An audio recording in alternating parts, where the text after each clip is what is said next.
A little early.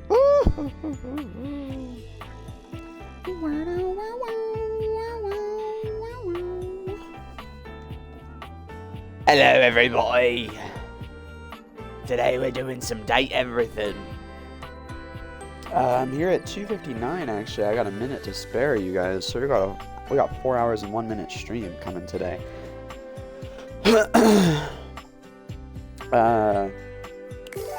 So yeah, let's just go straight into it. You know, it's 3 now, we're starting the game. Yeah. We're gonna date everything. Oh, who's trying to break in? I'm scared. Okay, so, if I remember correctly, we left off finishing a lot of stories last week. Because what was it? I did it Friday. So, we left off finishing a lot of stories. So, I'm thinking, because I know we need to finish up Kurt and Rod. I know we need to finish them. So, we got them. We gotta do them. And then I think other than that, everybody else... Okay, so we're doing Kurt and Rod, Keys,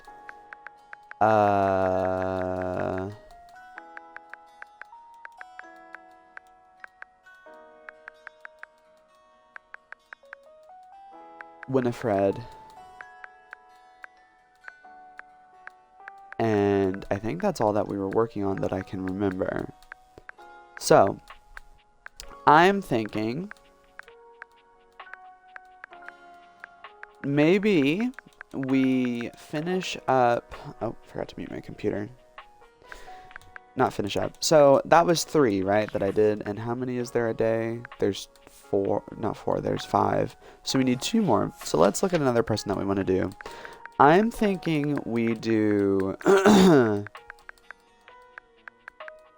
If I'm honest, I feel like... I don't know. Mateo asked us to find his pet, and I have no idea where the heck it is.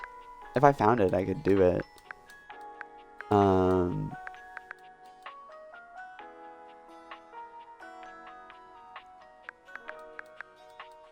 So we could do Mateo, but I was thinking of suggesting a new character to do, or like continue. And I was going to suggest doing Kristoff. Not continue, but do, because he's the last thing in the gym I haven't romanced, so I could finish up the gym. And I also think I've done a little bit of work on my diary. I forget her name off the top of my head, but I think we could do that. So instead of trying to do Mateo, we could do the diary and Kristoff. So I guess we can start off with the diary since it's in here. And then make our way to Kristoff. Then find Kurt and Rod, Winifred, you know. Whole ordeal there. So, thumbs up. Hi Proteus, welcome in. How are you today? Diana is fully absorbed in her own endless monologue when you find her again. Round and round the mulberry tree, round and round the mulberry tree. I ate a mulberry once. Actually, I had them dried in a trail mix with cashews and some cousin to chocolate. But then I bought the trail mix at a different store and I chomped down and there was glass in it. Glass falling out of my mouth. Have you ever chewed on glass? Finally, her gaze darts over to you. It appears you finally caught her notice. Oh, there's you there now. Oh, are you there? Is that you?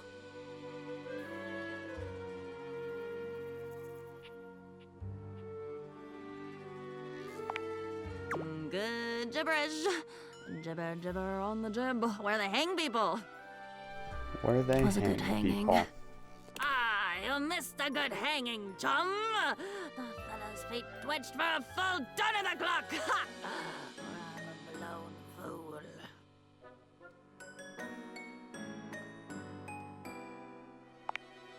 It's my pleasure to bring a smile to your face. At least I think it is. Who cares in the end? Everything fades and changes. Except for me. I don't get to change. I'm eternal. I'm not even a me. I'm just a collection of words and mess swirling around. I am lonely again. I actually love her I guess it's theme. weird. Weird you came back. If you're even really here, which I still don't buy. Do you really want more? Consider yourself warned. Familiar. Family R. How could that be? That doesn't make sense at all. Unless... Are you made up of little pieces too? Oh, do they combine when you're not looking? And then, bam, suddenly there's a basilisk staring at you down the barrel of her jaw?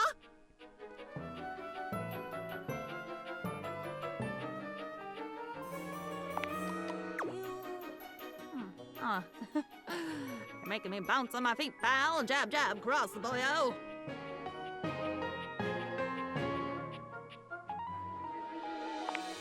Well, bring it on, Captain Bligh. Captain Blight, blithely unaware, his crew making their mutiny right under his sweaty nose. Doing good, by the way. How's you? I am doing pretty good. I got up and then I was like, I want to sleep a little bit more. So I did sleep a little bit more because my arms hurt. So I just wanted to rest. And I had been so active these past 3 days. I just wanted to just chill. So then and we got ads. Oh, okay. Well, I'll just continue later. You've seen that movie, right?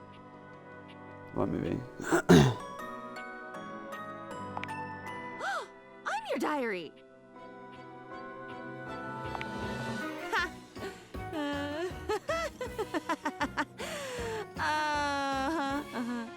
So that's why you've come back. You're looking for that old feeling. You're wanting to write something down, get it off your mind, promise yourself you're going to go back and read it one day and never do. Is it because I'm not funny? I'm definitely not funny. I've checked.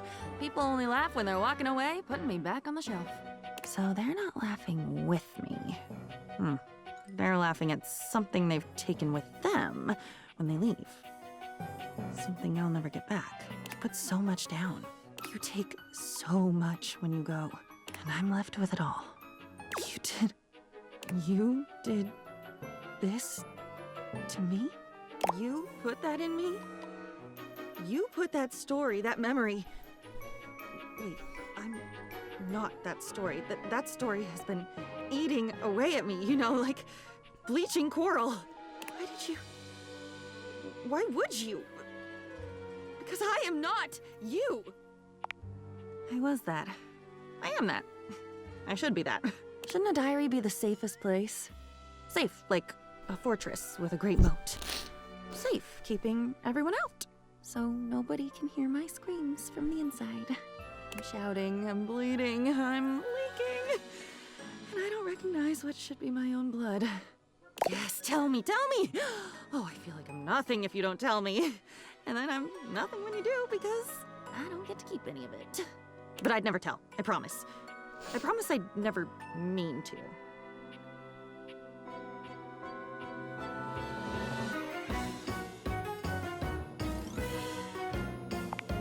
Of course I would!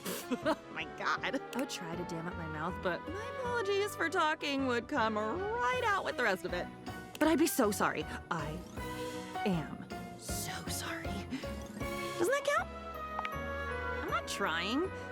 If I was really trying, I wouldn't be this way. If I had willpower, if I really cared, wouldn't I be better? It must be my fault. It must be me being screwed up. There's nobody else here. There's nobody. It's just me. It has to be me. I should be better. You should go, or I should go. One of us should, and hurry.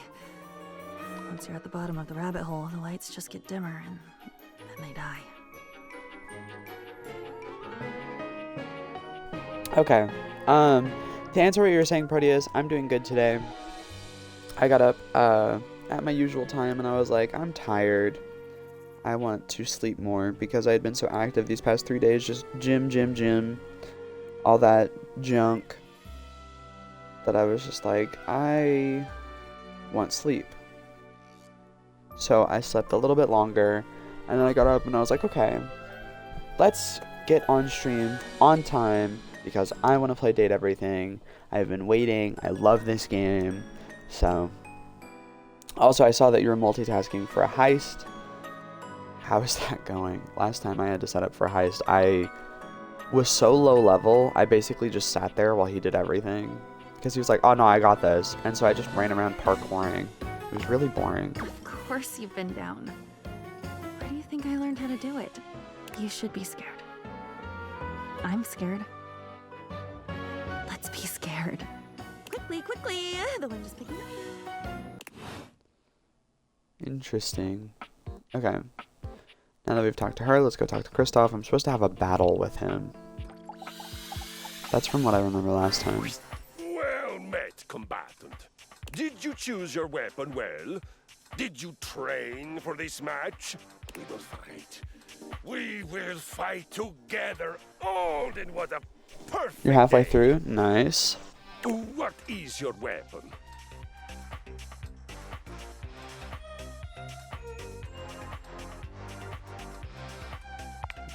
Ah, a deceptively simple and versatile weapon. What will you do, huh? Scoop out my eyes? Bury a flaming chunk of peat moss in a hollow of my throat?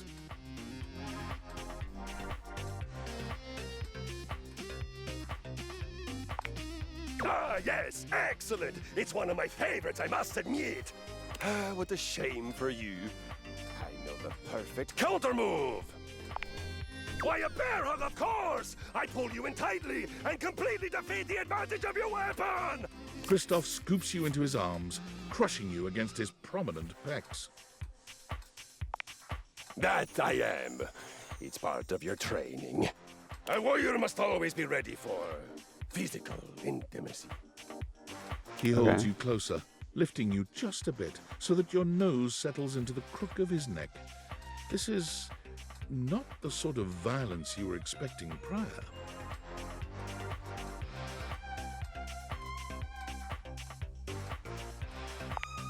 I know. I smell of sweat. I smell of victory. I smell of manliness. Okay. My natural scent. Okay. It has lulled many an enemy into a swoon.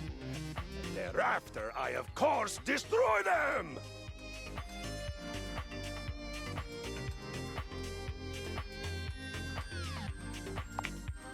There's time for all that later. Right now, we do violence. It would honor me and make me less likely to kill you out of boredom if you would focus. Excellent. Now, you are swooning. Both of my eyes are intact in my head. I have you in a brutal yet pleasurable full-body embrace. Choose your next move boldly.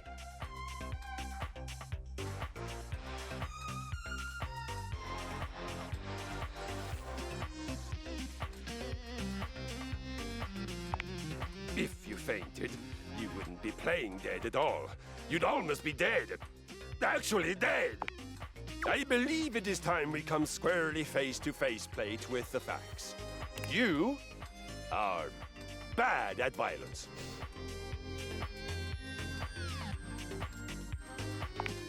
I must tell you, I find you inspirational. Okay. Keep going. Truly, you recognize you are bad at something. Of course, it would be hard not to recognize it with the level of your badness being so high and the level of your skill being, well, and yet you persist. You find joy. Your attitude is a shining example of how to attack life with vigor and fortitude and a smile on your face. If we had more of your kind of vim at the battle with Friar Bjartur, we would have beaten him even more soundly.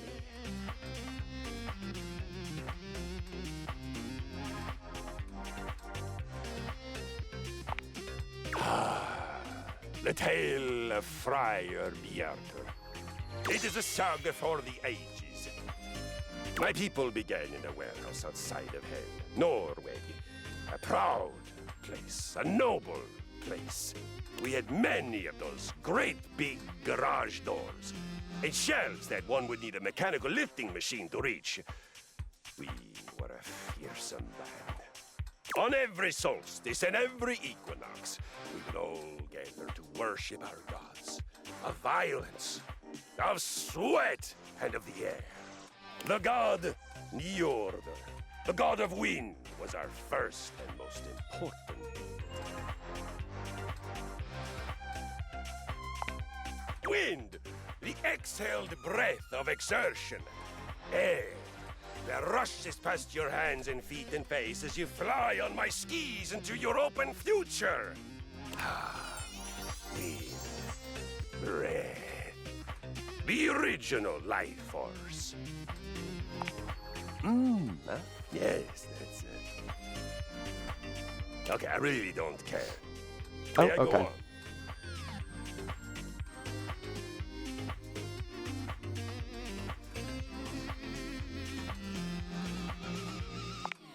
Excellent! Let us begin.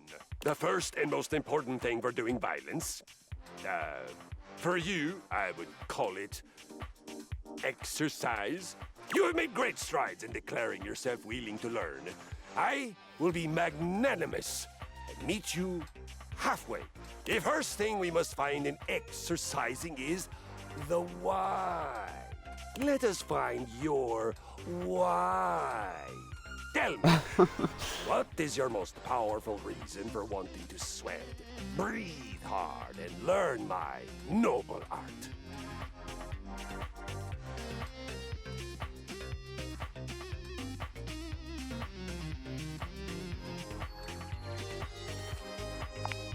Oh, perfect! There is no better way. We shall jump right to it then. Gird your loins. I love to hear that sweet sound of girding. For your first adventure. He looks like gay Thor.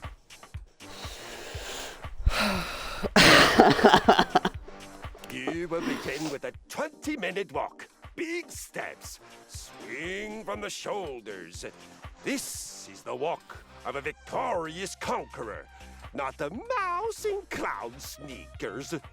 Hi, Rose. Come on, tell me he doesn't. He does. No, I'll give that to you. He does.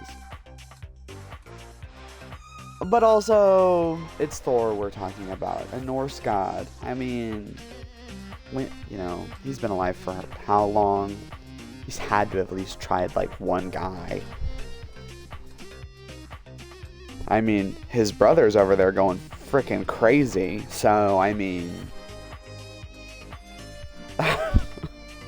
if he's related to that in any form of way.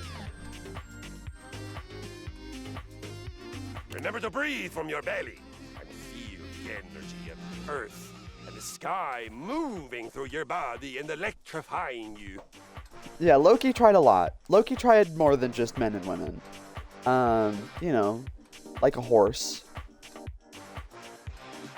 And technically, in Norse mythology, Loki and Thor aren't related by blood. Yeah, well, because I know they aren't related by blood in the Marvel mythology either. Because isn't Loki an ice giant and then got adopted and then was like, oh, you're Thor's brother, but they aren't by blood. It's just by growing up together. I'm pretty sure that's like the one thing that's like kind of close together that they tie together.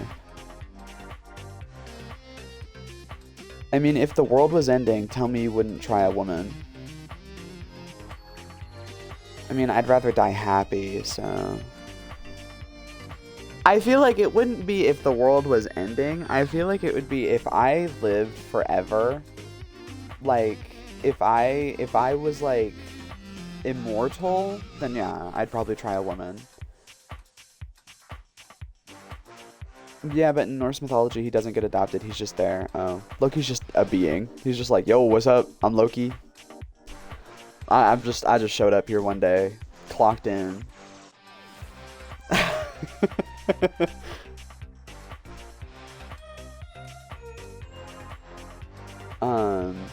Because also, isn't in Norse mythology Hel/Hela, isn't that his daughter, technically?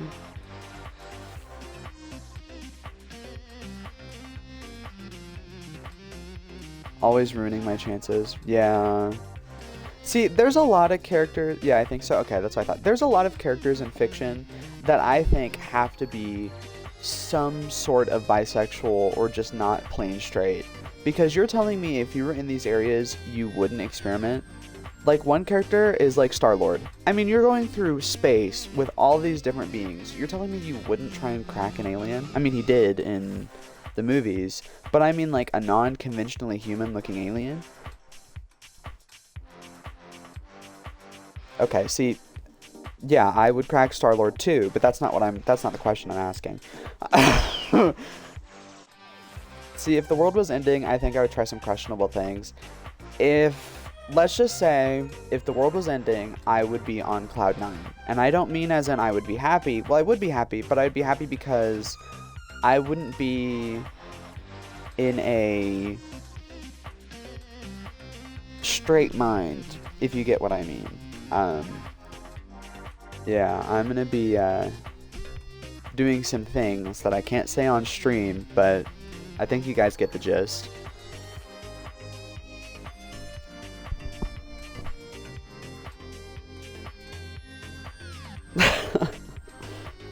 Well, you can't be in a straight mind. Okay, yeah, you're getting blocked. You can do it. Don't forget to come back and tell me how it went. I'll have a new mission for you on your return. Okay. Do y'all remember what his mission was? Because I kind of stopped listening. You love me, I'm your wife? I guess. Alright, let's talk to Winifred. Play. Closets. Where secrets are kept. Closets. Where secrets are kept. You like it when I'm horizontal like this. Yeah, that's the visitor from Fortnite talking to me. Look who just can't get enough of me. Yes, you, sweetheart. I promise sometimes you just about as dense as a drain pipe. Not that I minded. You're still pretty cute. Plus, it feels like I can teach you something.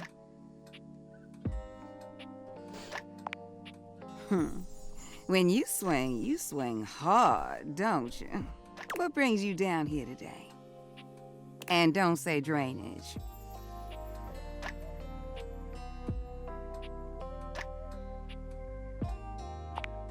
Something told me that's what you wanted.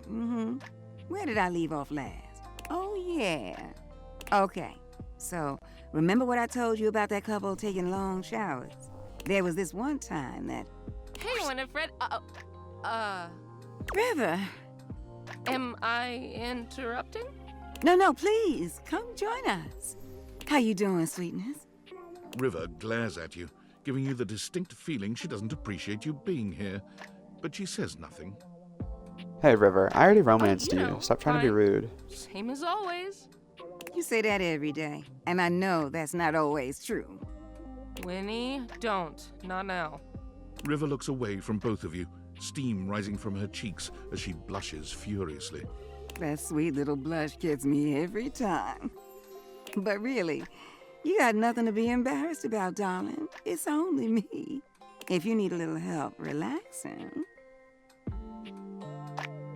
Oh, God, not in front of somebody else, Winnie. You really think I'd heat you up in front of an audience? You keep blushing like that, I won't even have to. You're doing a fine job all by yourself. River's face is quite red, but no matter how much ribbing Winifred gives her, she saves her annoyance for you. You seem busy, and I don't want to take you away from talking. Well, then why don't you come by later? Sit with me for a while. River's voice is low and quiet, but you can still hear the heat in her words. You gonna warm me up? You already know the answer to that, don't you? Just want to hear you say it. Oh, honey. Why, yes. Yes, I will warm you up later. Promise? If you give me a chance, I'll have you in a rolling boil. River doesn't say anything, but the smile on her face says that Winifred's words have hit home. Her body language changes, and she looks as if she wants to take a step closer. But her eyes dart over to you, and she closes herself off again. I'll be back. And I'll be waiting. I'm intruding on something. Oh, that? That was... that was something, wasn't it? You know what? That's nothing you need to be worrying yourself about, sweetheart. River and I go way back. Way back. She was the first one to come and speak to me when I got here. She's pretty special to me.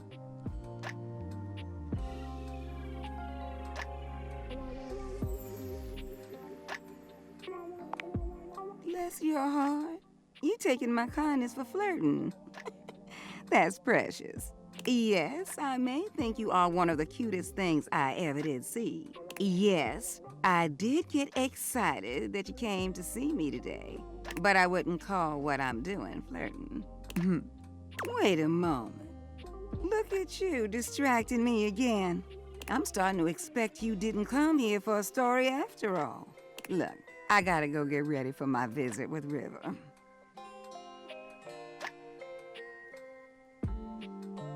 I will not give you anything of the sort. Besides, your imagination might be more fun. You know what? Why don't you just go on ahead and I'll see you later, all right, sweetheart? Go on now, get going. Okay. Now we gotta talk to Curtin Rod. We already did the ones in here. We did them there. I don't know if we did laundry room. I think that's the ones we're missing. No, we did laundry room. We did laundry room. I believe I've done kitchen. Why are these open? Why are these closed? I didn't know I could close my curtains. Oh, wow. Okay. Have I not done this room? Maybe this room is the room I'm in. No, I've done this room. Have I not done these?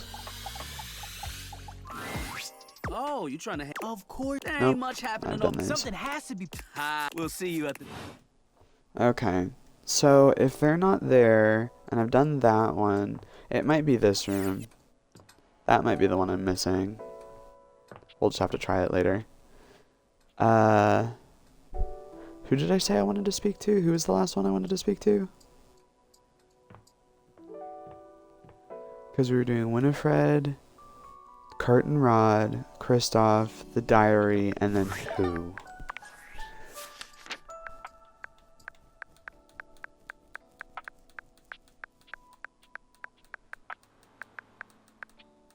Oh, keys. Yeah. My piano. How could I forget my piano? I'd like to be upgraded to another room, please. Up until recently, only 3 things. As of this morning, I've discovered a 4th. Oh, okay. The ones I sent you out to fix that are still making things rather difficult for me to play. Okay. No, the 4th wrong thing here is it's Telly.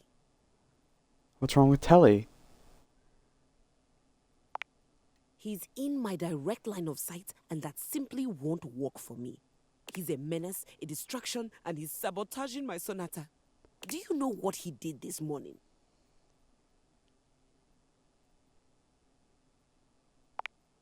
He was on non-stop, and I mean non-stop.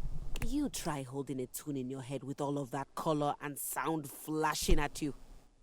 Before I was even fully awake, I'd been subjected to a breakfast show. Ah.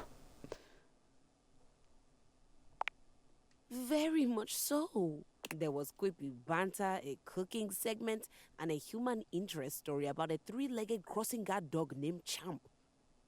Then Interesting. came the local news, where I learned that apparently there's a cat burglar on the loose. I doubt it. It looked nice. There's no shame in being poor, darling. What was I saying? Right.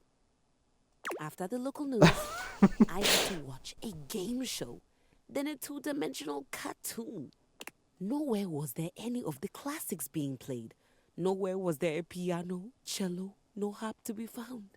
In fact, the entire time this was happening, there were non-stop commercial breaks for the same payday loan company, which can only mean one thing. It is the lowest form of musical composition I have ever heard.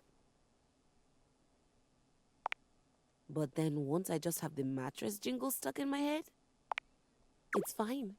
Because that wasn't even the worst part of my day. Oh my gosh, what else The happened? worst part of my day happened with the opening notes of that inane soap opera, Sands of Time.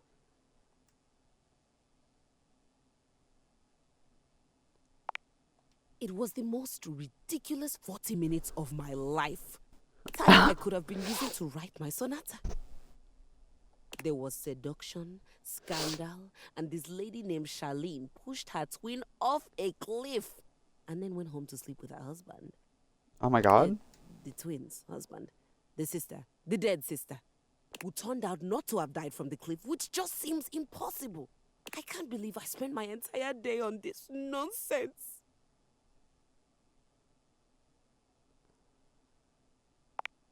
What?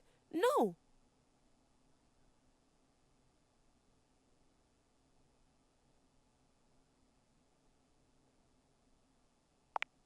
I did. It was the most fun I've had in a while, and it had nothing to do with music. Oh. Also, I'm not sure what it means that I neglected my sonata to watch television all day. And now I'm going to be forced to watch Sands of Time tomorrow as well to find out what's going to happen next.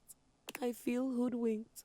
Soap opera has the word opera in it, but it isn't musical at all.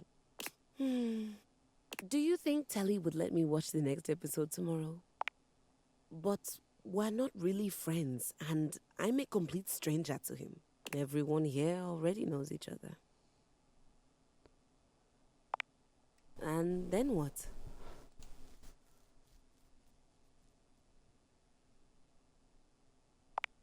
She nods slowly. Be friendly. I've had colleagues I admire to the point of crippling jealousy.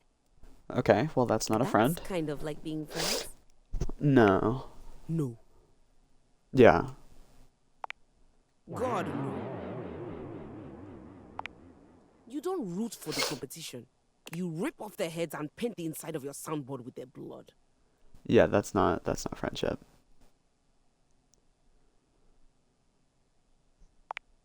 Good. I don't want to do that with Telly though, but I'm not sure how to go about it.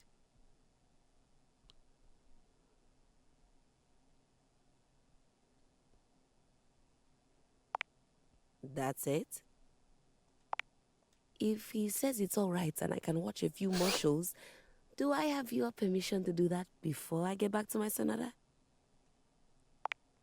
I'm not sure. My days at the music department were always so busy.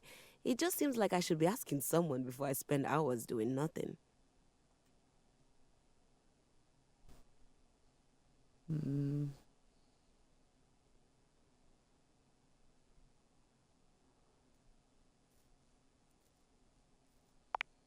That's a relief.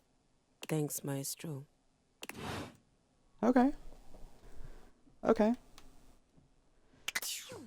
Let's go to sleep and do it again tomorrow.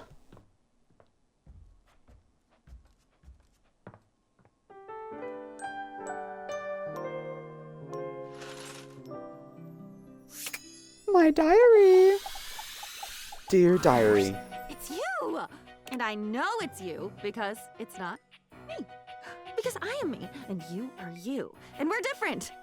And your diary. I'm holding all the stories. Dear God, you have a lot of stories. It's all so damn sad. Oh, no wonder I feel this way all the time. You only come to me when you have something horrible that you can't hold all by yourself. It's something painful and weird and full of spikes, and when you've had enough of it, you just close me and walk away. What have they said about love being blind? I think maybe her scales are snake scales, that circuitous sneak-thieving bitch.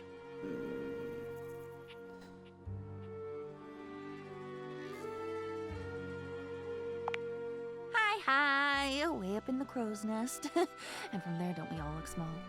I've been thinking about what you did to me. My arm hurts. What you do to me. The dumping, the writing, the leaving me. Burdened and open to the world. No safety, no gratitude, and for fuck's sake, so few happy stories. I'm alone with it. With monsters and gnashing teeth and the things you'd never even tell to a friend. Because friends might look back at you. And wouldn't that be awful? Of course you didn't. There's never any reason to think about any of it until whoever is listening finally throws up their hands and says enough. It's inertia. It makes sense. Do you know I've never even asked the question, who am I? I've been so stuffed with your overripe stories that there hasn't even been space to wonder what else might be in here. I've just been yours. That's been it. And all of it. God, can you even imagine how suffocating that feels? Neither do I. Maybe you can't. It's not even my job to know those things. Why am I trying to give you an answer? Do you think if you were to erase everything you wrote in the diary, it would just be like kind of like lobotomizing her, or do you think she would just like be normal? Like, because if her whole thing is she's made up of all the stuff I wrote in the diary, and that's why she acts the way she does, what would happen if you erased it? God, even this, just let it suck maybe. Just hear me maybe. I don't know. Some things don't get better. Some things can't ever be better. Please go. If you're just going to sit there, and there's that look, that pitying confusion. That look is acid on me. I'd use my own blood to dilute that look if I thought it would help. Dry as a bone, dry as a page. Get it? Okay. Let's go talk to the Viking. Hello. You have returned. How excellent, and just in time.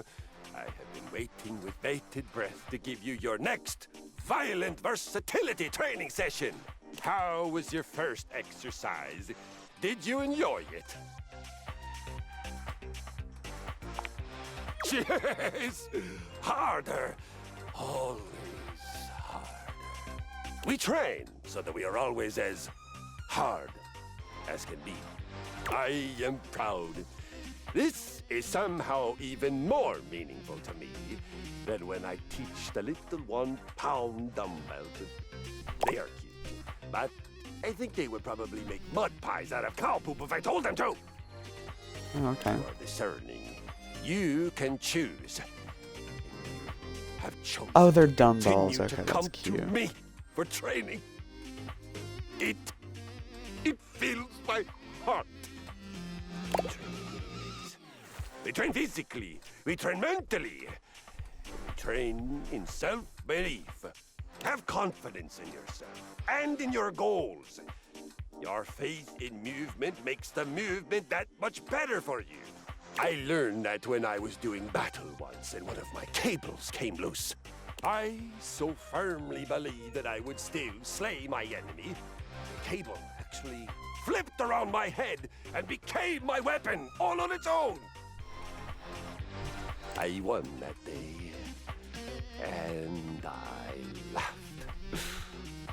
Glorious. For today, we rotate. Are you ready? Rotation is vital for our situational awareness. Danger does not come only from the front, but from all sides. And from behind us. Find something heavy in your home. Heavy enough to be a moderate challenge, but not so heavy that you can't lift it many times. Place it next to your left foot, and put your feet a little wider than your hips. Now, 10 times, pick up that object, keep facing left as you rise, twist through the center, and then, bending from the knees, place the object down on the floor next to your right foot. Take a short break, walk around, envision your next victory, and then rest. Just as important as horrific violence. I am so proud of you. You are well on your way to having some beautiful, violent babies. Okay. Beginnings. Violent babies. Interesting. If they gave medals for dating, you'd take the gold.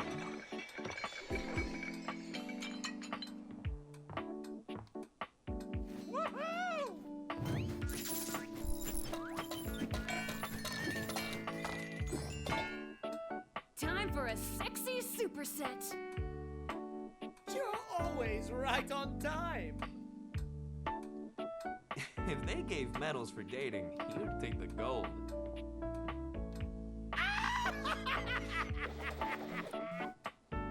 Okay. Come and give me a little snuggle, lover. Looking for a good time? Oh, okay. Just using my toys. Who is liking the messages? Oh. Of course. Of course. Where am I going?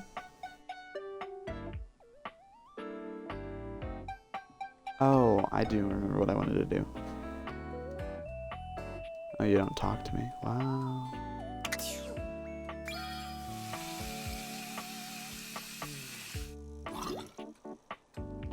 Okay, anyways. Let's take our butt down. Well, let me see. Is there a curtain in here? No.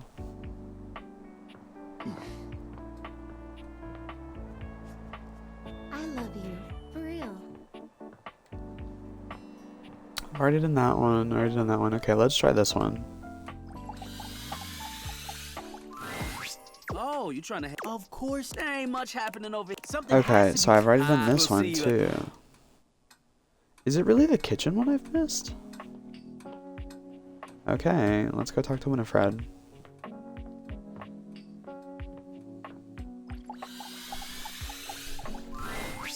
Well, look who's back. Be honest this time. What made you slide way back this way? Not that I mind seeing you again. Just curious. You just something else. No, it's not a crime to come and see me. Although I could have you detained for trying to be slick. But us just looking at each other ain't my idea of a good time. Surely there's something else you came down here to talk to me about. Ooh, sweetheart, do I have a story for you. So, as I was trying to say before, they used to take this long shower together, right? So long that it was a struggle for me to keep things hot in there for them. And I would hear laughing and giggling, and sometimes other sounds that I'd rather not repeat. Well, there was this one time they got into a spat that lasted all night. See, what happened was, one of them got on social media and liked someone else's photos. Uh-oh. And not just one photo either. Nope, they liked 14 of them. And when they were confronted, there was no denying it. Confessed right away. They knew they were in hot water. Not like there was any point in lying about it. The proof was in the digital pudding. They were made to sleep on the couch for about a week. The words 14 pictures was being thrown their way for days. See, Phoenicia's up on all the apps, but I know that none of that stuff is real, you know? If the cloud vanished tomorrow, so would those little thumbs up. But their relationship would still be there. But I thought for sure it was gonna be the end of them. Can you believe that?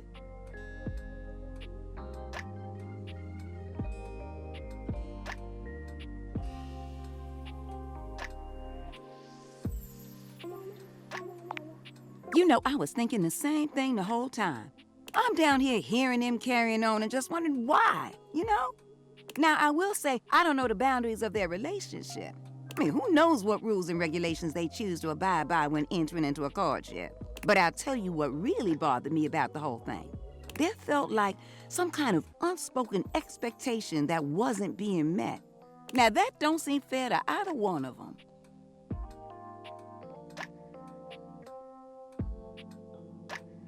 Oh. Oh, so you got deep questions today. I don't think I have any expectation of him. Well, that's not true. I guess my expectation is that when we spend time together, I get his attention. In the same way that when I'm with him, old Winnie ain't thinking about nothing and no one else. But it ain't like Washford and I get a heck of a lot of time together. His stage partner's always right there. They bicker back and forth all the time. It's cute to watch, at first. After a while, though, you start wondering why you even standing there. So I'm never really sure where I stand with Washford. You know the artist type. Then you get it, sweetheart. It's hard figuring out where Washford and I are. Still, there's something about him. And it's not just his looks that's getting me going. Whenever he talks to me, he's got me going every which way but loose. But it's complicated, you know? But I'm never one to back down from a challenge. Well, if I'm being honest... Wait a minute. Nope. That's another question. One question is all you get. Wow. Now, it's my turn. Now, since you want to be digging for gold in my pan, I got a question for you. Have you ever liked more than one person at a time? Winifred nods, confident and pleased with herself. I knew it. Something just told me. You look like someone with the capacity to hold affection for a lot of people inside you. When you find yourself in these situations, what do? Oh, so you figured out where it all sits with you. Yeah, that's the important part. Winifred. Company again? I think we were just wrapping up, actually. Oh, all right, well, I have a message for you. From who? Washford? Oh, no. This one is from... She looks over at you, but when Winifred doesn't object, she just shrugs. Bathsheba. Oh, Bathsheba. Oh. Well, Wait, you sure it's from Bathsheba? Wouldn't say it if I wasn't sure. Really? Come on, Win. Bad enough I have to play messenger between you two. She said she has something important to say to you and that you should shake the pipes and give her a call. Okay. I'll do just that. River looks relieved to be done, though still grumpy about her assignment. Well, whatever. See you later. You know where to find me. Okay.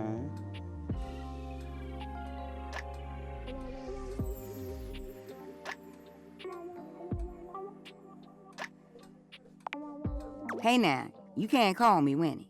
Only Washford can. And maybe River and Bathsheba. But not you, darling. Why don't you head on now? There yet. I ain't trying to kick you out, but I'd just rather take this conversation in private. I'll see you around, sweetheart. I gotta get there. I gotta get the Winnie privileges. Now let's go talk to Keys. Ask her about her TV session today. Ah, Maestro. Always good to see you. I think it went well. I wasn't sure where to start, so I just told him how much I'd enjoyed watching all the shows I'd watched. And, well, everything after that came pretty easily. We talked about the house and Sands of Time. He even gave me a few plot pointers for my sonata. It does, doesn't it? Would one say that he and I are friends now? Or is there a ritual at this point to complete the process? There's a blood sacrifice that happens to... There's a blood sacrifice that needs to happen to the house gods. Oh my god. A start. Like the exposition in a sonata form. I think I realized something else while I was talking to Telly. That I might like to be friends with you as well. If you'll have me.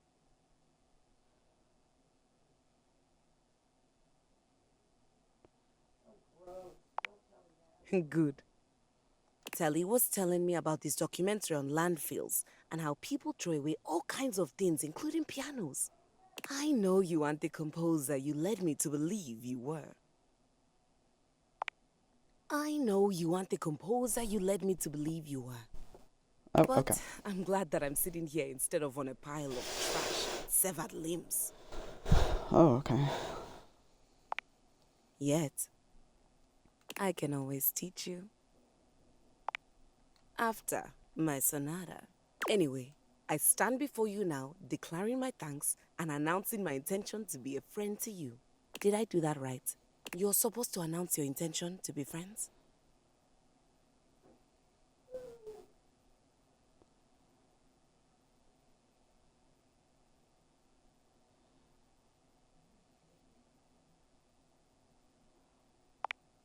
Yes, some other time I would be delighted to. Can I ask you a personal question? Why didn't you get something new and shiny? Why a hand-me-down?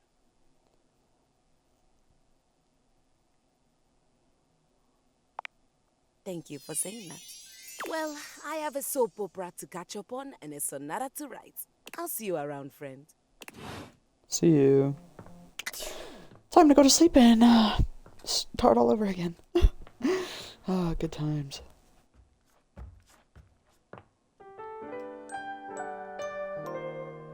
Start the day off by getting berated by my diary, working out, then talking to my water heater.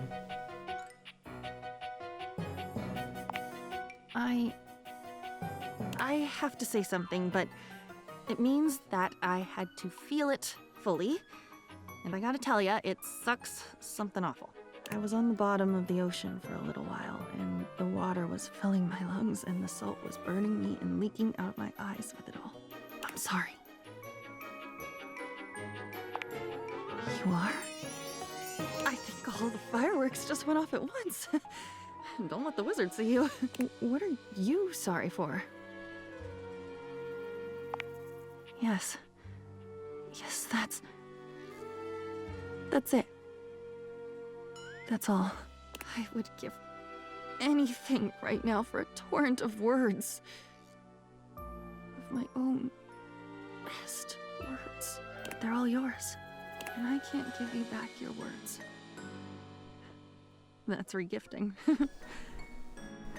Awful to throw your thoughts back at you. The thought of it is making me feel sick. But if I threw up, even that would be yours. Soko and lime from that beach in San Diego.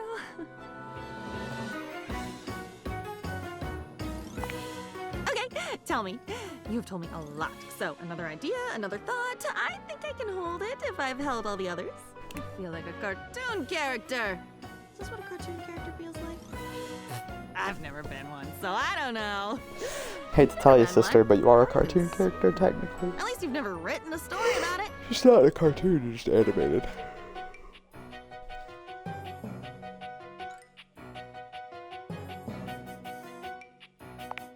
And not written about it? Ah, what a racket! Gosh, I wonder.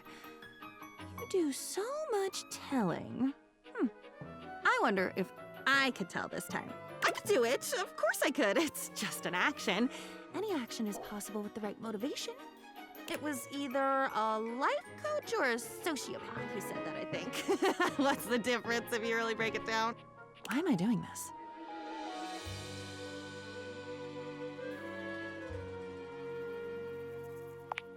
Gasp! That's possible? We can do that? So I'll pick one, and then what? I'll tell it to you, and you'll wave the wand and swirl the cape.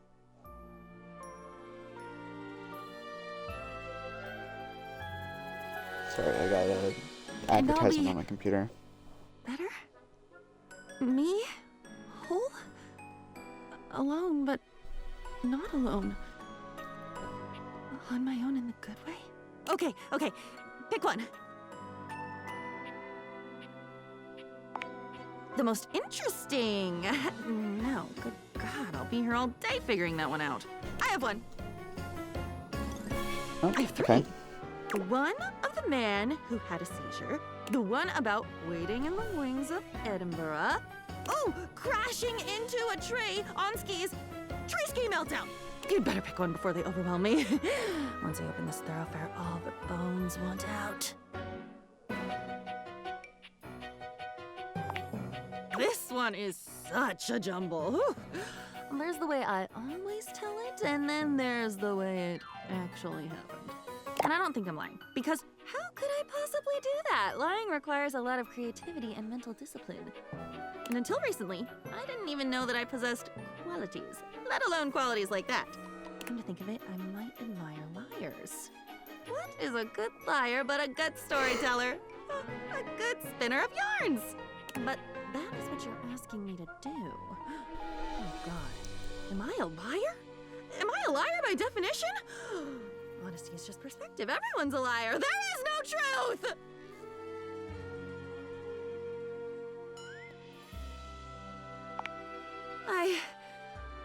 Oh boy. I feel like I spaced out for a minute there. Space and time, timed out. What were we talking about? Ha! Right. I guess it's no wonder I got jumbled. Skiing into a tree will do that to you.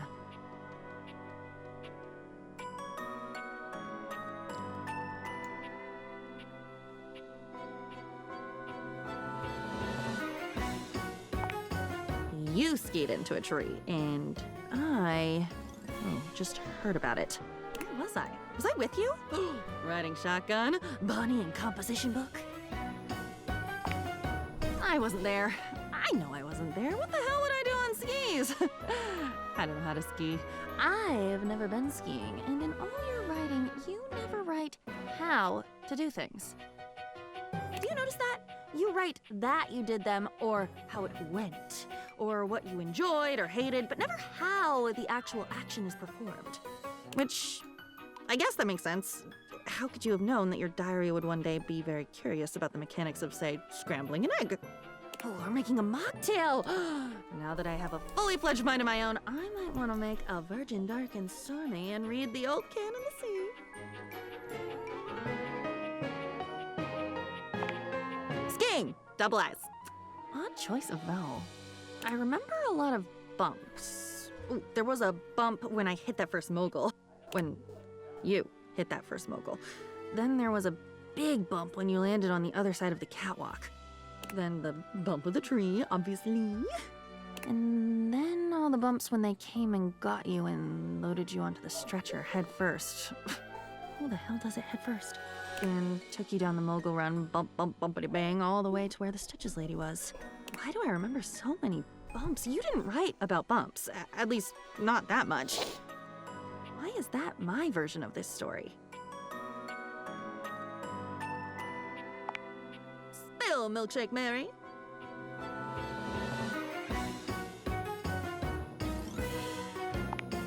Oh, I was on the bed in your room at your grandmother's house, where you left me to go skiing that day. Are you telling me that you had a bumpy comforter? Are you telling me that I remember spending the day on a bumpy comforter and I've colored the story you told me that night with an experience that I already had? And remembered? And I've created my own story of that day? I did it. Oh my god. I remember the comforter. It was pink. Like shell beige Hey, I have a pink comforter. with these big green and brown leaves and flowers on it, and it was bumpy. It was practically hilly, that damn thing. A tiny mountaineer would have gotten so lost and tired trying to traverse that. Okay, hating on my comforter.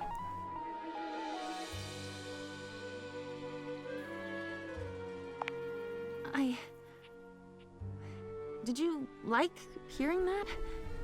Did you like hearing my memory of that day? Then I have an idea. Or maybe not an idea, but a thought. An inkling. I guess if I ever had children, they'd be inklings, right? How cute! Can a journal have kids? Yes! Torn out pages would be my children! Oh god, my children are produced by ripping them out of me. Well, that's graphic. And violent. Maybe I'm better off adopting a fish. Anyway, give me a minute, okay? Okay, come back in a minute. I think I'm onto something here. Back to the lab!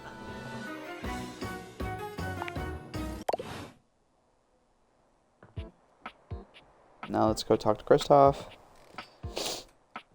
Kristoff! It'll be the best dialogue ever. You are looking more and more like a Viking every day. You are doing beautifully. In fact, here. He holds his hand out to you, offering you a glittering golden ring. This ring was a gift to my father from the queen of the collapsible bookshelves. She and her tribe lived on the far side of our warehouse. We had very friendly relations with them. Well, after the war. It's actually The kind of cool ring ring. was the seal of the great treaty of peace between our tribes. I want you to have it in recognition of your dedication and perseverance. It is my honor. Okay. I'll come back to him later. Let me double check if there's curtains upstairs that I'm missing, because I already did the gym. I remember doing the gym. There's no curtains in my bathroom.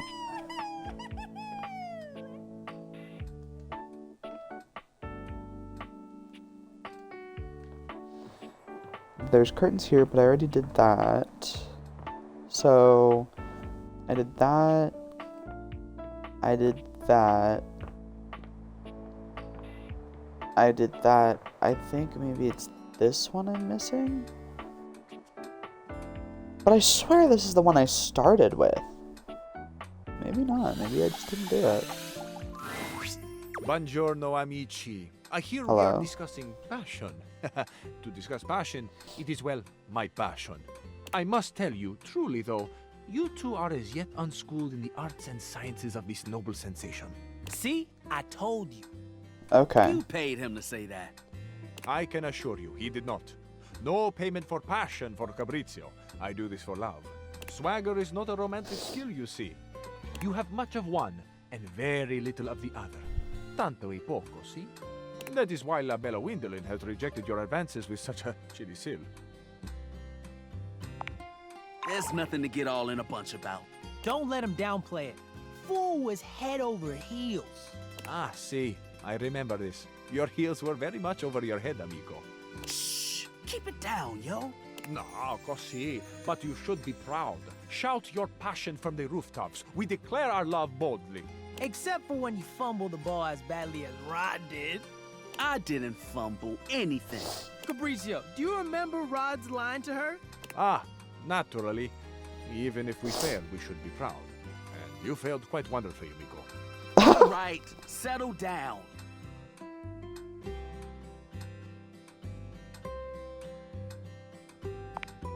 Ah, il tuo ottimismo. It is a joy to see your faith in your friends. Dude straight up said, I can see our future through you, Gwendolyn, and it looks as clear as can be. Lame! It wasn't that bad. Oh, see, it was bad. Again, nothing to be ashamed of. But see, where your fumble, is it? With orgoglio. See? It was awful, right?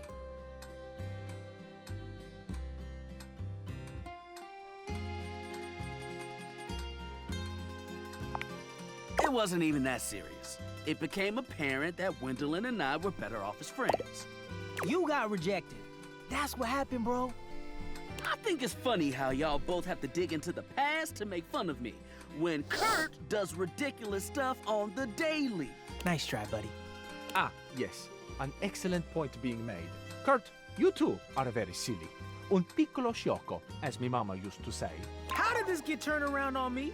I can't help if Fabrizio agrees with me. You are both piccoli sciocchi. Perhaps it is why you are such fast friends. Ha! See? Both of us. Perhaps one day, working together, you two may approach the romantic prowess that I possess. You've got swagger? You might say it is ingrained in me.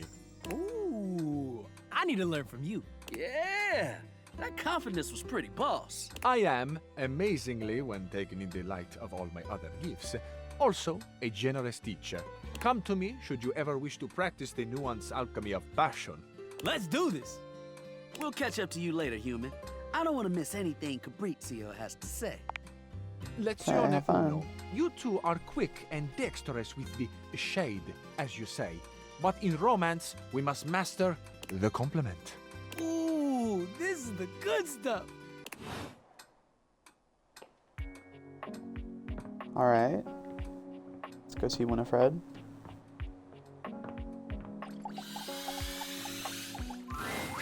You keep coming in here looking for me. I'm starting to think you like talking to me or something.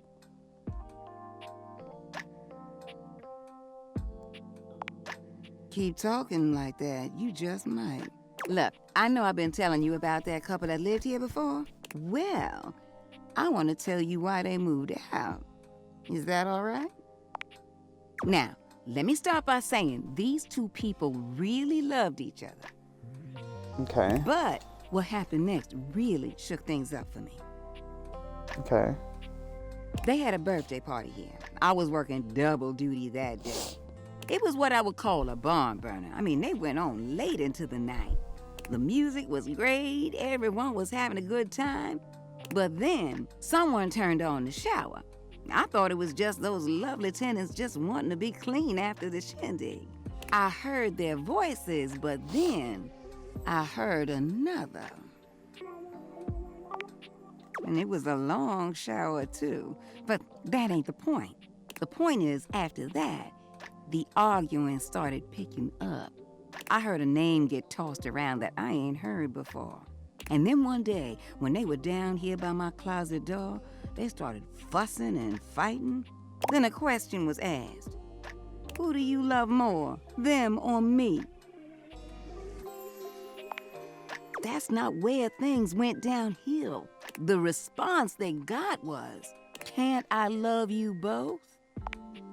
There was no response. That was a silence thicker than molasses on a cold day. Their shared showers were stopped. Within 2 weeks, they were packing boxes and getting ready to move out. I know. It broke my heart to watch it happen. Oh, I really wish they could have worked it out.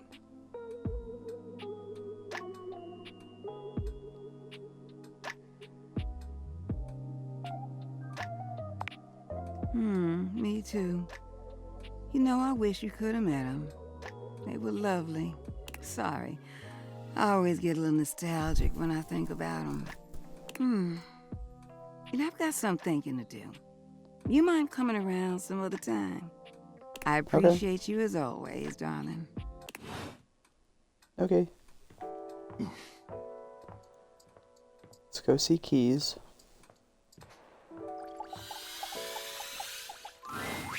Oh my goodness. I always get so fluttery when you come by. Could I run something by you for the sonata? I'm afraid I've hit a bit of a creative wall. It's nothing technical. I'd just like a second opinion. When we last left off, Piana, famous and beautiful shunned goddess, had been traveling the mortal realm trying to find a way back home. The charlatan magician she'd first sought out is now accompanying her, by the way. The magician knows the realm and its inhabitants better than Piana could ever hope to, and as such has helped Piana make personal connections. As it turns out, the magician isn't terrible company. Piana has come to enjoy his chats as they travel along, but this is where I hit a wall. The story has always been about Piana getting back home. Action, adventure, vengeance. But I've been toying with the idea of a romantic subplot between the magician and Piana.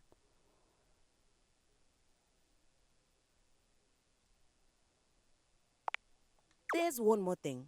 I'd like to lodge a formal complaint against another member of the household. Okay.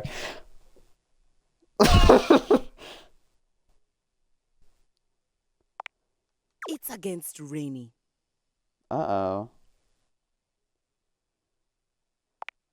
Yes, we are cut from different cloths, but both musical in nature. She was playing something classical the other day. There was a piano part. As resident piano, that should have been my responsibility. My role was usurped, and I'd like to place the record in question on the list of banned music.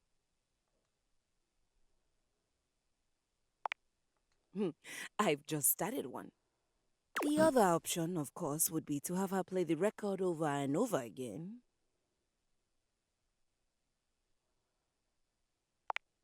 Yes, that would be fantastic. Oh, I don't know. Old habits die hard. I'll go introduce myself. Thanks for the kind ear. Okay. That's fun. I really like seeing her come into herself. Like, I really like character development like that. It's really cool. This game has such cool stories for characters. I love it. I love it so much. Let's talk to my diary.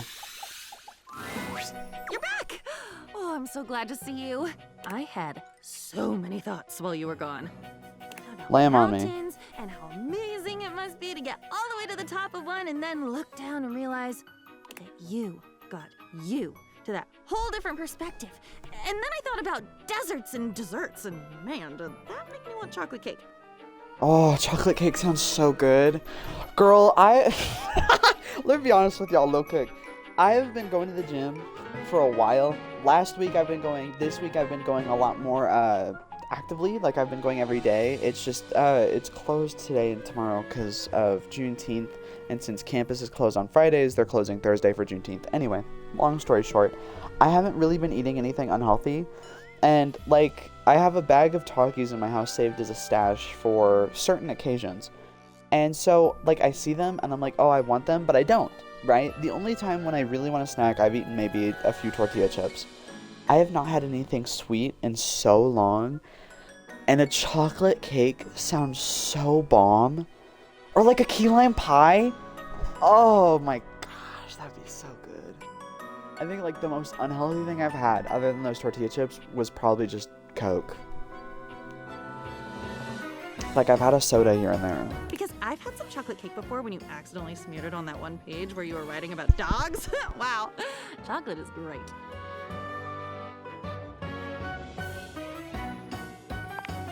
It's pretty simple.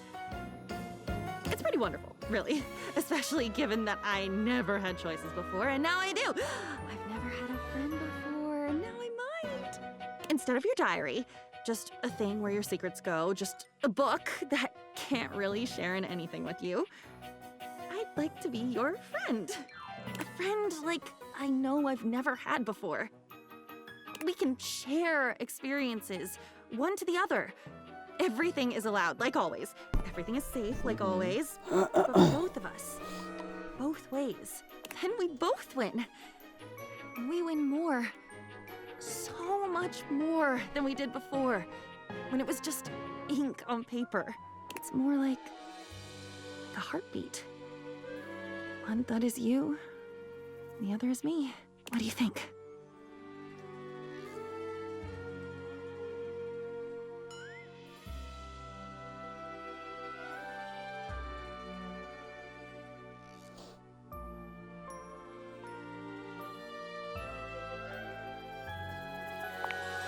You are? More intimate than the most intimate friend that ever existed? Sexy. Sexy. Sexy. The new intimate activity robot from Somi. That's not what you mean, is it? I've run away into the words again, haven't I? I've just never thought of myself that way. I mean, I'm a book, you know? I am? Yeah, you're your own Yeah. person, girl. Huh. I wonder what I'd be like in a sexy situation. I wonder if I'd talk too much.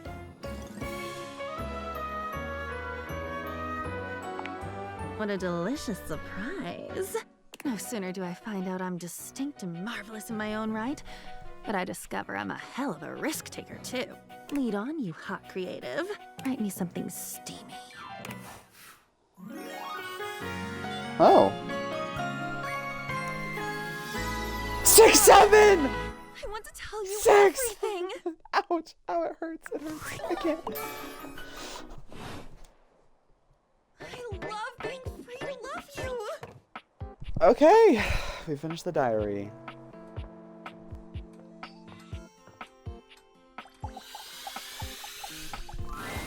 My good friend, here is our last workout together. Our final violent Yes, I have, I must admit, developed a deep fondness for you, as I have watched you failing so fantastically, and then learning, and now succeeding, winning so brilliantly. I have come to feel affection. I have come to feel that with violence done together. Can also come the gentle and rewarding sensation of love. I believe that I have come to love you for your hard work, for your truthfulness, for your playfulness.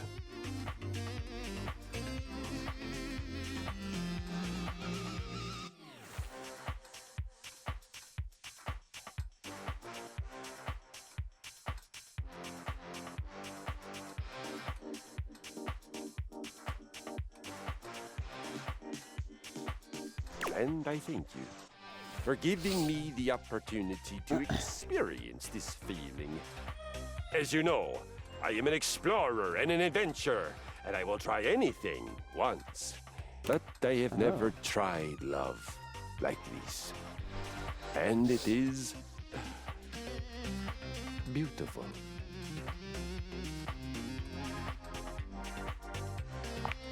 Good then. Yes, very good. But first things first, we must move the blood with your final workout. For this workout, we will do 30 minutes of whatever the heck we feel like, and then move on to the main course. Have you ever heard of the Viking's Vengeance? All in good time, you fine mug of mead. Oh yeah. We fight! We love again! Another poise. I'm almost at 100 poise. That's crazy.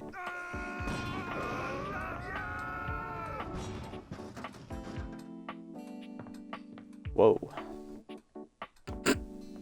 Whoa. Kinda intense there. Winifred! Winifred! Hey, sweetheart. How's it been going?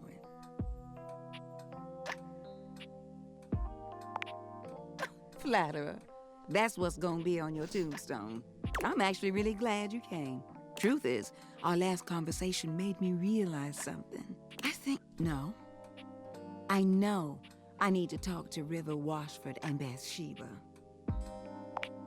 Only reason I have the gumption to do so is because of you. I know there's a place for the way that I feel love. It's just gonna take a whole lot of work and communication, which I ain't been too great at. Truthfully, I'm usually so concerned about what other things need from me. I ain't spent too much time thinking about what I want from them. And I want something with them. I hope they want something with me. Oh, darling. Can I be honest? You've been a really good friend and fun to talk to. And I enjoy the time we've been spending together. But I don't think you and I are exactly on the same page with what we're looking for. I'd rather make sure our friendship stays strong than anything else. That sounded super. It's not you, it's me, but I really do think it'll be for the best. I really do appreciate you, darling. I don't want you to think otherwise. Let me tell you something. You will always have a friend in me. Now, if you'll excuse me, I have some conversations to prepare. No idea when I'll talk to him, but it'll be soon. And thank you for helping me navigate all this, even when you weren't aware that that's what you were doing. Listen, I really hope you swing by sometime soon, okay, sweetness? I better see you around, okay? I've made another friend. You're just the best. Ooh, I'm at 90 empathy. Okay. Okay. So, we just did there. We did there. We know those two are taken. I don't know, man. I guess we'll just do this one. Hey, how's it going? Okay, this last knack for interaction. showing up when you're on our minds.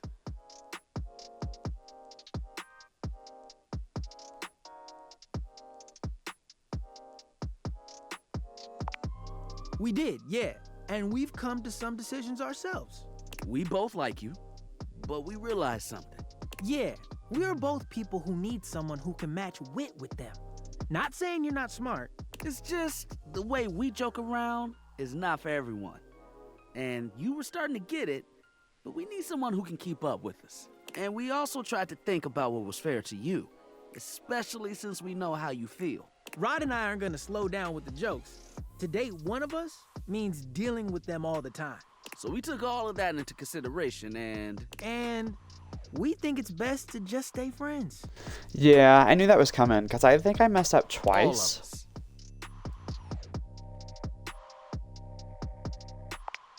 We know it isn't what you want to hear, but we know what we're looking for. Initial feelings aside, we had to look at things pragmatically. So, we thought this would be best. Let me make one thing clear. We want to hang out with you. Oh yeah, having you around has been a blast. Even if you aren't the best at throwing shade. And it might be awkward at first, but we'll get through it. We absolutely will. How does that sound? Sure. Fantastic. I'm so glad you understand. That's what makes you so great. So, we'll see you around, yeah? If you ever need a good laugh, you know where to find us. More friends. You one of the homies now. You can kick it with us anytime. Yeah, I think I messed up. I want to say twice, because there was the one where he was like sleeping and I thought, oh, this is good shade, but I was a little too mean. And then there was the other time over there, which, I mean, that's really strict, where if you mess up like twice you're just done. But I mean, it's fine. I'm totally not upset or Have you ever anything. got so swept up in your walk you completely lost all sense of time? Then you'll understand my excitement. I finished the concierto. She holds a small booklet out to you, beside herself with excitement.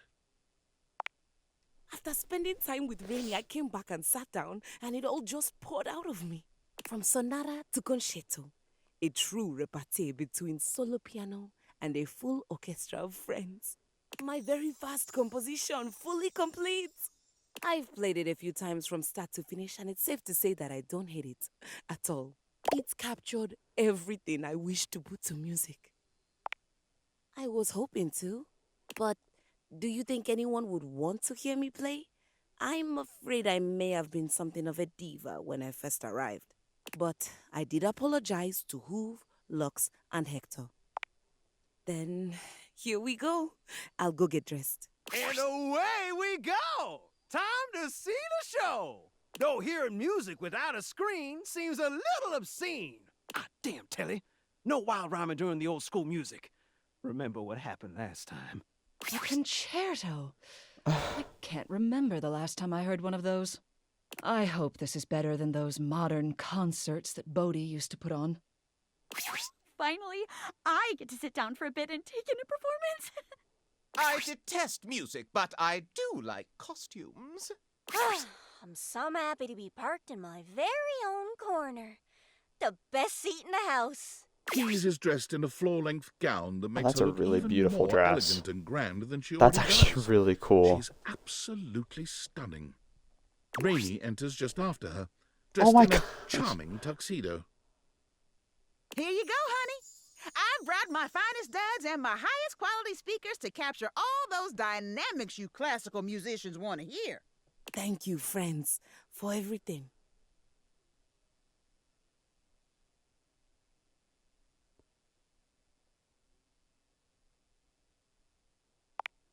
I could not have done this without you.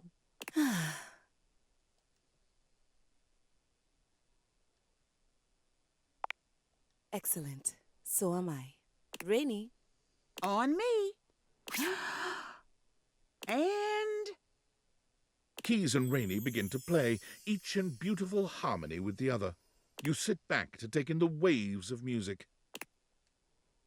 Oh my gosh.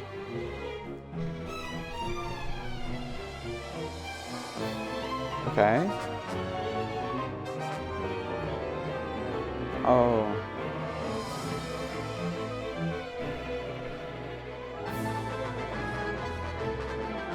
my gosh.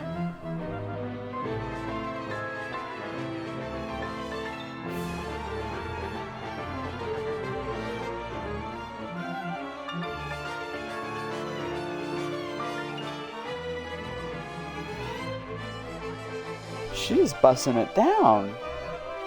I didn't expect it to be a whole thing.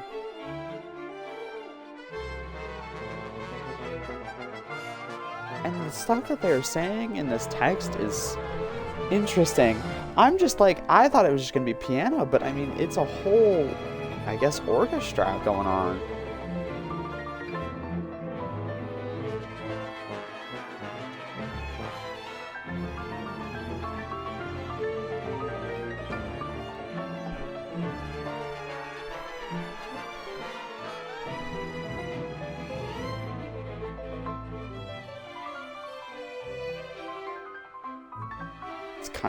It's actually so good, actually. Guys, this is going on the playlist.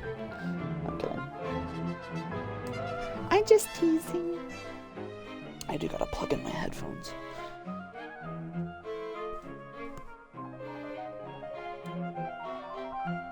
It is very pretty, though. It feels, like, nostalgic in a sense. It reminds me of, like, old... Not old, like, music, like, classical, but it just reminds me of, like, cartoons I'd watch as a kid. I don't know why.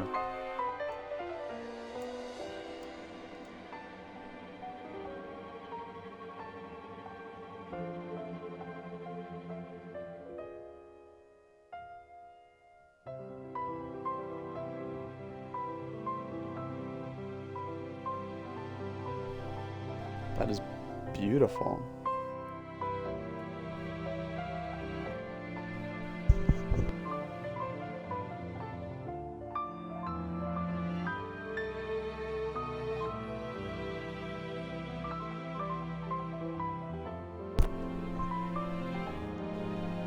Getting a whole piano solo going on over here.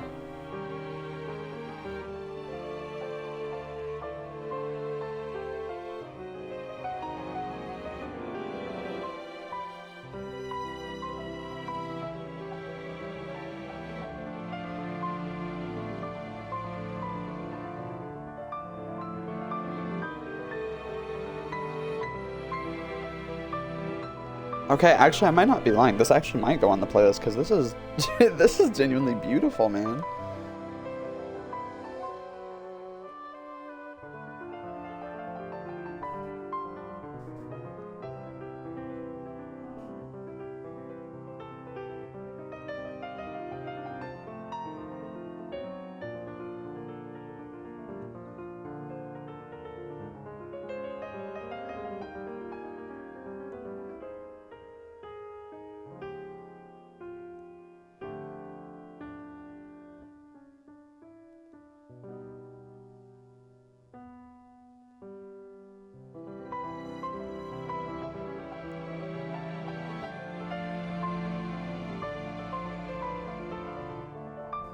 Type of crap they'd be busting out in La La Land, dude.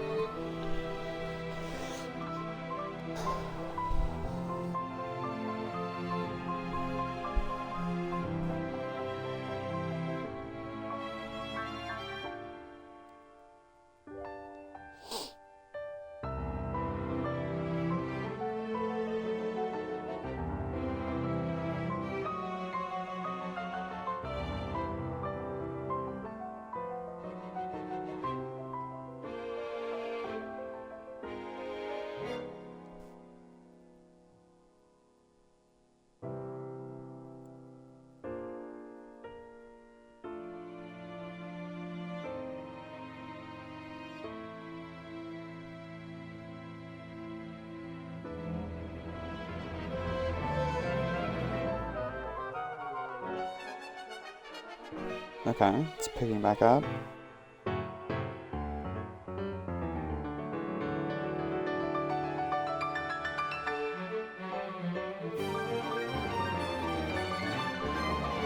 Wow.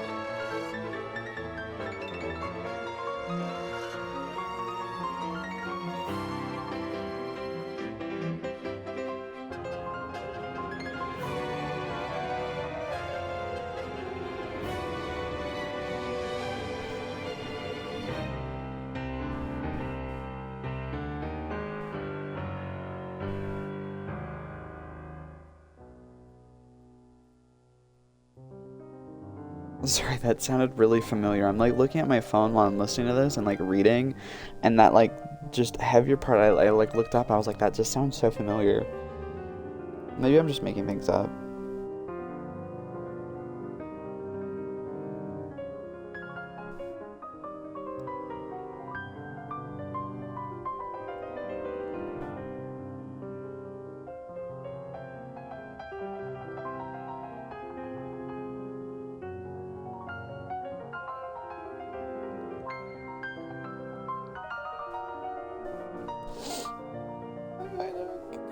Good night, Pomni. Mwah. Good night, Jax. Mwah.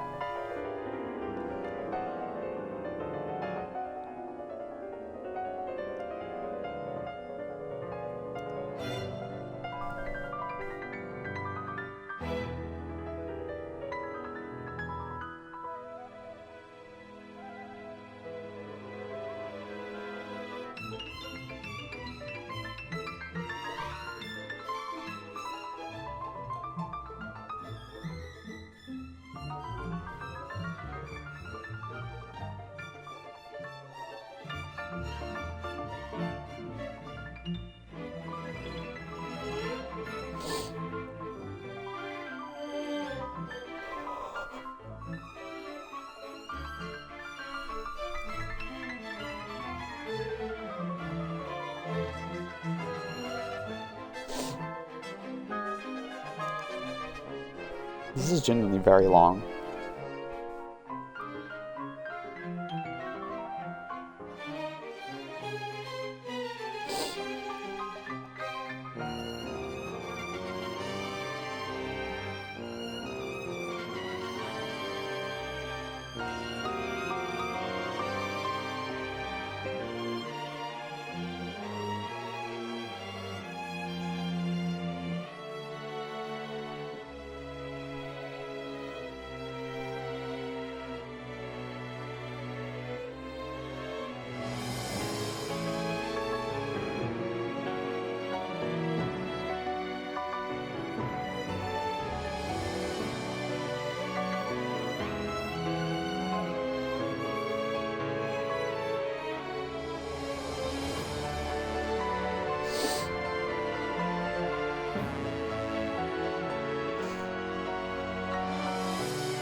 You listen as long as you like, allowing the There we music go. to wash over you and transport you into Key's fantastic world. That was beautiful.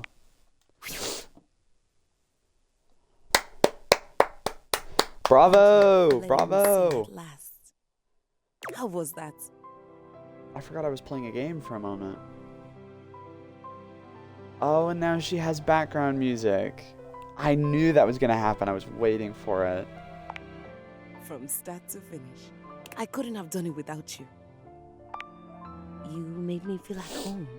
Or rather, you gave me a home. I don't know if you noticed, but I made some changes to the narrative. Kiana ends up staying in the mortal realm with the magician. You were the inspiration for the magician, by the way. You didn't pick up on that. I knew I hit it well. Did you like what I did with Piana and the magician's relationship?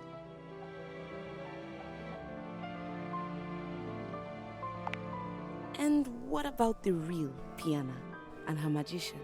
Do they make a great match? I think I want to write a lot more pieces about them.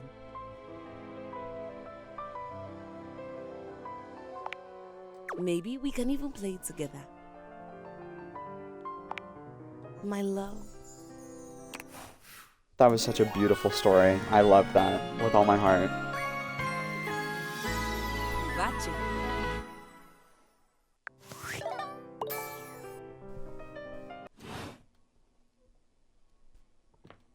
That was great. Now we get to pick out new characters to romance. We romanced and befriended everyone we were doing. So we get to start a new crew.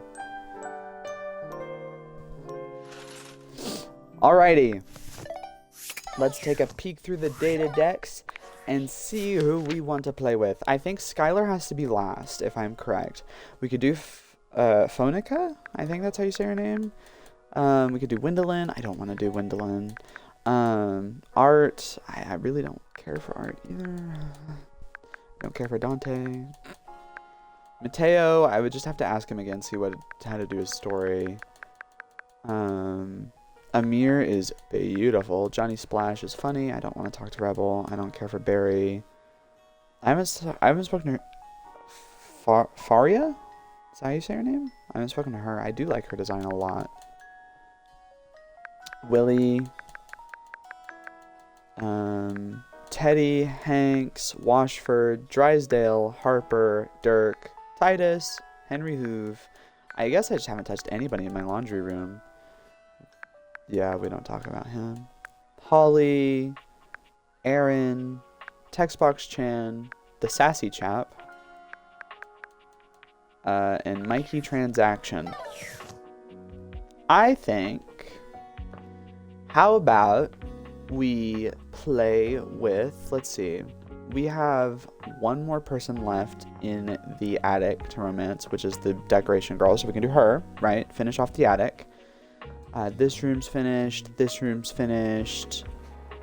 Who else is in the bedroom? I just have Teddy in here, right? And Mikey Transaction. So, oh, and Tina. So we do those three, finish up the bedroom, and the one in there. So that's 4. So we need one more. And I think the one more can be Mateo, since I've already started Mateo's story.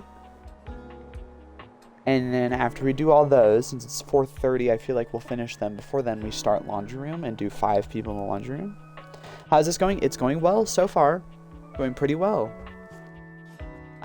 We're just figuring out, we just finished the storylines of all the people we were talking to at the beginning of the stream, so we're gonna start out a whole new cast and crew and continue on from there.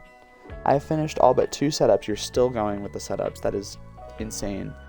Actually, I'm pretty sure this is Art as well, so never mind. She's not the last of the attic.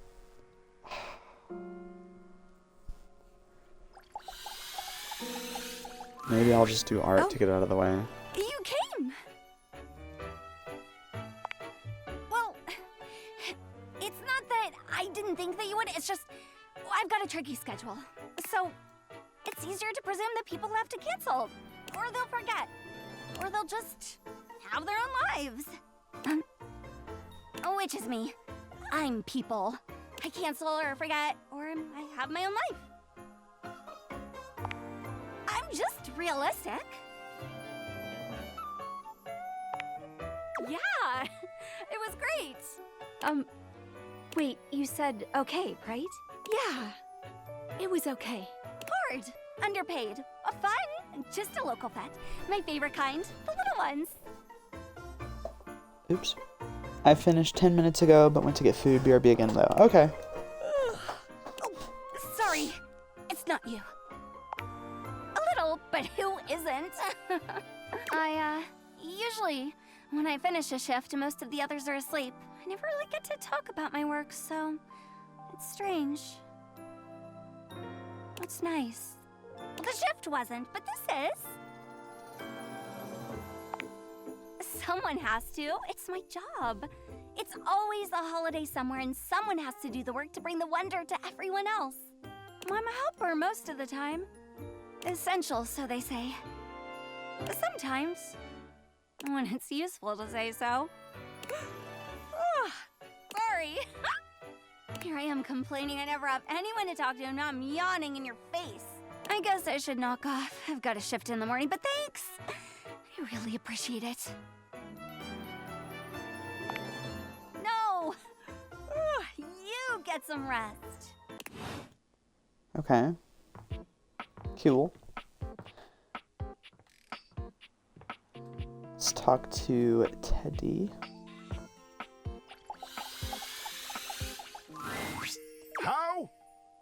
to throw a ball. Yep, this technique will work on any ball. I know. You probably already know how to do this. It's all about the strategy. Hoove might have told you, but I used to play in the laundry leagues. The laundry leagues? It's like human baseball, but fluffier. I was a crackerjack laundry league player, and I loved doing it. It didn't last too long, as you might imagine. These little old legs couldn't quite keep up with those fastballs. Oh, thanks. I wasn't fishing, but I'll take the bait. But on to the best way to throw a ball. Have it in your hand. Look where you want it to go. Believe in yourself. Throw as hard as you can. And don't forget to let go when it's time.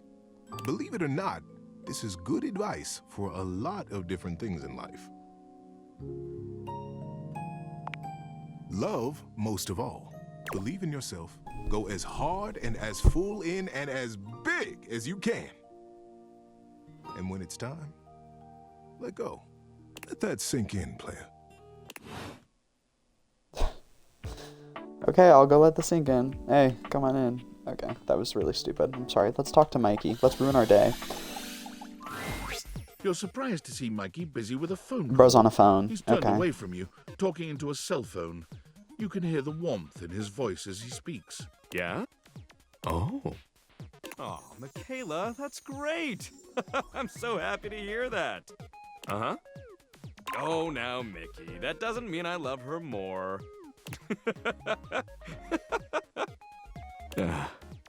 Yeah, Daddy's working. I'll be back soon for you. Love you too. Bye-bye. He has Mikey kids? spends a small moment looking at the phone, then notices your presence. His demeanor changes to his usual self. Oh, sorry. What would you like to do?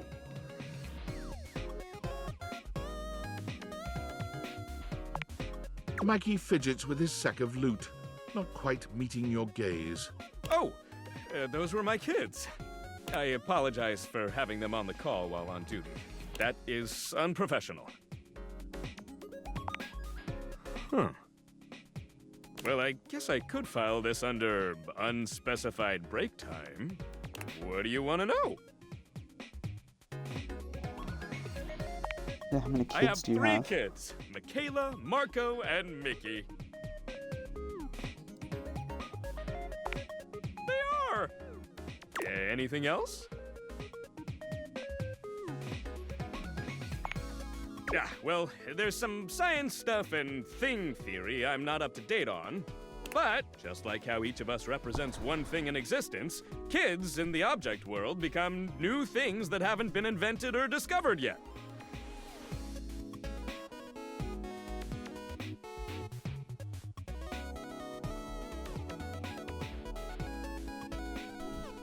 Yeah. Fairly young and robust, I might say. I was born from my parents, Roland the Roulette Wheel and Addie Addiction. Addie Addiction. Okay. My mom has a ton of offspring.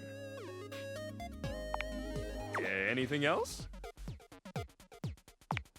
Oh, she's great. Anything else?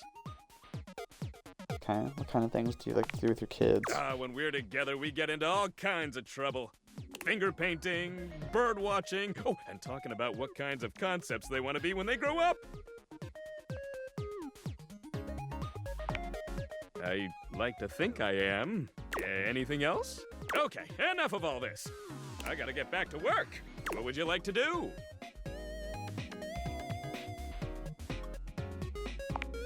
I always love saying hello. Hello! I love saying that. Okay. Hello!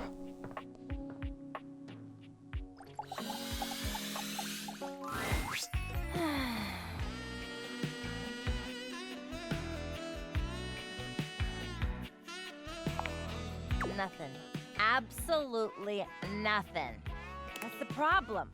Well, since you're here now, you entertain me.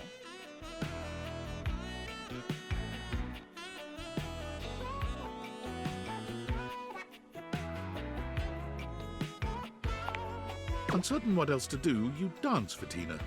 It's clumsy and terrible, and it's impossible to tell if Tina even likes it. Do you do everything someone else tells you to do? God, you're the worst. It's kind of adorable. All right. That's enough out of you. Look, since you're here taking up my time, maybe you could do me a favor. I'm trying to get back on the market.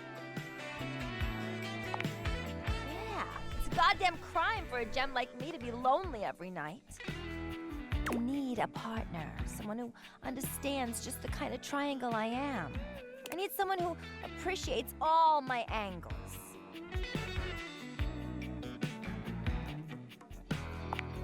Yeah, all of that. If you can't bring me nothing like that, I ain't got no use for you. So get out of here! Oh, okay.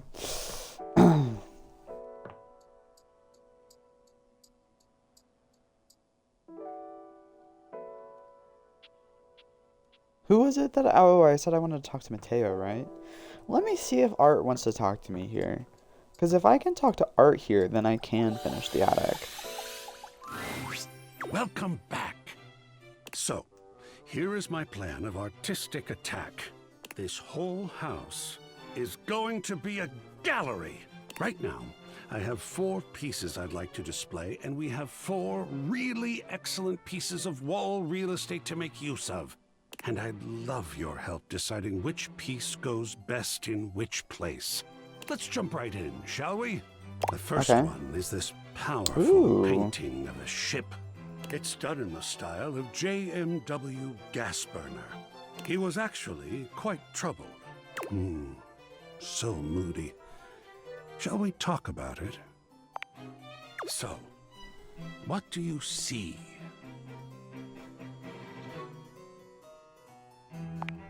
Without doubt, the great age of sail. There is something so powerful about the ocean, about our attempts to be both one with it and safe from it. What mysteries lie beneath that foaming depth? Why are we so drawn to it when simultaneously it is the source and birthing ground of some of our deepest inborn fears? Fascinating and wonderful. I'm sure there will be folks who look at us in the here and now and think that we were nuts too. This kind of art is amazing in that it can capture a psychic perspective as well as a visual one. Do you think we should display this one? Yeah, Most I like this one. excellent. Now, on to location. Just here. You have quite an eye, I think. It looks fantastic there. Well done. There are more to go through. The gallery is yet in its infancy. Come back to me here in the attic when you're ready, and we'll do this again. I so enjoy talking about art, no matter your preferences. Okay. I just realized his glasses are literal frames. That's cool. Come and give me a little snuggle. I was going to give you a little snuggle. I just meant to go to sleep, but I forgot to take my glasses off. You know what? Let me close that. Okay. Ah, you've returned. Excellent. I have a very important piece to discuss with you today. Okay, which one? Oh. Ah, this one. It is Japanese, done in the style of the Muromachi period. For me, it is such a wonderful evocation of the fullness of empty space and the emptiness of presence. Ecstatic. What do you think about this piece?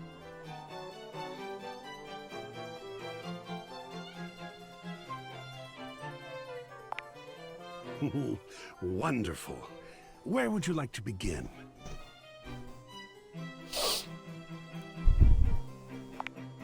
That it is. The tree, off-center, but in the foreground that beckons you in.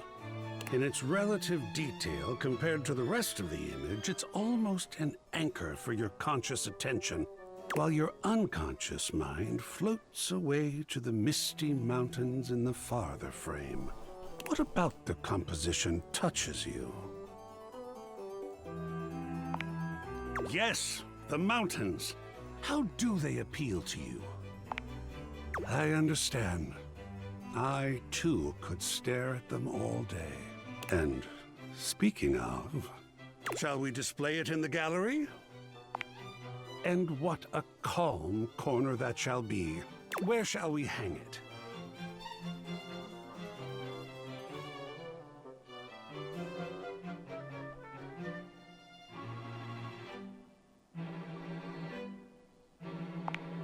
Here? Well, where shall we hang it? Like this? Sure. Well, 2 wonderful pieces hung up to please the eye. Well done. A few more to We go. got 2 still. more. Let me get them prepared for viewing, and then feel free to return. Okay. Holly greets you with a spirited wave, the bells and ornaments in her hair jingling with every energetic shake of her hand. You made it! Thanks for making the time. Gotta rest sometime. Almost. There's always something happening somewhere. Everything! Oh, I've got a 5-page resume, which I know you're not supposed to have, but I'm secretly very proud of it. I've been a waiter, a maitre d', a caddy, an usher, a valet, a piñata, a mascot, a piñata mascot, a bartender, a line chef, a runner, a ticketer, a seat holder, an election official, a Zamboni driver, a scuba diver, a pickpacker, a mail carrier, a timekeeper, and an iced Vod judge for a local junior yodeling competition. Okay. Oh, the giggiest. The best kind of work for me, personally. Always something new. I can't sit still for too long. Bores me to tears. I need 50 things to focus on, or absolutely none at all. Nope. But I work a lot of hours. But you already knew that. It's joyful, too, bringing joy. Someone's always celebrating something, and I get to be a part of that all the time. It doesn't even have to be a holiday for me, or about me. I just enjoy joy. You know, better than punching numbers all day. Unless that's part of the game. No offense to number punchers. Just not for me. What about you? What do you do?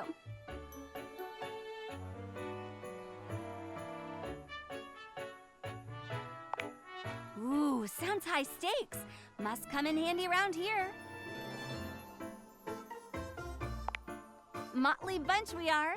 Best way to be. Keeps things lively like a holiday punch. From what I hear, you've been fitting in well. Depends on who you ask. Let's just say, Venetian's Day might be a busy day for you. Let me know if you need some help. I have a side gig running roses to side gigs every year. Well, you waded through my busted schedule, so you can't be that bad. Yes, I am! Speaking of which, I gotta bounce to another shift. Gleester in July is really hoppin' this year. I know, right? That's what I said! Anyway, okay. Bye! Bye, bye, bye! Interesting. To the bedroom.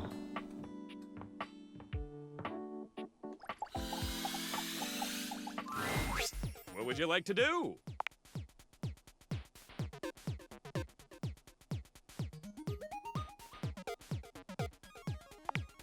Mikey turns around for a moment, and though nothing appears to have changed with him, when he speaks to you, it's with an entirely new voice. Oi, hello. I'm the Brundle Merchant. Would you like to exchange cash for Brundles?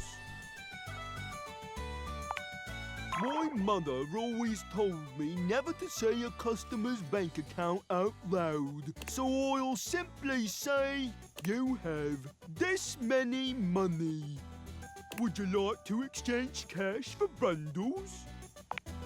My mother always told me, so I'll you have. Would you like to exchange cash for brand? How much? It's 10 money for 6 brundles. Mikey hands you your brundles. They shine appealingly in your hands. Blimey, here you are then. 12 golden brundles. Would you like to exchange cash for brundles?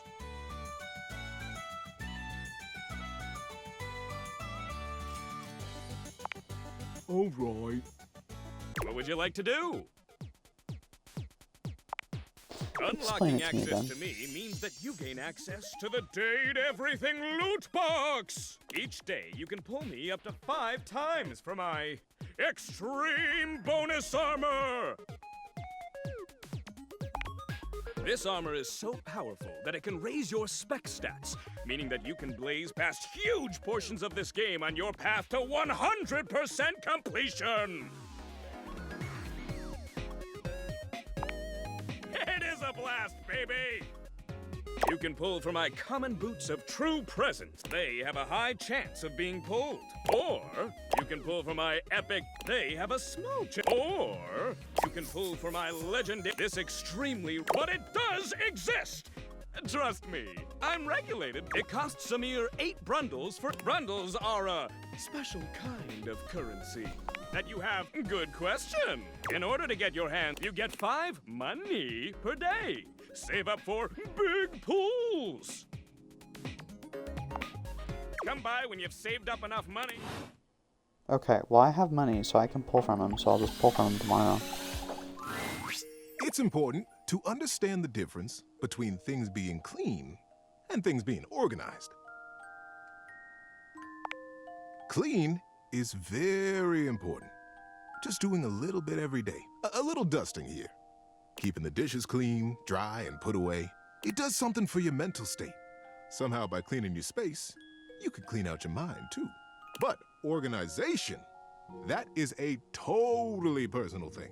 Different people have different definitions of what organization is like, what it feels like. There's no right way, and there's no wrong way. The most important thing to remember about organization is this: your home, your work, your life is right as soon as it feels right to you. And however it ends up looking, make sure you leave room for your teddy bear in there somewhere. He does love you. I can't help it. See you for the next one. Thanks, Teddy. Thank you. Once again, Tina appears to be mentally somewhere else entirely. But this time, she's writing something in a small book. Oh, God, you scared the angles right off of me. I'm journaling. What's it look like? What the hell's that supposed to mean?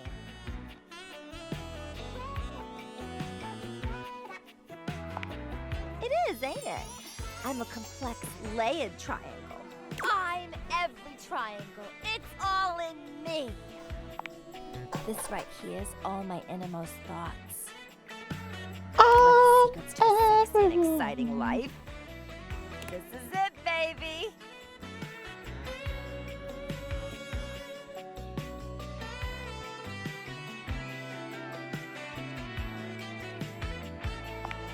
Of course it is.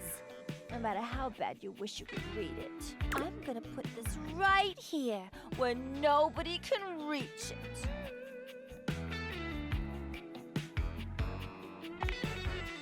Exactly. I'm gonna leave you now. Don't try nothing funny. I got my eye on you. Oh, Okay. lover. You love me though. Let's pull for Brundles or whatever. Mikey is once again occupied with his phone. He doesn't seem very happy with whoever is on the other end. I told you, Stacy, I can't come home tonight. They have me staying late. You'll have to arrange for someone. Yes, we use the shared calendar, remember? I told you to write down the password. Come on, Stace, we can't... Mikey removes the phone from his ear, looking down at it with a blank expression. It appears the other caller hung up. When he sees you standing there, he immediately begins pressing buttons on his phone, laughing nervously. Whoops! Sorry, I had to fiddle with some buttons and knobs before your gotcha was ready. What would you like to do? Yeah, ex-wife, Stacy.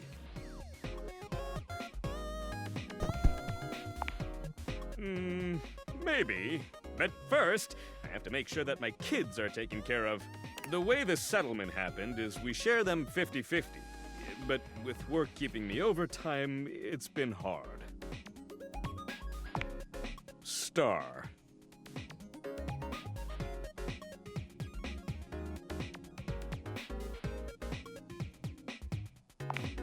Ha!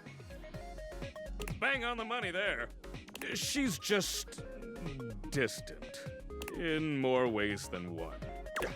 I'm sorry to let my personal matters get in the way of our own relationship here. Let's pull it, baby!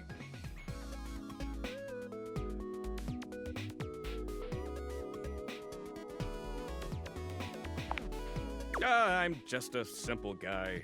I make people happy with some delayed variable rewards and give them something to aspire towards. But thanks. You still want to play? Okay. Okay. I'm gonna save Teddy for the last, because I think he does something else when you talk to him at night, so I'm Silence curious to greets see. you. Tina must be out. Her journal, which is not a diary, is still on the table where she left it the last time. This might be your chance to find out a little more about her. Then again, it is a little invasive, isn't it? It's almost like she was goading you into reading it. Could it be a trap?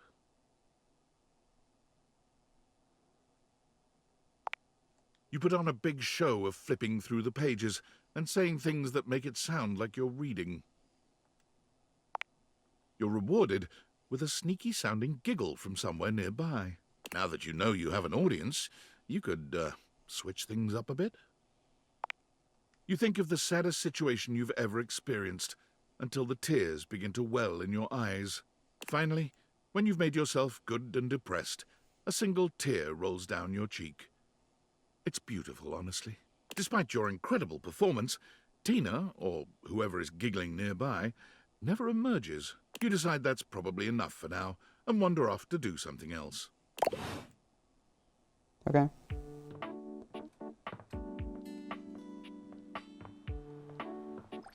Let's talk to Art. Welcome back, co-curator. Let's see the next Let's painting. return to our gallery design, shall we? You've got Yes. to see this one. Much less serious than the others. I mean, just look at Oh, this that one's adorable pretty. little thing. I'm sure some might call it kitsch, but to me, it is perfectly quaint. That little house, that little brook, that little rainbow. You know, I read a wonderful story once about a young couple who escaped their city to stay for a weekend in a cabin just like this. They liked it so much, they moved in and never went back. Shall we discuss it?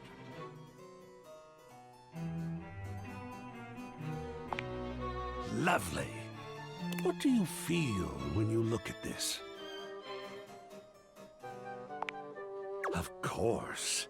It was designed to do just that, I believe. The subject is immediately clear. There's no definitive point of view, no work required from the viewer. In fact, the majority of people looking at this would feel just the same way. At ease, not triggered. It was designed that way. And that is absolutely wonderful. Good feelings are good. Is this one you'd like to display? Where shall it go? How about this? Well, we are making excellent progress here. Just one more to go. Ah, the thrill of gallery design. Okay. Perfect timing! You come to expect Holly's spirited greetings, but this one still manages to startle you just a little. Just a wee bit.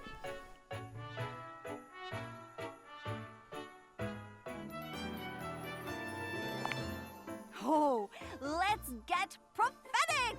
Spooky. Anyway, how do you feel about flyers? Mirth Day party. So do I. So I've got a meal drop shift, and I figured why not do more? You know? So I picked up a flyer drop shift, and I figure since you're here, you're wanting to hang out anyway. So, keep me company? Sure. Great! Race you to the kitchen.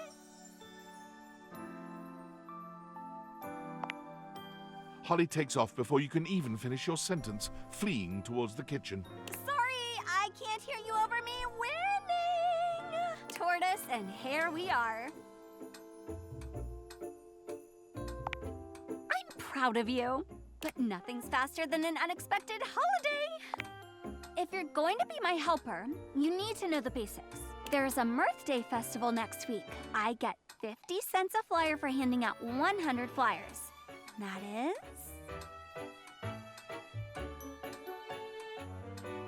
50 cents. So every 2 flyers, that's $1. So she gets $50. bingo.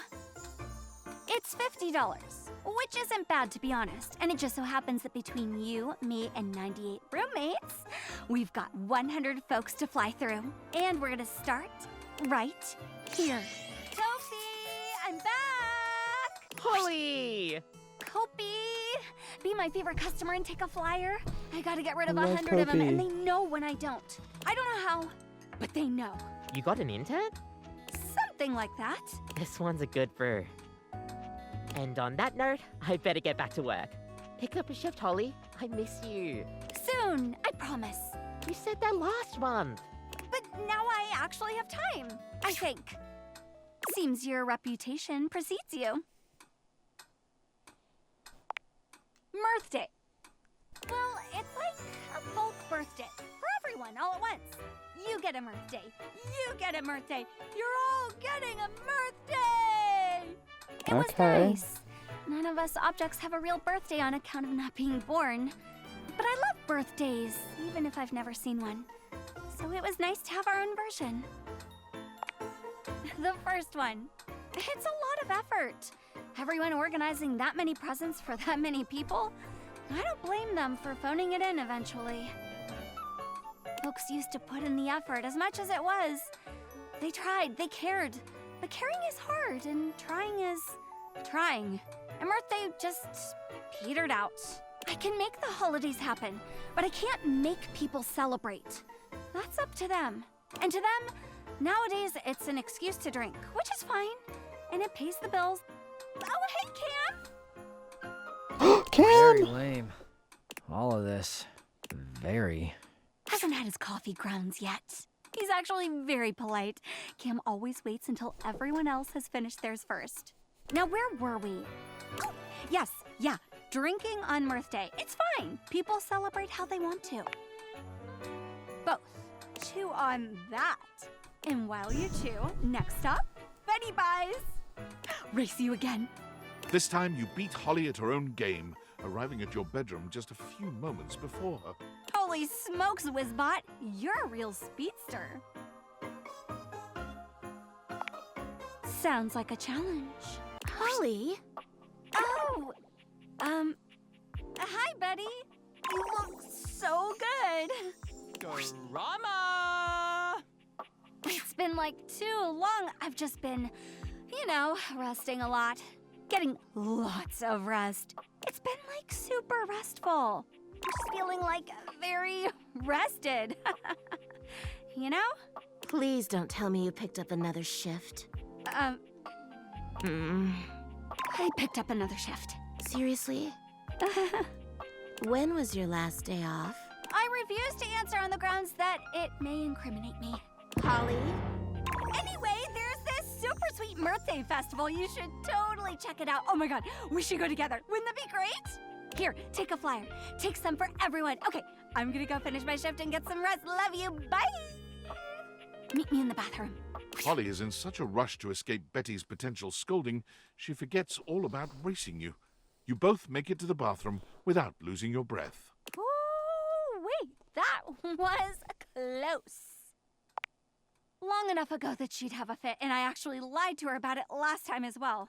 So in essence, I wasn't really lying, at least this time, because I simply refused to answer on the grounds that it may have incriminated me. Confusing enough? Betty's a sweetheart. She just gets paranoid I'm getting enough rest. Last Blissmas, she gave me the silent treatment until I took a day off work. Everyone said she was worried about me burning out, which is crazy, by the way. How do you get burnt out over Blissmas? It's way too cold for that. Betty's a real angel, though.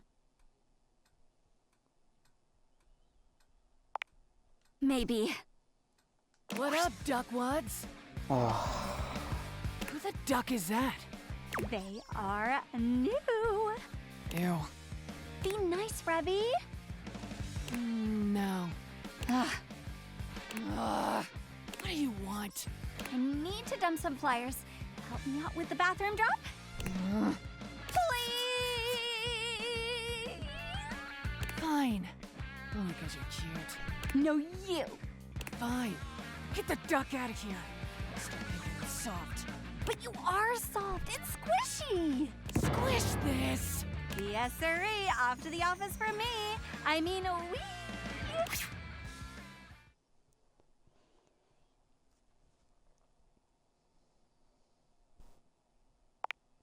I don't know what you're talking about. I'm just following the handbook. And if the handbook route is outdated and lends me some overtime, I'm not going to be mad about it. I get screwed on the daily. Might as well get paid for it. Well, not like that. Not that there's anything wrong with that. Anyway, office! Bring out your dead! Oh, and make sure you do not hand those flyers to Jerry. You will never see them again. Did someone say Jerry? No! Terry! Who's Terry? You know, Terry... Terry Cloth. Terry Cloth. He's new! Oh, Terry! Yep. Terry. Great guy. Hey, Holly, did you bring any of those flyers? You know I love a good flyer. Okay. Nice chatting, Jerry. Nice chatting. Oh, say hi to Terry. I will. Great chat. Great chat. You know what? I'm just gonna put these right here and run. Next stop, the land of the living. You know it. Close one. Jerry is great, mind you. But he gobbles flyers up with pastries, and then he never actually goes to the event anyway. And then my boss is always like, why is no one here? Because one drawer took 20 flyers. What do you want me to do? You know? Also, because your event is a little meh. Don't tell him I said that.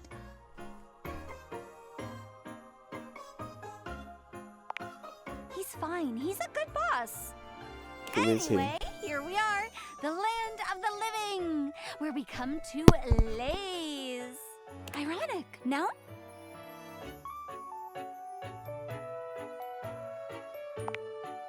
Same. Lots of holidays at home here, simmering around. What's your favorite? Valdiviantine's Day, Blissmas, Balloween. You wouldn't have heard of it. Let's say Balloween. That holiday has dropped in popularity, but it always bounces back. I love the small ones. I mean, I love all of them, of course, but I adore the small ones. The ones you'd never know. Because you know for sure those people are there because they want to be, because they care. And that's all it is, right? A holiday. A group of people, big or small, willing wonder into the world. And what could be more wonderful? I'd put up with all the silly shifts in the world to be a part of that.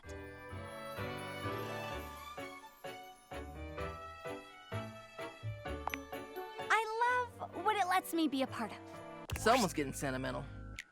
Dante! Flyer drop? Flyer drop. It might be the ash talking, but you really ought to take a break. You know me.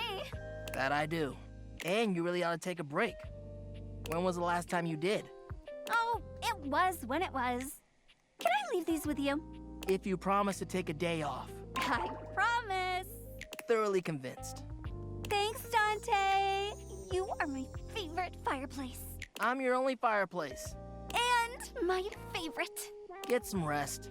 And rest we shall. Woo-wee. Thanks for today.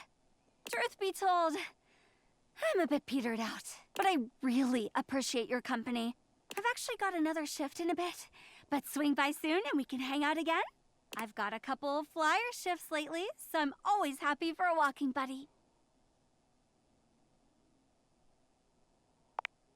And rest I shall, right after this shift.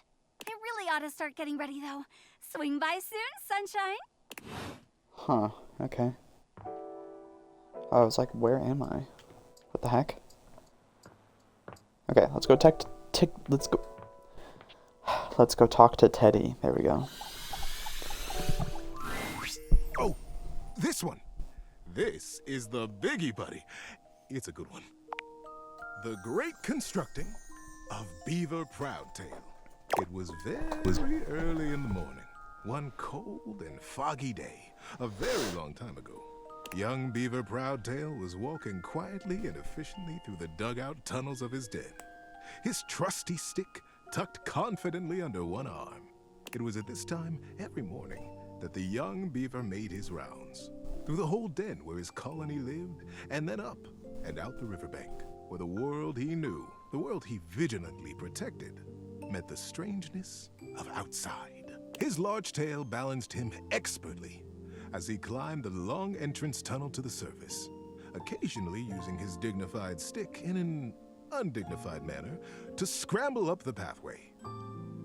As he heaved himself out onto the bank of the river, Beaver's attentiveness grew even more acute. It was dangerous to be outside alone. The Great War with the colony across the river had been going on for as long as he could remember, and a fair bit of time beyond that. It seemed like there had always been the war. He couldn't remember any outright battles or even any scrappy skirmishes, but they were definitely at war. He was sure of it. For a moment, he almost asked himself what the war was even about. But he forgot to finish the question. He was very young, after all, and what did it matter?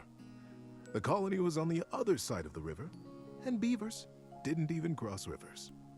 He smartly tucked his stick back under his arm and began his patrol. So many steps this way, a scrutinizing scan, and so many steps back. But today, something was different. On the other bank of the river, through the fog, he heard the distinctive sounds of battle. "On guard, ye scum-footed knave," the voice cried. "Defy me at your peril." The sounds of the wood clanging against wood echoed through the fog. Hey-ya! Pow! Bing, bang, boom!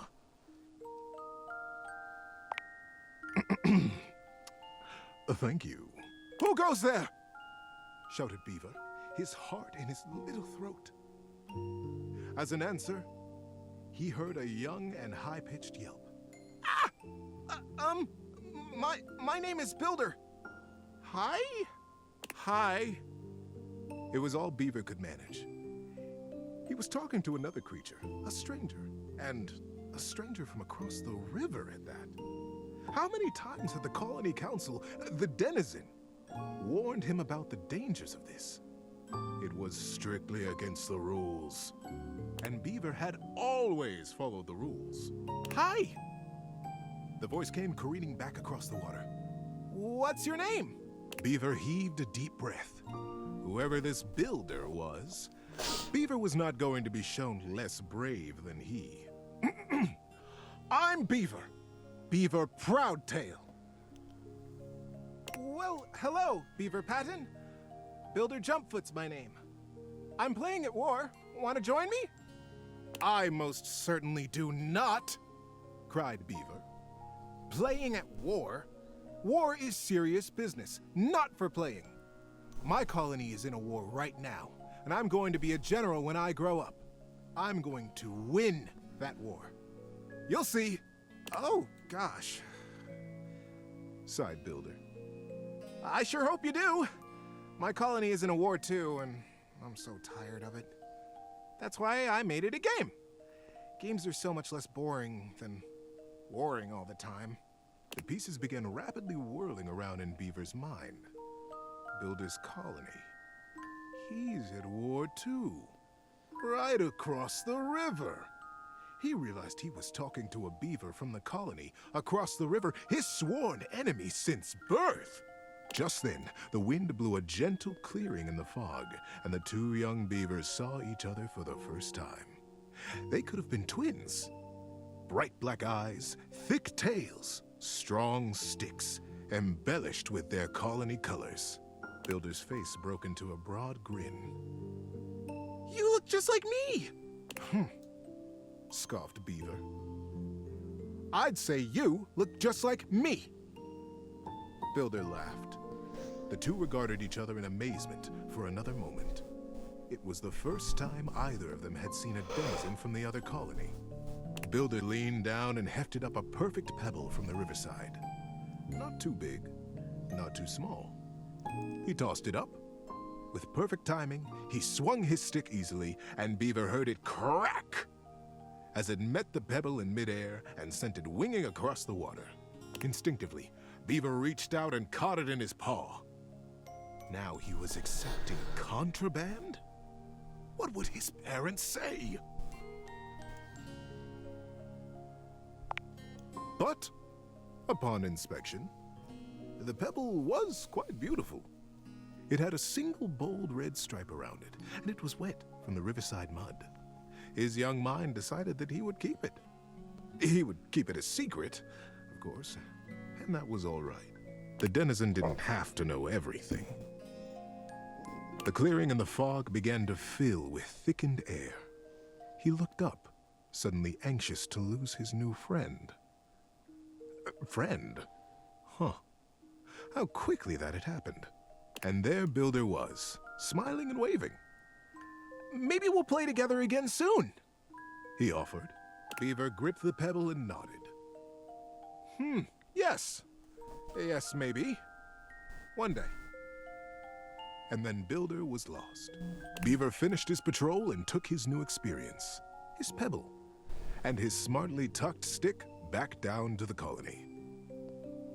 How you doing, buddy? Need a break? How do you have nitro again? Also, this isn't a good kids book. The words are too hard for kids to understand, dude.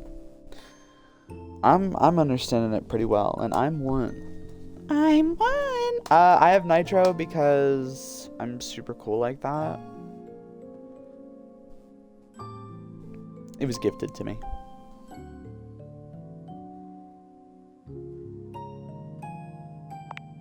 Many seasons had passed since that morning when Beaver Proudtail, all grown up, marched through the tunnels of his colony toward his audience with the denizen.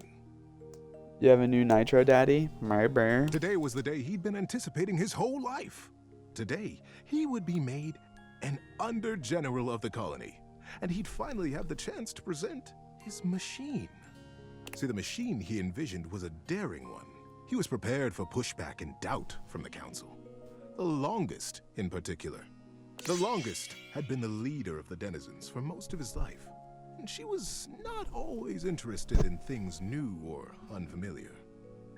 Beaver's machine was both.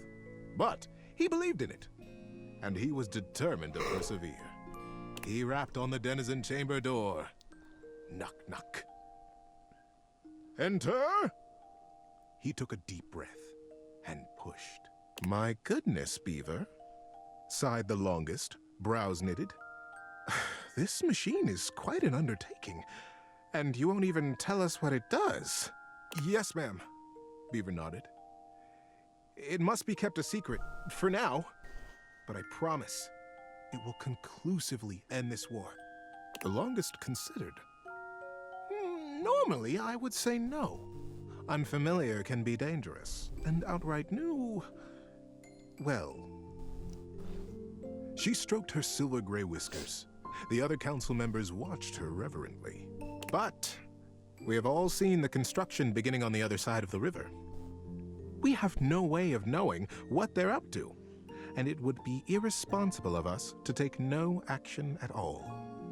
They're doing something. We must do something too. Deep murmurs of assent rippled around the small stump table. And we trust Beaver. He is our newest under-general, after all. She winked in his direction. If he believes his machine will truly and finally tip the balance of the Great War in our favor. She paused. The silence was agonizing. Beaver kept his eyes fixed on the wall just behind her head, patient. His paw unconsciously turned and returned a small pebble in his pocket, caressing along the line of a single great red stripe. Then permission is granted. Beaver let go the breath he had been holding. Whew. Begin construction as soon as you are able, Under-General. And good luck. She smiled warmly, but the burden of her long years of leadership showed through her sagging cheeks. We will be watching. Beaver smartly untucked and retucked his stick, slapped his tail once against the packed ground in assent. Yes, ma'am. Longest. I'll begin right away. He turned on his heel and marched out of the chamber. It was the first day of summer. It was going to be a long and exciting season. At first, the build crews the Longest had placed under his command were reticent. What are we building? They would complain. What does it do? When Beaver said nothing and admonished them to follow instructions, their eyes flickered nervously to the building across the river. Maybe it's something to help us fish the river, Corinth Blue Eye speculated. Did you hear? Denny Strongpaw almost got swept away yesterday. And his whole crew. He did? But Denny's the strongest fisher we have. Shelby Tunneler sighed. Ah, this river. It's so fast. Yes, yes, retorted Maddened Sharptooth. But fishing will not win us the war. We must focus on the war. And the others agreed and went back to their building. Sometimes the Longest would come to check on the machine, casting her critical eye over every joint and pillar. Most often, she went back below with hardly a word to Beaver, appraising, wearing her doubt like a shawl. But as the summer season progressed, the mood began to shift. Crews would show up to their duties early. They smiled more. They stood up straighter when Beaver came by them or looked to them for progress. The machine, whatever it was taking shape, and its scale was impressive. It looked angry. It looked like the great weapon they all hoped and prayed it was.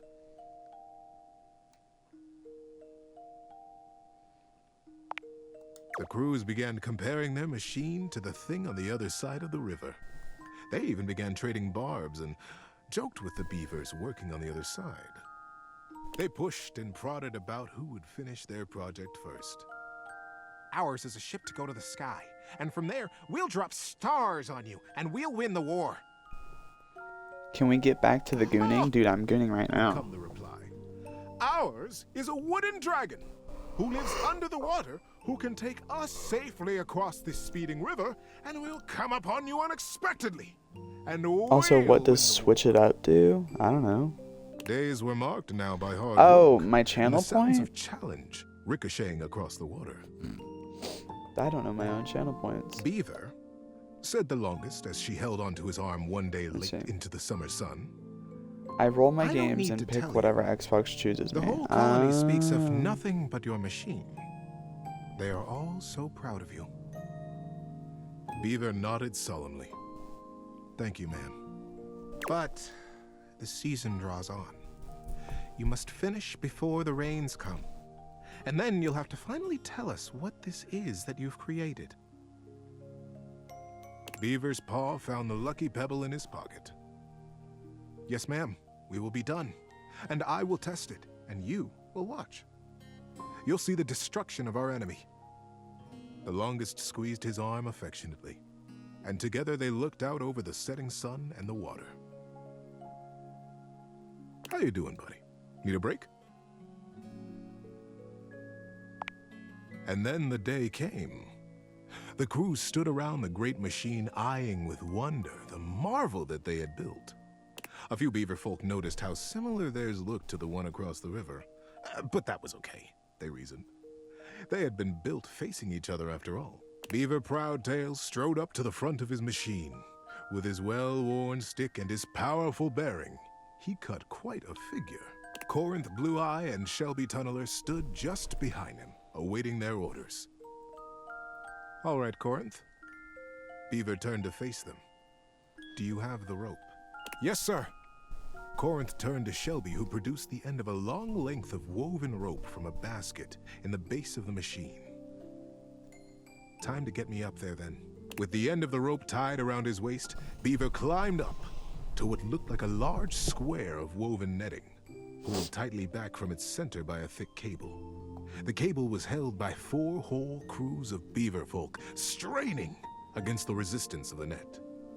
The longest stood back at a safe distance, her shawl wrapped tightly around her shoulders to ward off the early autumn chill. Beaver settled himself right in the middle of the netting, at the last moment shaking his head in sudden memory. Here, he said to Shelby, and handed her his precious stick. I'll be back for this. Back? Queried Shelby. Ready, crews! Shouted Beaver. Ready, under general! Came the chorused reply. And loose! At their cue, the crews simultaneously released their hold on the cabling, and the netting rocketed forward, launching Beaver Proudtail out into the air. And he dies. Great river! They cried in consternation and shock. What? Where is he gone? Is he all right? What have we done? The confusion was so great that not even the longest could restore order. Minutes passed before another shape came sailing over the river from the other side, to plop safely and squarely into the center of the net. It was Beaver. He had the same square head, and the same rope wrapped securely around his waist. Good log! What a ride! That's the most fun I've had in weeks, said the shape in the net. He began to disentangle himself and stand up.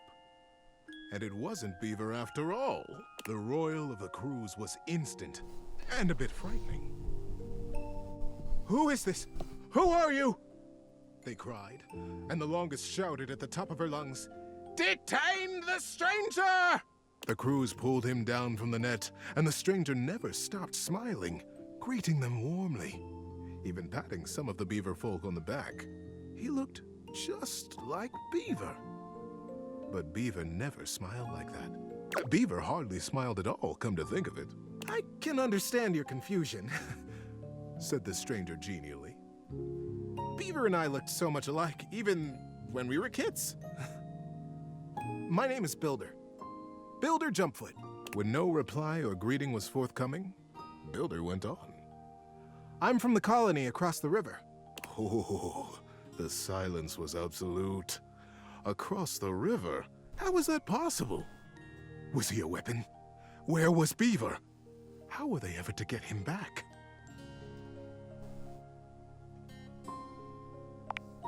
Builder just smiled, absolutely at his ease, seemingly pleased as punch to be among all these new friends. And into this silence sailed the figure of Beaver, a new rope tied around his waist.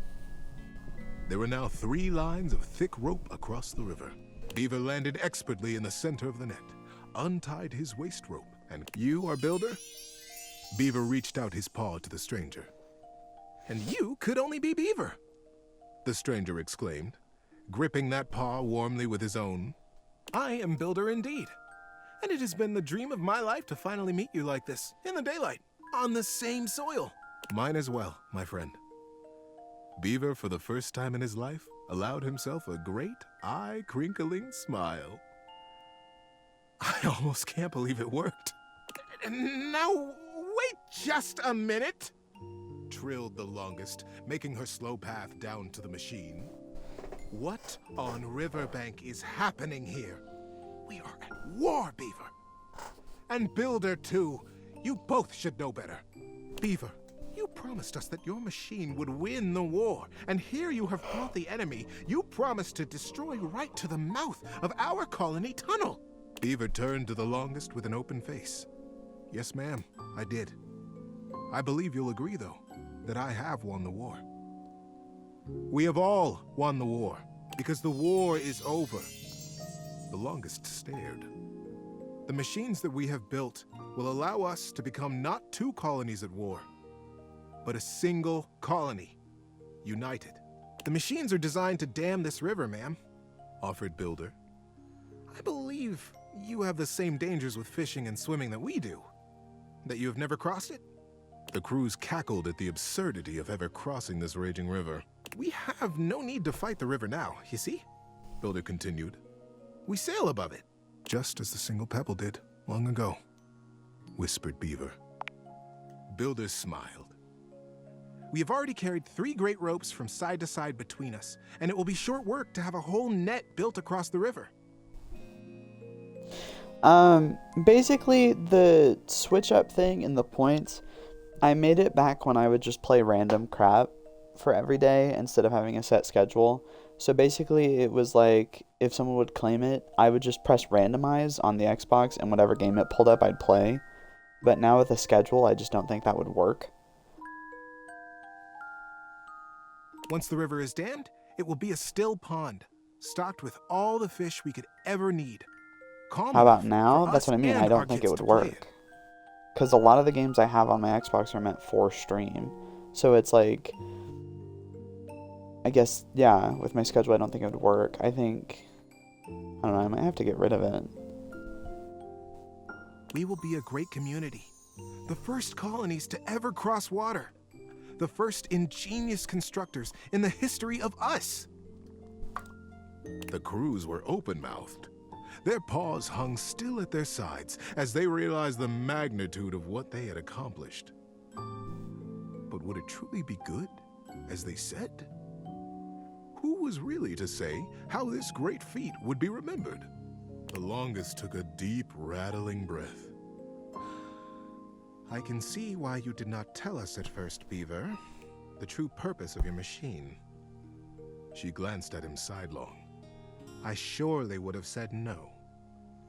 Nothing this daring has ever even been attempted before, let alone under the mask of subterfuge. Beaver looked up at her, suddenly a very young kid again in his heart. Yes, that is true, ma'am. I have won the war. I have won by making it go away. We have all won it. By making friends out of old enemies. Ma'am. Mother. Do you like it? The longest looked fondly on her son. Her serious and guarded and daring and wonderful son. Yes, child. I have never been more proud of anyone. Builder guffawed and began to dance around, slapping Beaver brazenly and companionably on his back. Beaver stood solemn, quiet, a gentle smile tickling the corners of his mouth. Satisfied. It was, as they had promised, quick work to dam the river. Beaver and Builder were excellent guides, and the crew from both sides of the river proved naturally adept and joyous in their work. Before the autumn settled in, a great still pool existed between the two colonies. Kids splashing and playing, and parents fishing safely. Denny Strongpaw, the best fisher in the fast water, turned out to be the best fisher in still water too, much to his delight. And very early each morning, Beaver Proudtail still crept quietly from the colony and performed his morning rounds. He had never missed a day. But now, his favorite part of his patrol was seeing Builder Jumpfoot across the water and batting a very specific, very lucky, red striped pebble back and forth. Oh. Good night, buddy.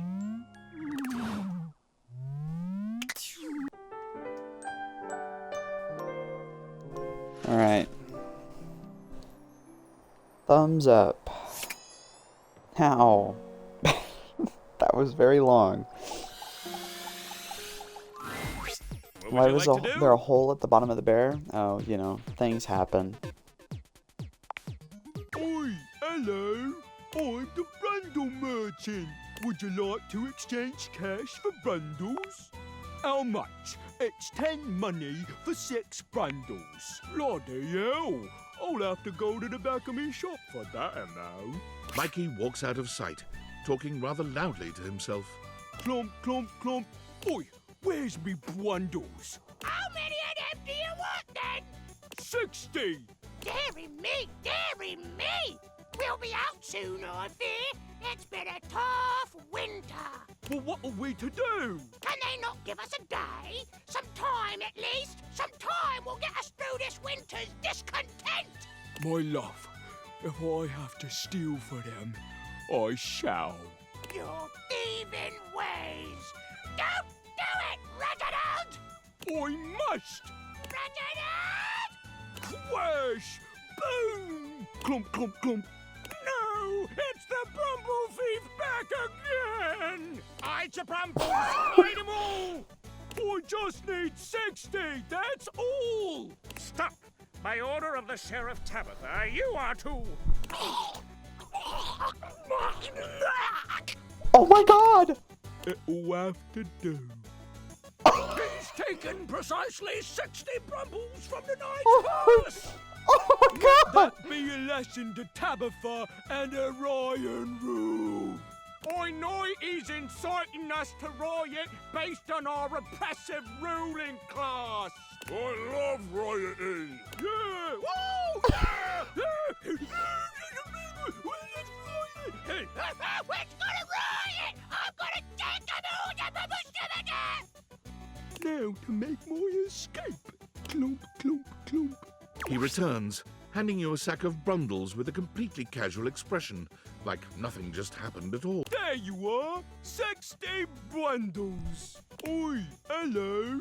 I'm the Brundle Man. Would you like to exchange cash for Brundles? Alright. What would you like to do? Full I'll take armor. those Brundles.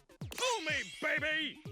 1, 2, 3! You got the epic gauntlets of stardom! Woo! Damn straight it is! Now these are of a much rarer quality than the stupid boots. Your specs points have all increased by 1! Woo!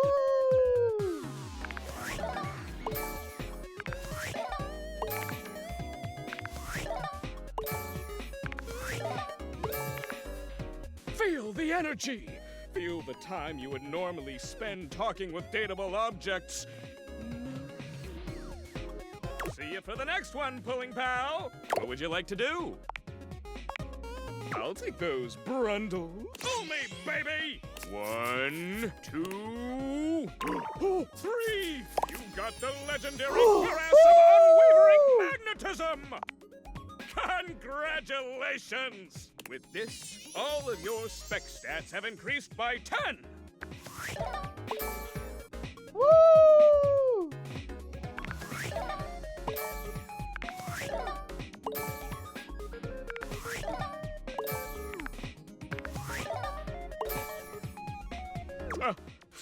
I always get a little emotional when this happens.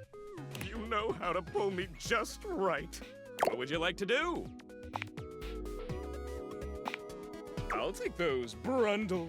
Fool me, baby! 1, 2, 3! You got the common boot. With this, all of your spec... It may not have been what you hoped, but no set of legendary armor would be complete without boots. It's a great start. Hey! With that attitude, you'll get it on your next pull. I can feel it. Plus, once you get 100 of them, you can fuse them into epic gauntlets of stardom. Pull it, baby! What would you like to do? Well, I feel like I have it all, I so... always love saying hello. Hello! I love saying that. Hello!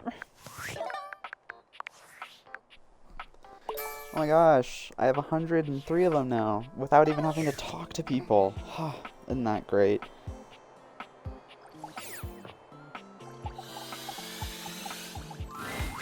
Tina is standing there with a smirk on her face. It's clear that she knows you've wussed out on reading her entire diary, and her mind has been made up about you.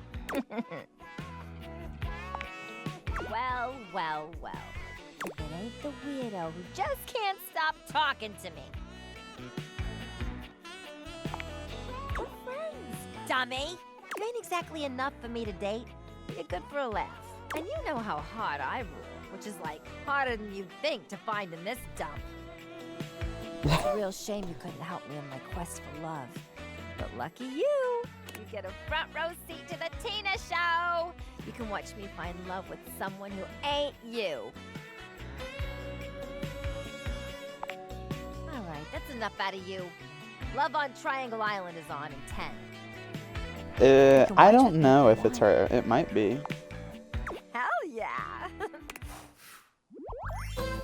So was I supposed to just read her diary and that would give me the love ending? Friendly with you.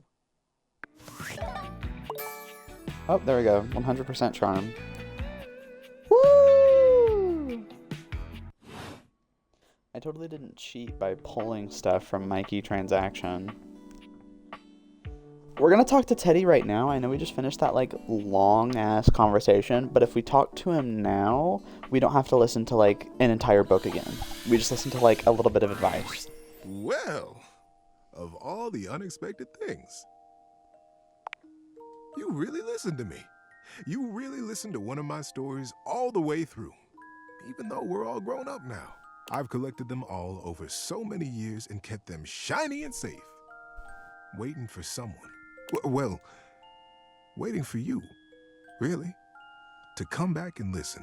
And you did. I can't tell you how touched I am. But the unexpected part is how I feel. I've always loved you, you know, even when we were little. We were so young. And I always wanted to protect you. But then with all the time we had apart, how much you've changed and turned into such a remarkable and generous person. I find that I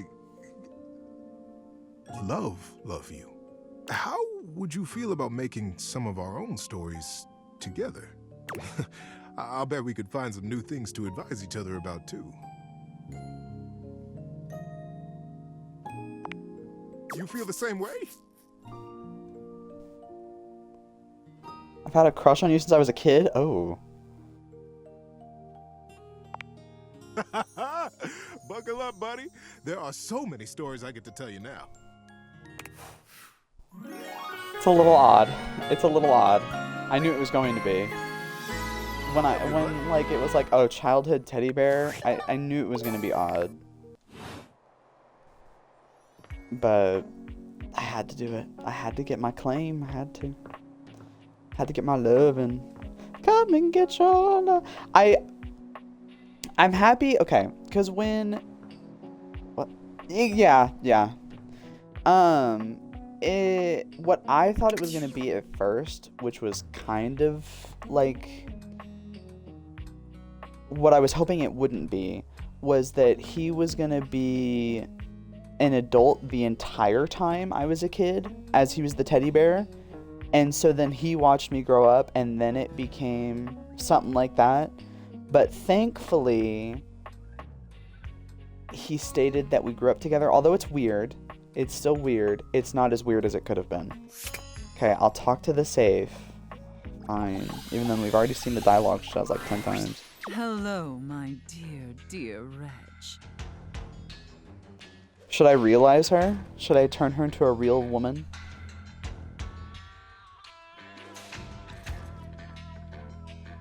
Means we won't be able to see her anymore if I do it. Well, we'll see what she looks like in normal clothes and see her story, just like how Lucinda became a monk.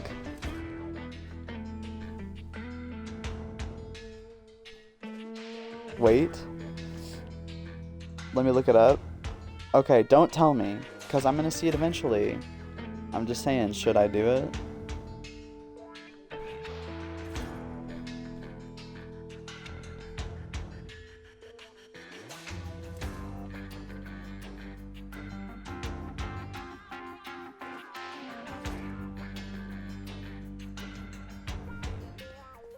Ouch.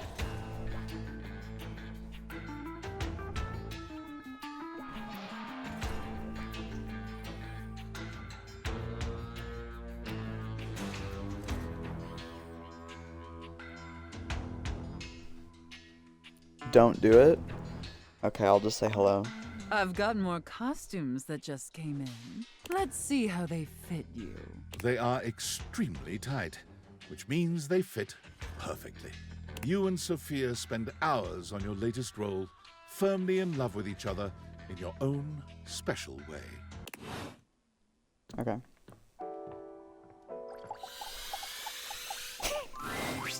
I am having so many feelings right now. On the one hand, this is the last piece, and how exciting that we have done so much good work on the gallery. And on the other hand, this is the last piece. And after this, I won't have such an easy reason to have you around and work with you. I almost don't know what to feel. I suppose I'll feel it all. That usually works. All? Oh, you mean just the two things I delineated a moment ago? Of course. Whew. You had me scared there for a moment. I have many other feelings, some not discovered yet by mankind. What? This last one is a true modernist kick in the pants. I give you protest art in the style of the one and only Planksy. It's so irreverent and bold. The fact I know where this is going to be hung because it's the only place we have left is really funny. Let's get into it. Oh, talk, talk, talk! Tell me things! Okay, whoa, calm down.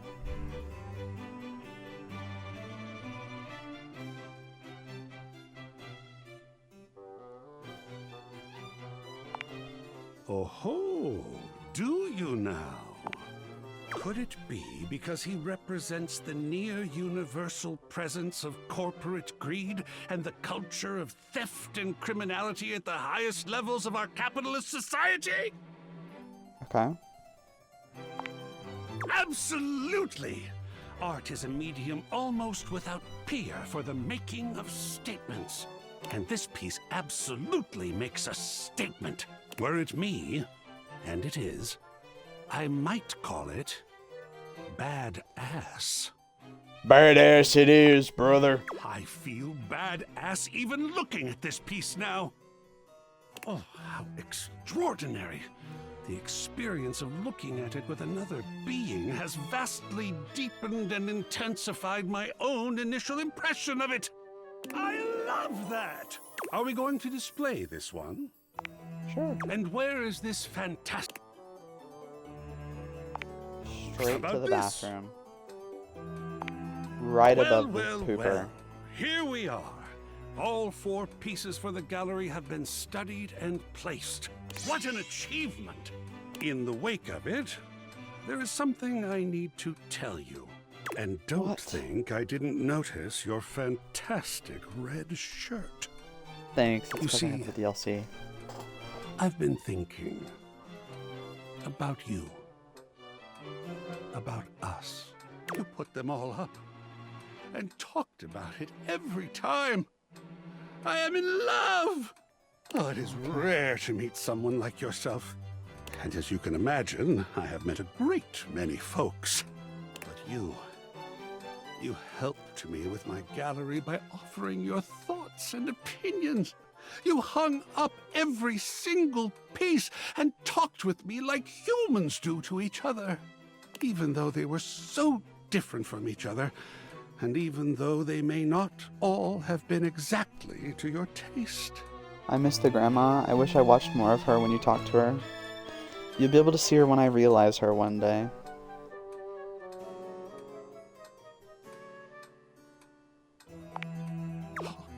I am thrilled beyond words to hear that.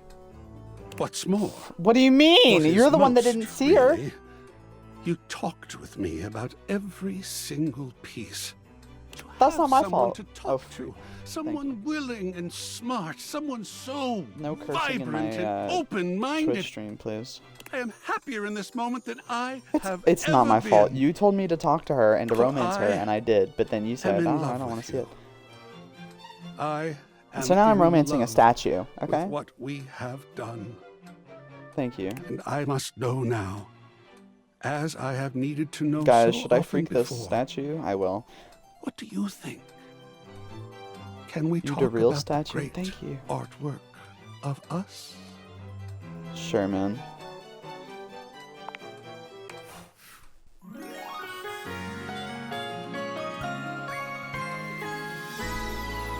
I like the statue, man. Of course you do. Scene. Woo! Okay, let's go to sleep. So, we romanced Teddy. Tina, we became friends with. Art, we romanced. Who else was I actively talking to? Mikey Transaction. I don't know exactly how to romance him. But let's talk to her really quick. I think her story's almost done. Hopefully, fingers crossed. You can already tell Holly isn't here because of the pointed silence, but it's still a bit jarring to look around and not see her anywhere. Florence appears to be here in her stead. She looks at you like she's been expecting you. Well, hey there. What brings you around?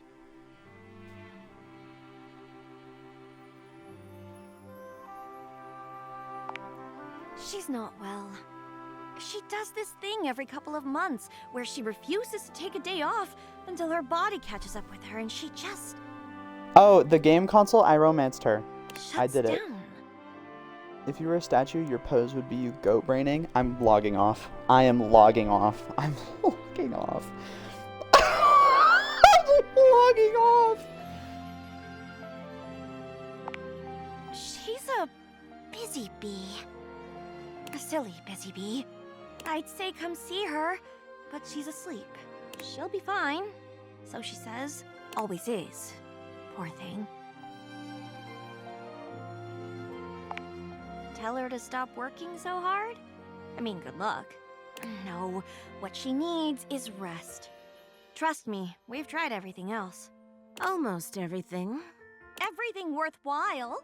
What she means is, we've tried everything easy. Oh my god, are we gonna have an intervention? We haven't gotten her fired. Yet. Ever.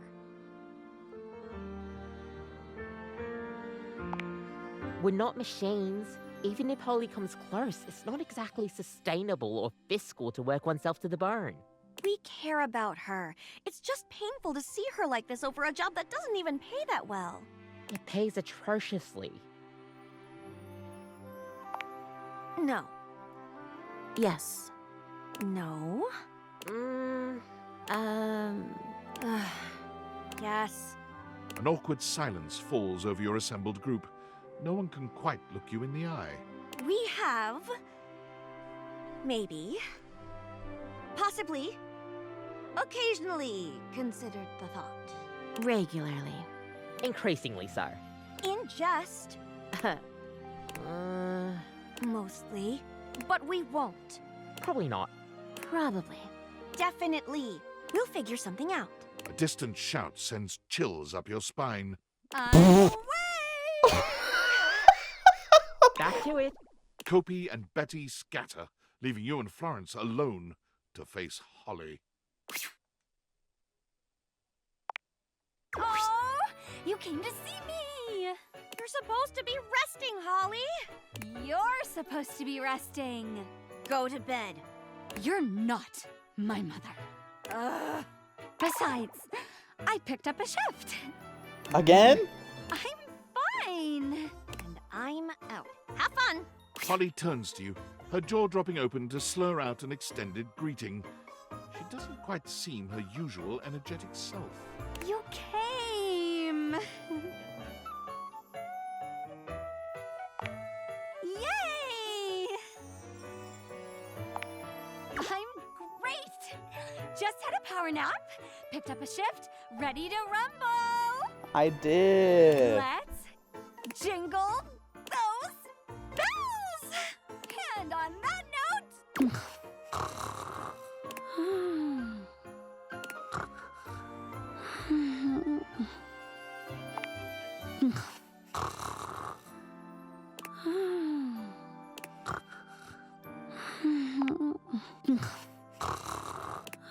Should I just like let her sleep? Is that like something I can do?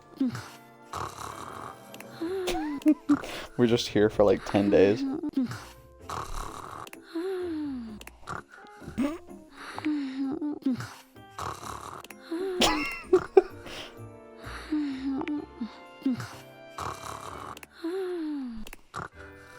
I don't want to wake her up. Why can't I just walk away?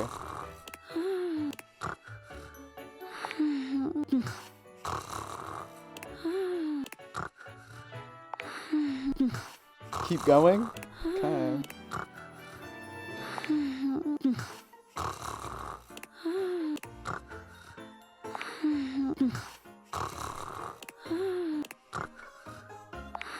I genuinely feel like there's gonna be no payoff.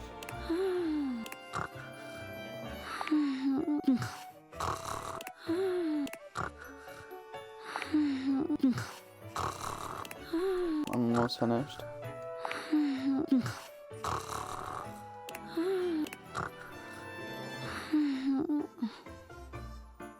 Okay, should I just say something? We've been letting her sleep for like... You're getting close? Okay.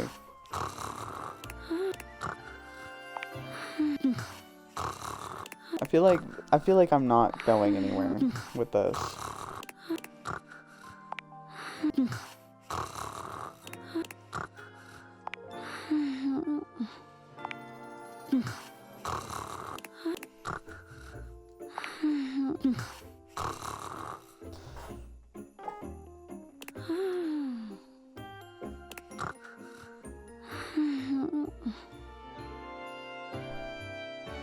You fool. No!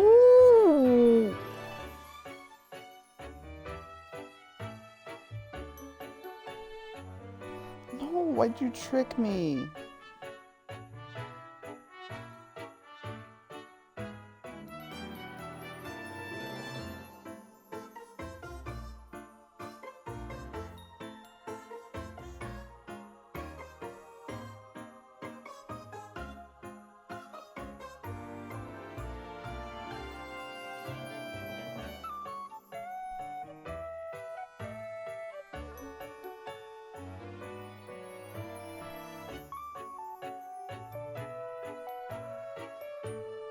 Okay. Yeah. Oh. Bruce?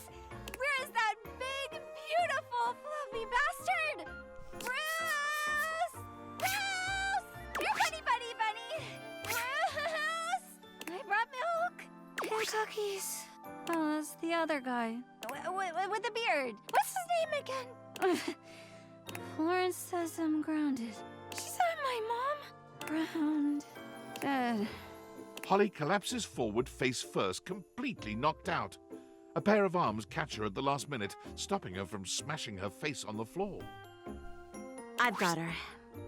Betty eases Holly to the ground, gently lying her down before slipping away. I've got a shift. Just a dream. Merry bliss, miss.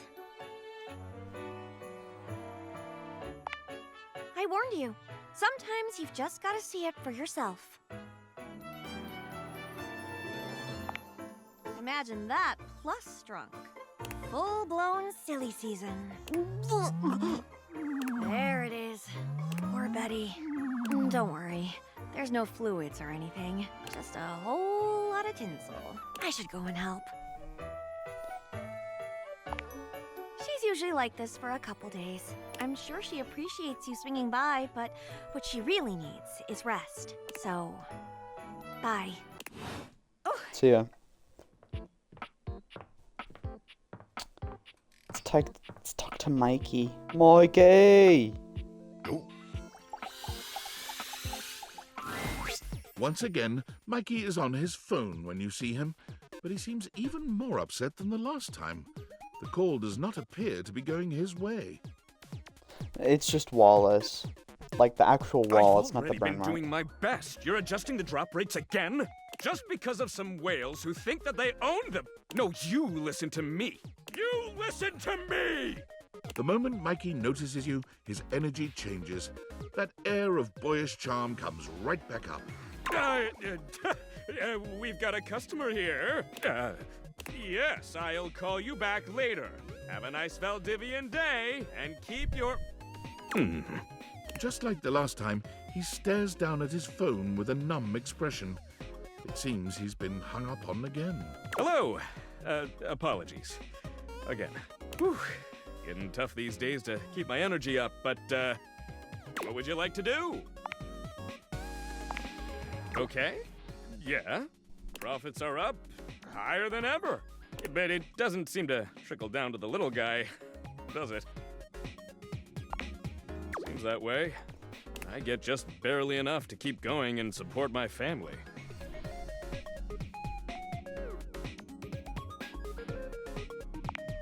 I wish, but I don't even make as much money as you do. Look, I didn't ask to be a microtransaction. Just like you didn't ask to be born a human. But it's what I am, and it's what I do well. If it keeps my kids safe and happy, then I'll do it. I appreciate the check-ins, I really do, but I gotta get back to work.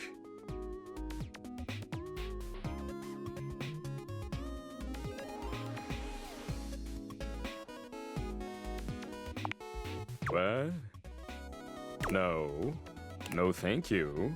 Let's keep this... What would you like to do? I always love saying hello. Hello! I love saying that. Oh well. Okay, now let's look at who I can start now. Guess we can go back to Mateo, like I said we could.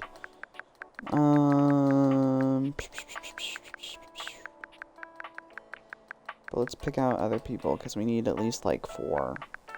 Can do Amir, do Johnny Splash.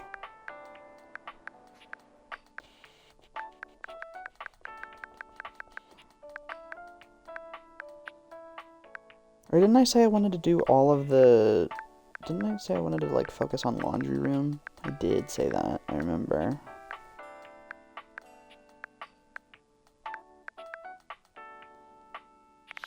So I guess... for the rest of the day, let's talk to Mateo at least to figure out what I need to do.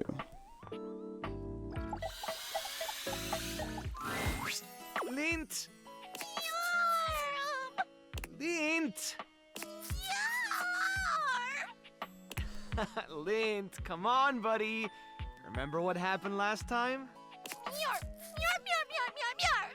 If you don't slow down, you're gonna... Mateo doesn't even manage to finish his warning. Lint crashes into something just out of sight. I'll get the broom. It's just Lint Eastwood, Dolly's pet. He always gets the zoomies after a bath. Linty! Speaking of... Linty! There's my big handsome boy. Look at you, fresh as a daisy. Dolly bends down to pick up Lint, planting a sweet kiss to the top of his head. Oh, now are you a good boy for our Matito here? Matito. Tell me honest, he didn't give you any trouble this time, did he? Filo, no, nothing I couldn't handle. He actually did better with the trimmer. I think he's finally starting to trust me. Is that right? I am so proud of you, my fuzzy sweetie lumpkins. Oh, thanks for always taking such good care of him. I know he can be a handful, but, well, he's my handful. He's welcome back anytime, Dolly. Come on, let's get you home.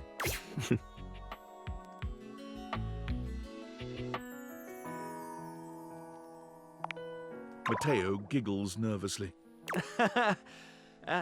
You don't think she noticed, do you? He really has gotten a lot better. The first time she brought him in, he almost caused a riot between some of the newer rescues. At least now he doesn't try to jump out of the wash tub every time I reach for the shampoo. I like that. Okay. Let's just go ahead and talk to the Hanks. Start our little laundry room journey. House homie! Welcome back to the Adrenaline Den! And it is our pleasure to welcome you back. Our pleasure for sure. Hey, what do you think of the new branding? We just named it. Do you like it? Is it in a mood? It came to us in a dream. You were there too, but you were wearing a lot less. Well, we were gearing up to go street luging. It was gonna be wicked gnarly. But you forgot your mouth guard and all your clothes. Hank number 3 found this very sexually arousing. But frankly, we were just worried for your safety. Safety is goals AF!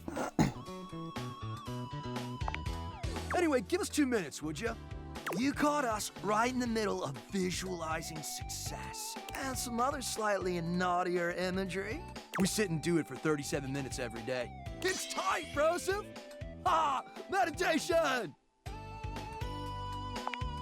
We're mentally rehearsing today's adventure, imagining executing each maneuver with flawless precision. Visualize to realize! We're going windsurfing! Yay!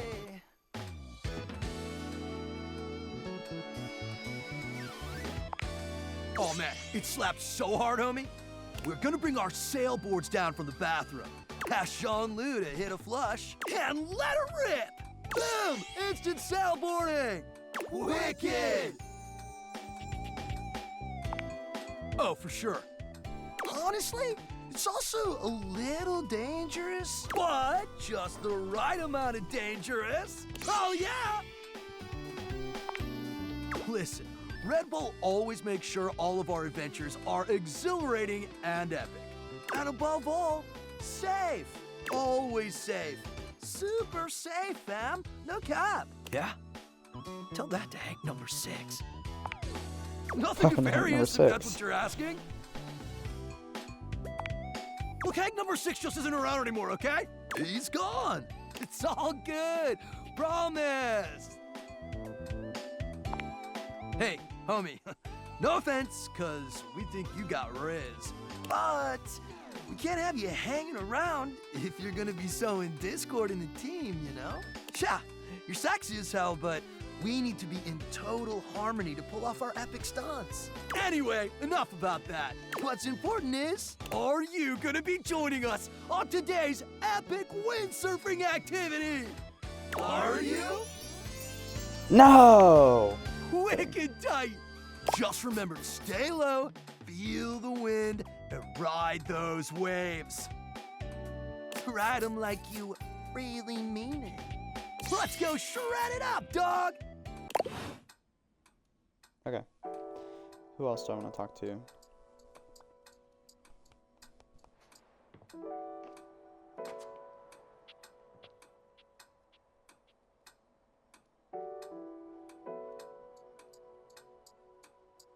I'm visualizing. I want to hang with Dada while I'm still streaming. I'm still streaming. Let's talk to Titus. No! Titus points her sword at you, but the moment she recognizes you, she lowers it. Her shoulders sag, and her face After falls. stream? Okay. You're not sure if Maybe. your mere I gotta presence edit. has ever so thoroughly Because then I gotta go to my dad's on the weekend. For Father's Why? Day. But, I mean, I can be in call while I do it. I'm in no Why rush. anyone? Why would a being Okay. with a beating heart chance upon this cursed place? Are you gonna fix her Or one? any place that would play host to the lukewarm slickness of my humiliation must bellow and pollute like a mouth of She's got mental issues too. Like, she got self-esteem issues. For you to have come here now, you can only be an agent of the hellish fiend. A demon thou must be, and sent for shame to turn in separate wounds the salted screw. Just what an enemy would say. A cowardly one, to lie to the face of a defeated foe. If you are truly not mine enemy, why have you come? Surely a better entertainment is available to you than my pitiful writhing. Why watchest thou this silent parade?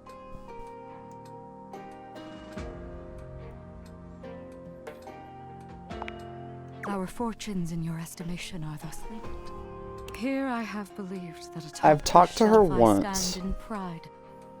A solitary And I forget what the peon, interaction the was. inevitability of lonely death.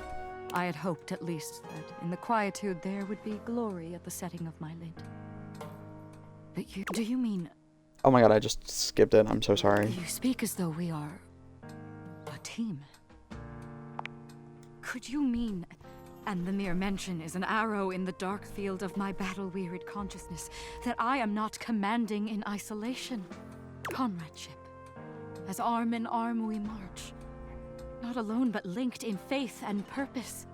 Lights the hollow of an emptied heart. The way to victory clean and undiminished. Of course. I am the general, but you, the purchaser. The arbiter of deployment and even of the field of engagement. Commandant. It would be folly. It has been folly to call you less so. From my attrition may you grant me pause. A bending fresh to action's ta'en and haste is needed. I cannot speak more now.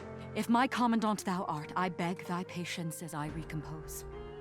It shall be my honor to receive thy counsel and thy society when I have reformed. Okay. Let's go to bed and hopefully finish Holly's thing so we can really focus on the laundry room. If it's not finished, I'll talk to Mateo again, then just go laundry room and party hardy. Well, also I gotta talk to frickin' Mikey. Forgot about that. Mikey transaction. Let's start with him. This fellow. Hey there. You keep coming back, don't you? I love you. Oh, baby. I've been thinking. You came by all these times and listened to me gab on about my kids. Wait, is she a tampon? No, she's oh, what is it called? She's detergent. She's laundry detergent. I know it's a little unprofessional, but you wanna be friends? If we're friends, I can... Well... Mikey leans in, placing his hand just to the side of his mouth and speaking to you in a low whisper. I can help get you some better roles. Okay, just don't tell the gaming control board. Your pulls will be 20% luckier. Really? I don't know how I was supposed to romance him, but it's okay. Wowza! You pulled a friend! Yay! Okay. Let's go talk to Holly.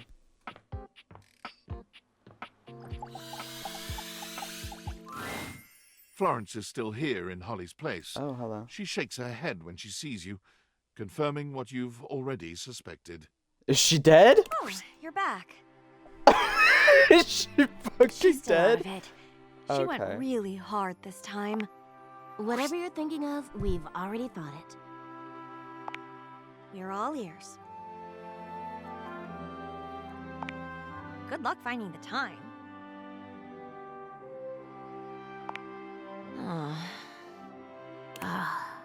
She'll say she's got work. She'll believe it, though.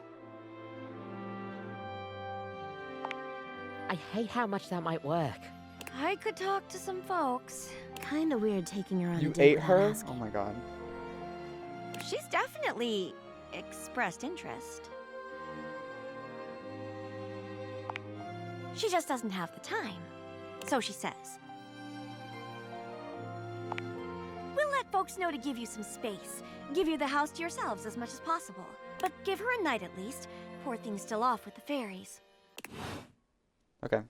So tomorrow we'll finish Holly. Let's go talk to the lawn. Well, let's talk to Mateo, then we talk to Hanks and Titus. Because I think I put Mateo's thing off, because I'm almost finished with his, I believe. Hey, you're back. That was Hello. fast. Did you talk to Phoenicia already? I put together some information on Davy to give to Phoenicia, just in case he didn't come back tonight. I was going to ask her if she'd make a post on Facebook about him and get the word out.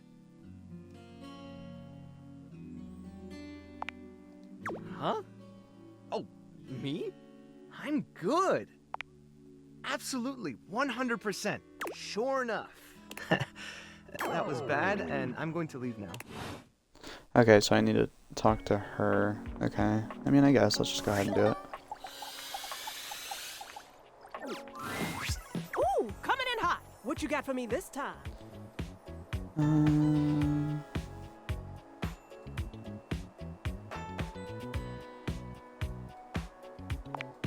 Any other time, I'd love to stop and bask in the compliment, honey. But I'm dying to know the sitch. You've got those urgency eyes. So, what's the deal? An animal emergency? Ah, honey, why didn't you open with that? You're gonna finish in Holly? Oh yeah, I am. Trouble. What do we need? How can I help? Give me answers. Phoenicia's fingers are flying across her virtual keyboard before you've completed your thought. Already typing something up as we speak. Did Mateo give you any helpful info I can put in here? Anything eye-grabbing? We need some cute buzzwords to get things' attention. Can you scan burnt peanuts in this game? No. The only goop in this game is the goop I get when I talk to the datable objects. Perfect. Leave it to me, honey. Missing in animals are no joke. We'll get this baby home. Ooh, I'm gonna do a live to generate some engagement for the post. I'll let you know how it goes. Check in with Mateo to let him know. I don't think he checks socials very often. I make you goop? Okay. Okay, now I can talk to Mateo about it, but to please you, we'll talk to Titus. Hey, hey! This is to my first girlfriend. So you have returned. Sensations new and welcome fill my breast, as stranger, leader, colleague doth present. As I now see mine army is but yours, so must I loyal follow in its wake. And though exhaustion yet lies heavy on my lid, your enterprise will spring me forth anew. Have you a task? Have you a great battle to be fought?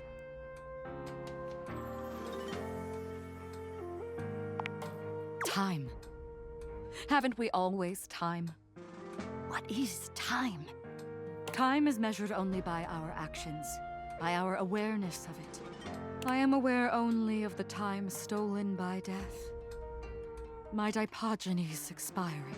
Time is the time elapsed between their noble rush and their dissolution. Yes, we've time. But such a stain as ink or blood that seeps, with empty mercy and with mirth remains. It is my curse. It is a depth of feeling that is never filled. Perhaps, if I could bring you into it, it would not feel so fathomless. Would you consent to learn more deeply of my world? Then I shall show you my companions. The truest and most fleeting XP friends. bar rise. A group of petite pink and blue beings enter from all sides, grouping around Titus. There's something intensely dramatic about them. I just got an achievement. Is it their tragedy mask-like faces? Perhaps the way they pose like theater players? They cluster around their leader, each striking an elegant and theatrical pose. They look like penises, Titus man. spreads her arms wide. She's clearly proud of this little group. I present to you the Dipogenies. The Dipogenies speak as one, like a spring breeze-scented Greek chorus. We shall purify and be purified! They are mine to command, though I do not relish in I think so, yeah. They might be the Typods and she's the box. That would make They sense. are who I deploy into the fray. They bring me victory. They bring us victory. And it destroys them. Sound buzzers, and our dirtied ensign waves. Victory bought by friends in drowned graves. Children! Leader! Soldiers! We rally for thee, General! Guard well and... Sacrifice! Sacrifice! Sacrifice!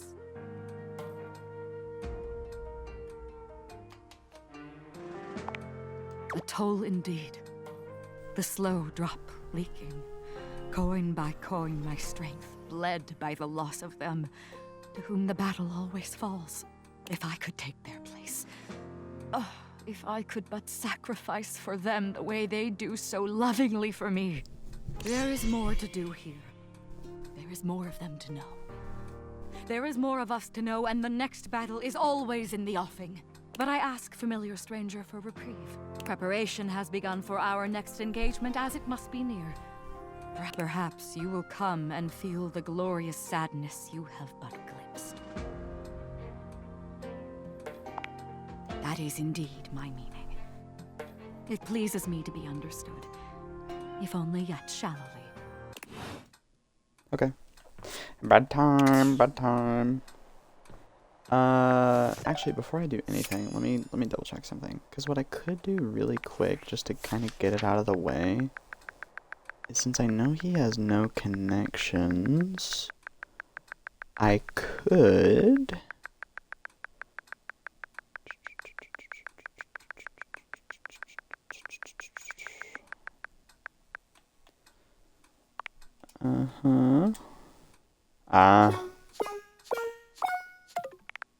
Almost.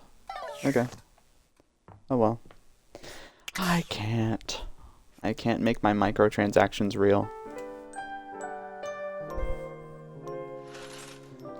So let's go finish in Holly, and then go downstairs.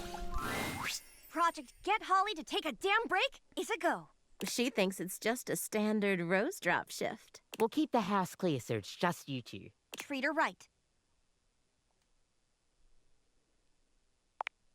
We're doing it for her. Friends! Good luck. Oh man, I wanted to say goodbye before my shift. They're all being so sneaky lately. Anyway, hi. Sorry I've been so out of it lately. Crazy flu. Same. Sick ain't fun for anyone. But now, it's back to the grind, baby. You can ask to eat a Tide Pod? Okay. Another Venetian's Day gig, huh? Not that I'm complaining, but I got all these darn roses to hand out. A whole lot of love for a whole lot of folks. Holiday magic, baby!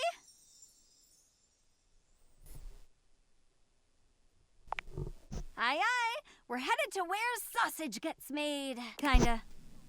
You and Holly make your way to the kitchen at a comfortable pace for once. Abraca kitchen. Kopi.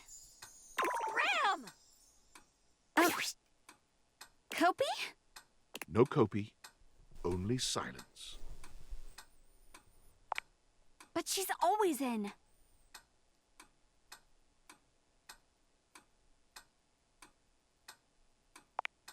I suppose. Kopi! Huh. Guess I'll just leave this one here. Gosh, there really are a lot of roses. You take another casual stroll to the bedroom. Holly is right by your side, roses clutched in her arms.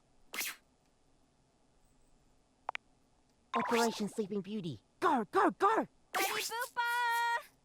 Have you seen Kopi? Betty is reclined on the bed, eyes shut tight and snoring comically. For a bed, she's not great at faking sleep. Betty?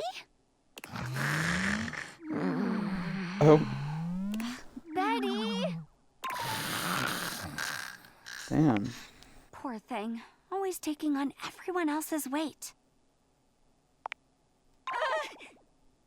Happy Venetian's Day, Betty. Let's let her get some rest. Potty time.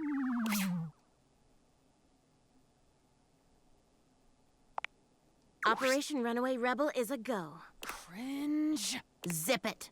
Yes, Mommy.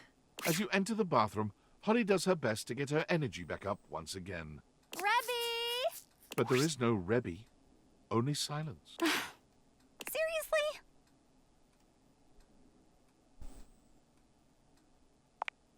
I guess all that quacking must really get to them.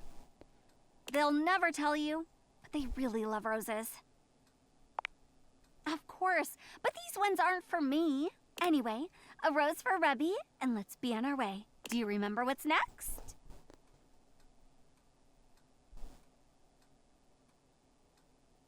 Oh.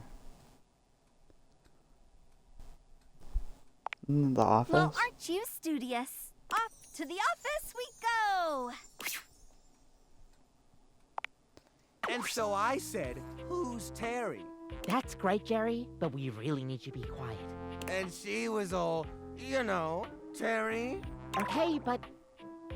And I didn't really know, but I kind of just went with it, you know, like, oh, Terry, yeah. Code Red, Eagle is approaching. I repeat, Eagle is approaching. I'm so sorry, Jerry.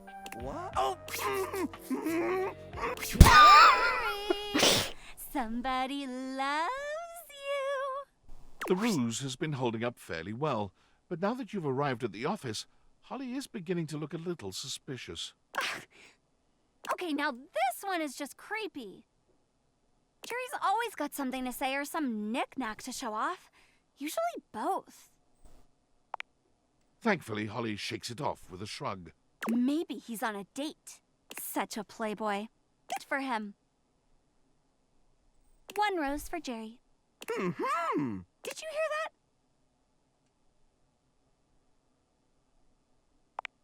The holiday spirit works in mysterious ways. Final lap.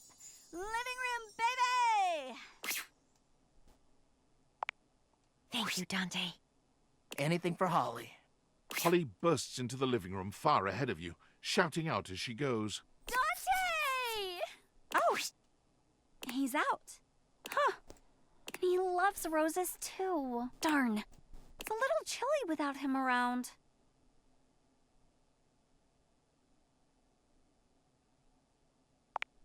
Oh, but then you'll be cold.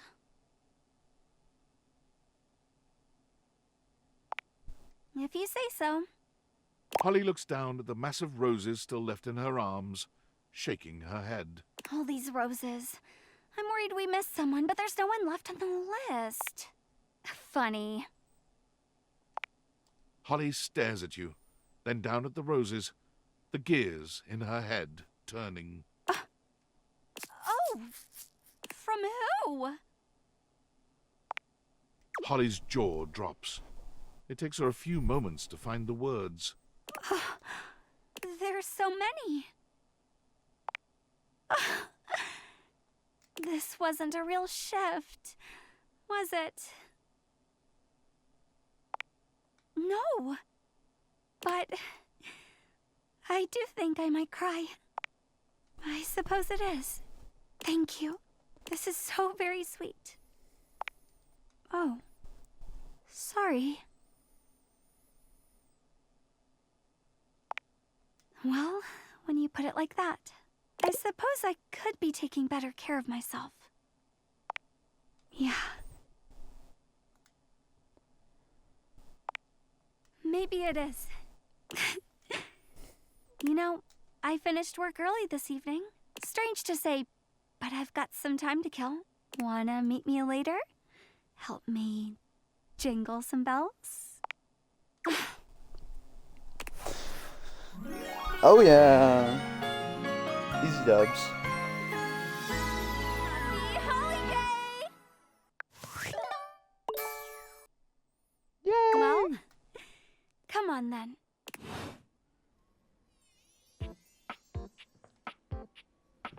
Okay.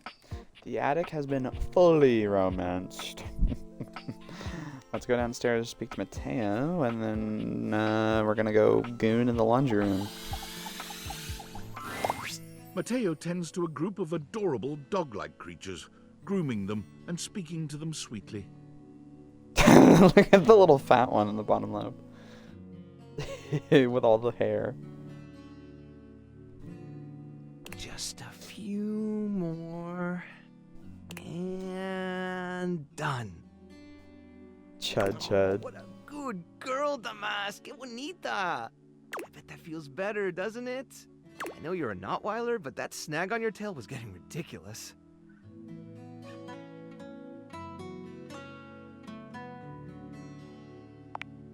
Oh, hey, you're here. I was hoping you'd come by.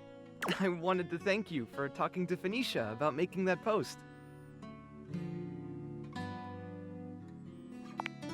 Hey, trust me, that was a big help. We've already had some visitors stop by because of it. I even talked to a few things who said they saw Davy recently. Hopefully, If we can figure out where he's been, we might be able to follow his trail and track him down. Oh, that's right, Chiquita. He'll be back before you know it.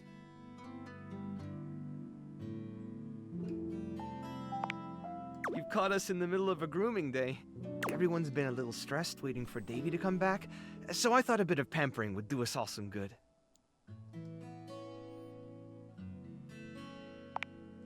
Me? Well, I hadn't really thought about it. As long as these guys are happy, I'm happy. That's really all the pampering I need. Mateo's eyes widen as realization dawns on him very slowly. Oh! I'm flattered, really. And you do seem great, but the rescue keeps me pretty busy as it is. And until I find Davy, I just don't think I'd have time for anything like that. I wouldn't say no to some friendly company, though, if you felt like sticking around. Oh, that's a shame. Well, before you go, I wanted to ask you something. You did such a good job with the Placebook post. I was hoping you might want to help me follow up on some of the leads we've gotten. It would take me a while to get through them all myself, and I really don't like leaving the inanimals alone for that long.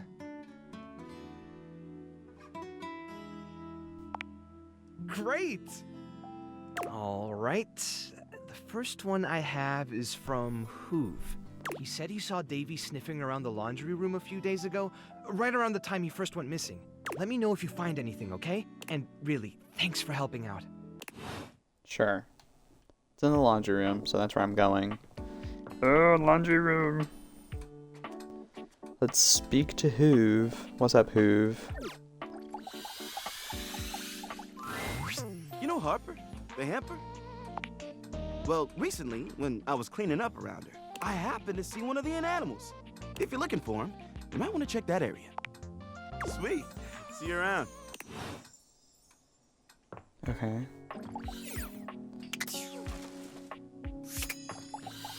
Harper, what is that? What is that? I'm kind of scared. I can activate it with my glasses.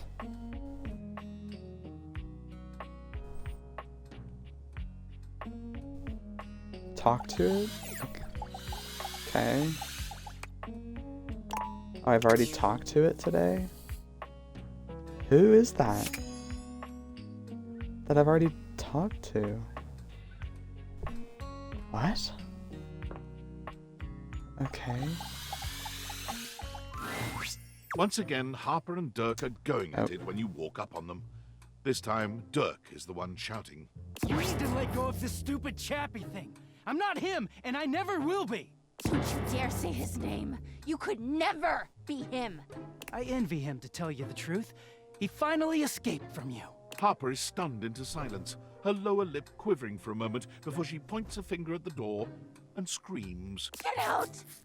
Get out and go do whatever it is you do when you're living your double fucking life!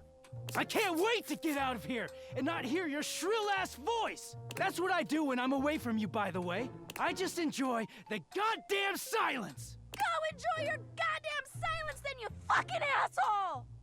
I will! Dirk stomps away from Harper, stopping for a moment to look at you. He puts a hand on your shoulder, leaning in but still speaking loudly enough for Harper to hear. Get away while you can, buddy. Don't let her get her claws into you. Trust me on that. He walks away, flinching as Harper lets out a frustrated scream. The moment he's gone, Harper exhales, turning on a bright smile for you. I'm so sorry you had to hear that. Turkey just gets so grumpy sometimes. I do. But you know, I'm just so soft-hearted. I always take him back. You seem like someone who gets relationships. I've been thinking a lot about my relationship with Turkey lately. You'll listen to me, won't you? Oh, good. This way.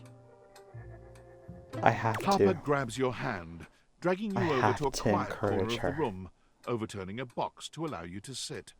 She lies on the floor, as if she were at an actual therapist's office. It all started a few years ago. A lot of things come through this laundry room, you know? You forget a lot of stuff in your pockets. Sometimes you find it, sometimes you don't. And this time, you'd forgotten chapstick in your pocket. God, what a stick of chapstick he was. His name was Chappie, and he had the softest lips you can imagine.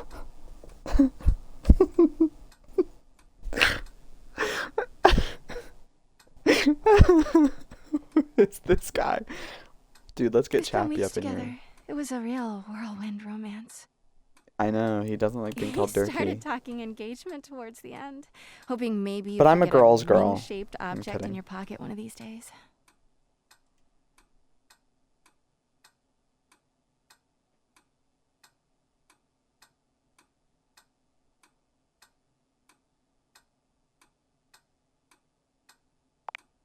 Well, you found him again later.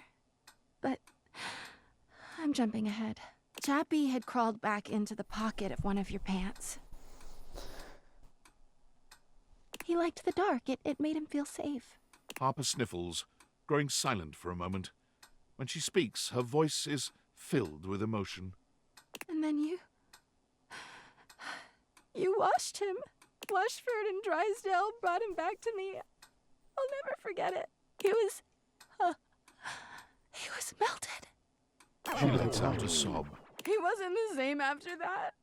I tried to keep things going. Harper turns to you, sadness and anger in her eyes. But you threw him away.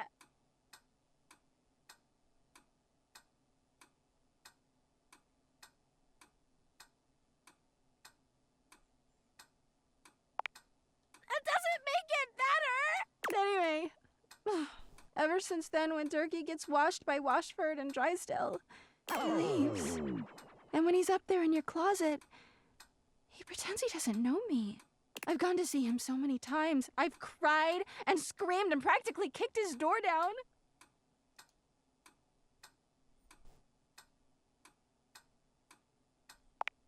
Yeah, he is so toxic. I know that Durkee is cheating when he's up there. He calls himself Clarence and acts like he's so cool and above everybody else. Tell the truth, Durkee! I know you and those Hanks are getting it whenever you're up there. Oh! He's got a stream of objects coming in and out of that closet. I know it!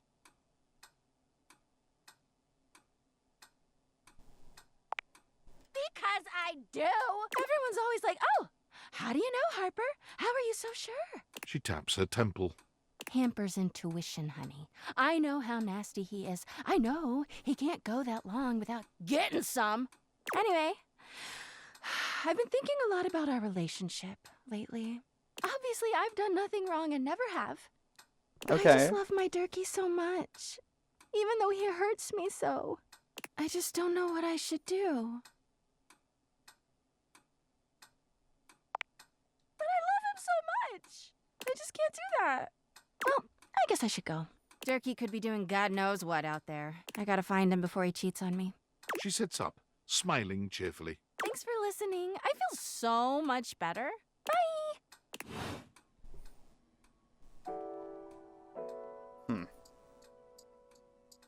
Well, anyway. Well, I wagered so.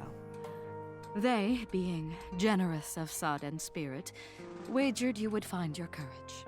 And so you have. Your medal mayhaps buys a chance to fight in comradeship once more. We, the Dipogenes and I, are just about to begin our daily training. Should it please you, you will join us. Excellent! We train as we fight, consistently and with vim. It is an ancient game of chance and fate. As Titus explains, the Dipogenes begin to move together, almost as if they'd choreographed this. Stone, stone, stone! One makes a choice, and then must honor it with presence and with blood. Parchment, parchment, parchment! The outcome is unknown, but be it victory or defeat, the sacrifice remains. And the game, just as the battle, will rage in endless ecstasy for all time. Cheers, cheers, cheers! Welcome, Oh, it's rock, paper, inductee, scissors. to the agoge of stone, parchment, shears!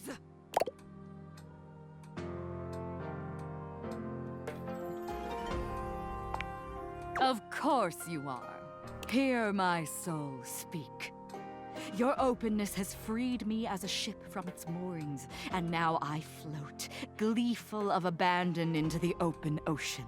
A newing pleasure, training at the side of equal verve, vigor, and resolve. You can.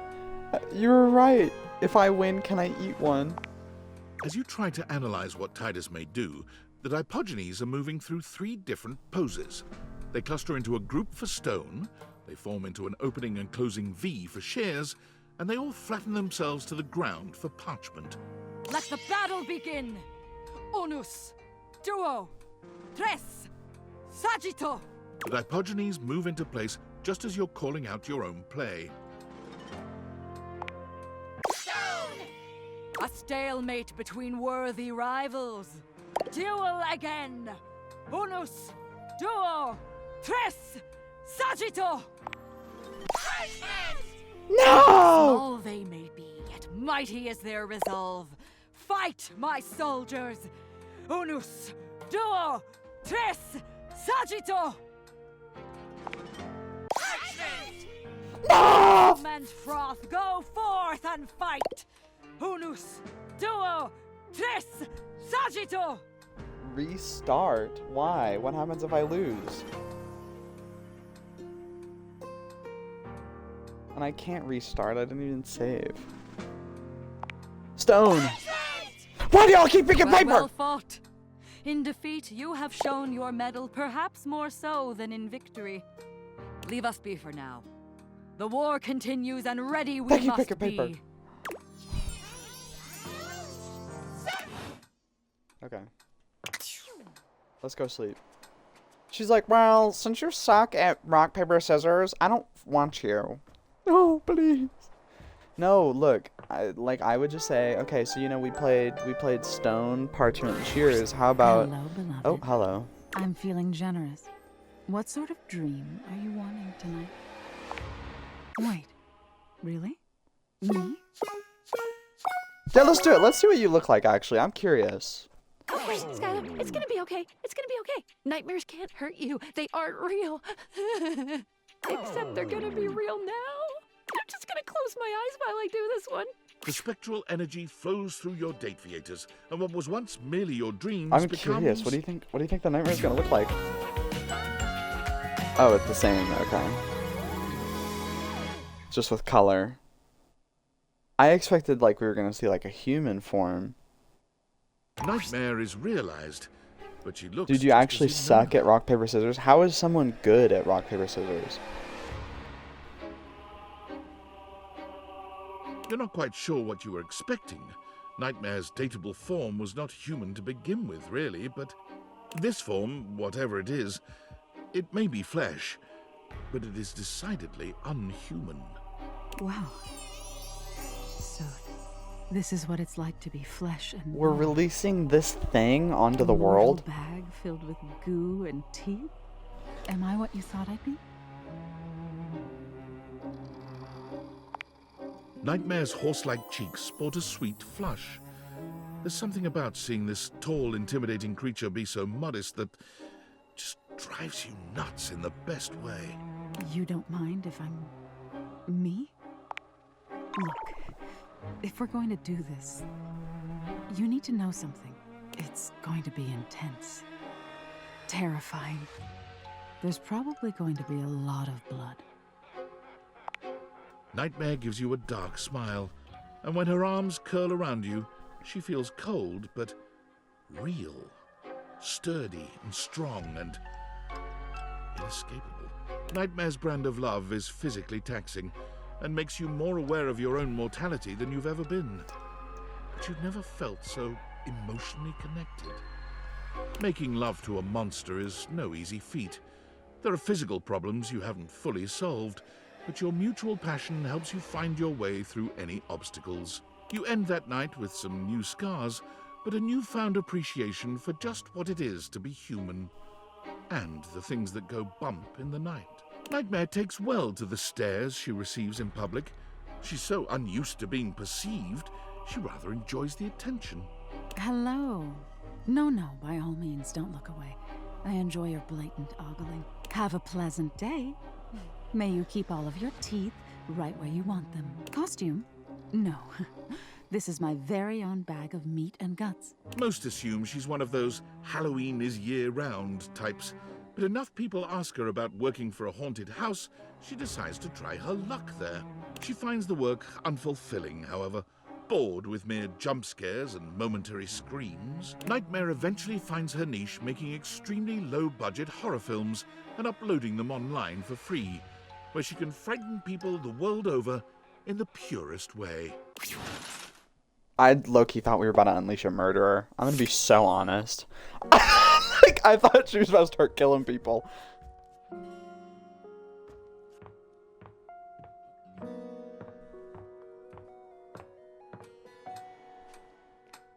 Okay, so what is this thing? A friendly-looking serpentine piece of brush greets you. This inanimal probably isn't Davy, but might still need a home. It leaps into your pocket, ready to go back to Mateo when you are. Interesting. Mateo, I found an animal. It's gonna say, Mateo's too tired. Yeah, okay, whatever. Let's go see people in the laundry room. We'll start with Tidos. What if I get her hate ending? Thou hast returned. Tell me, wouldst thou train more? We train again, always again. Lest single defeats become strings that bear our willingness to fight again into the stifling dirt.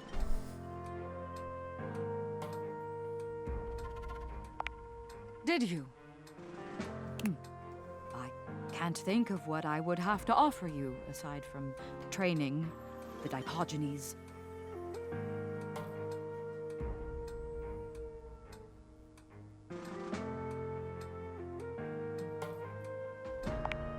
I see a flush upon a faithful cheek, a glint of fire and longing in thy sight.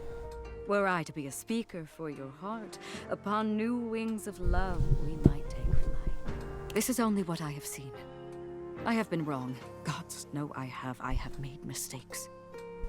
But if I am, sweet soul, tripping and stumbling now, tell me, before another drop of vulnerable blood spills from my lips.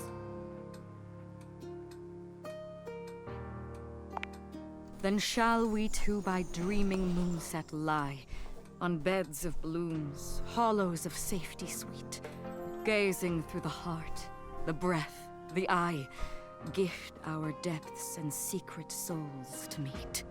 Come, my darling warrior, thou and I hath waited long enough on this new field. We'll call the battle joined, our joinings sealed. Oh, that was really easy. That was such a short story. Come.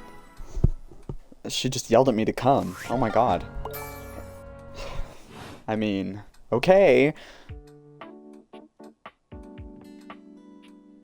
My day is brighter for seeing you. Are the Tide Pods gonna watch? Yeah, they will. Okay. Let's talk to the Hanks. House homie! Yo, yo, yo! Homie's back in the house! The dope daredevil, the radical risk taker, the boss in border!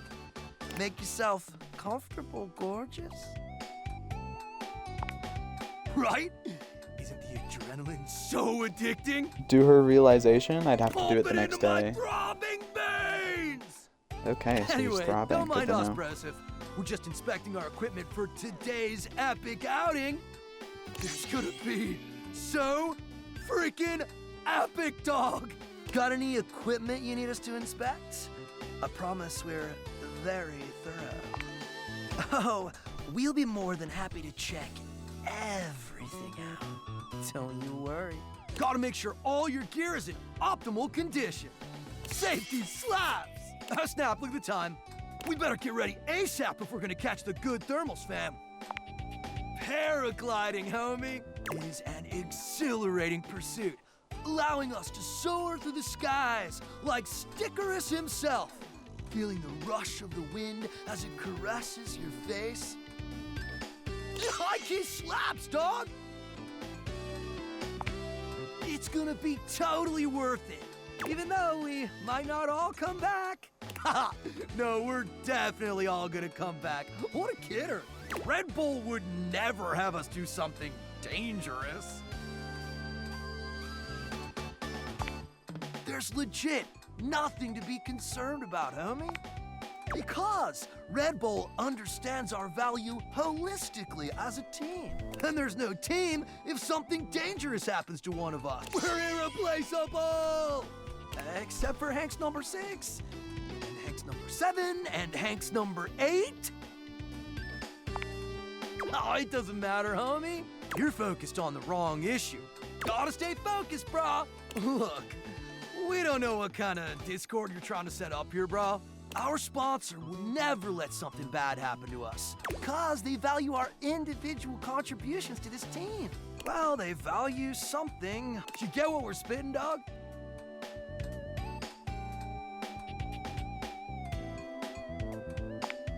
You care. And we see that, homie. Facts! So what do you say, brah? Gonna come paraglide with us or sit it out like some kind of lame-o? Hella go! Make sure you're totally pumped and ready to push yourself to the limit! Forget your fears and let the rush of adrenaline fuel your flight! Woo! Let's go catch some epic thermals, playa! What the fuck happened to the other Hanks? Well, let's talk to her again. Hopper and Dirk are screaming at each other once again. Of course. A sight and sound you're starting to get used to. Do you even hear yourself? Do you know what it does to me knowing you've been with other objects in this place? So what? That was before we ever They're got together. Oh, so you're saying it'd be totally fine with you if you had to fuck in a place where all my exes did? That is not the same thing. Besides, we both know you're cheating on me, so it's only fair. I wish I was cheating on you. At least then, it makes sense for you to scream at me all the time. Stop playing innocent! I know you're cheating with the Hanks, and there's way more, too! I'm not, but hey, maybe I'll start! Those guys all have one brain cell to share between them, and they're still smarter than you! Yeah, I have to be stupid to be with a loser like you! You can't even see when you're insulting yourself, you bird-brained bamboo bozo! Ah, maybe I'll just get with the Hanks, too. See how you like it. I'd love that! I could get a little peace for once! Harper lets out a scream, her hands clenched into fists. She looks as if she wants to say something, but her face crumples into a sob, and she leaves the room with a quavering wail. Dirk slams his fist against the wall, seething in silence.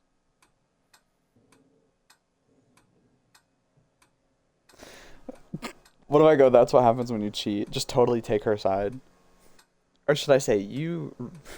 should I say he deserves better too, just like I said to her.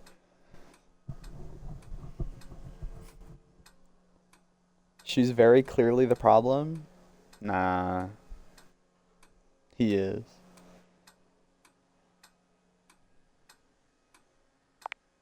Not really. None of what she says is true. She lost one boyfriend once to shit that was outside my control. Nothing to do with me. She doesn't say it, but I was there when Chappie got washed. We weren't together back then, but I'm positive she blames me for it. Like I could have fucking done anything about it.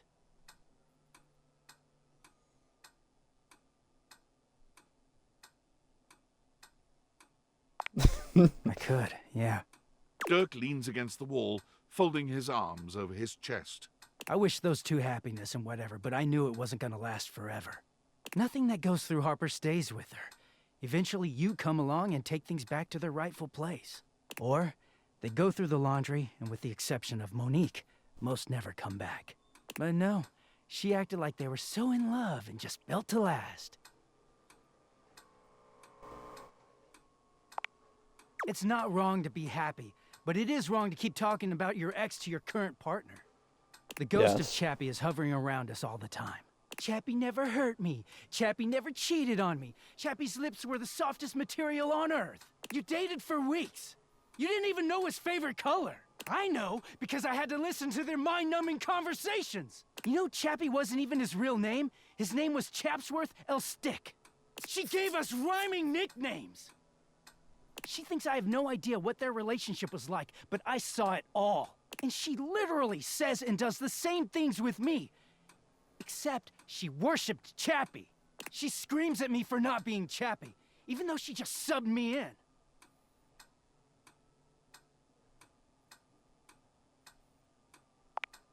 Yeah, it is. Getting washed is the only way I can get away from Harper. And when I'm away, I just feel clear-headed. I always take her back because I don't know how to quit her when I'm, you know, like this. She starts in on all that dirty shit. I don't know, I just don't have it in me to make her sad. And things are good for a while, so good. Then I look at her wrong, or say the wrong thing, and she goes off on me. It's like she's just waiting for me to fuck up so she can unleash. This stuff with the Hanks, they're not even my type. I don't know where she gets it from.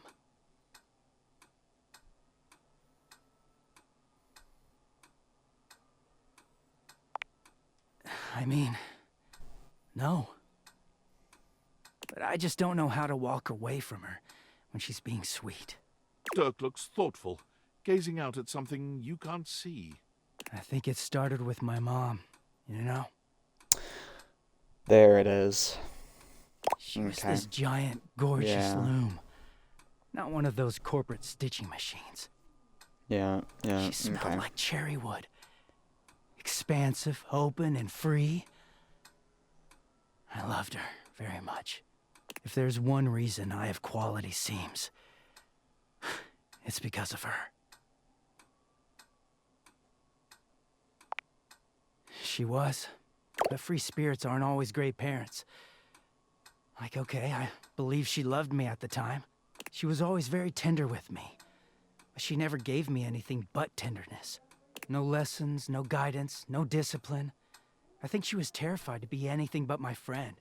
She just wanted to be fun mom. I don't actually talk about her much these days. Harper never cared to ask, and it pisses me off. I haven't seen her in years now. As far as I know, she's still out there creating fabric, and not caring about what happens to her kids after they've gone. I just hear about her occasionally from others like me.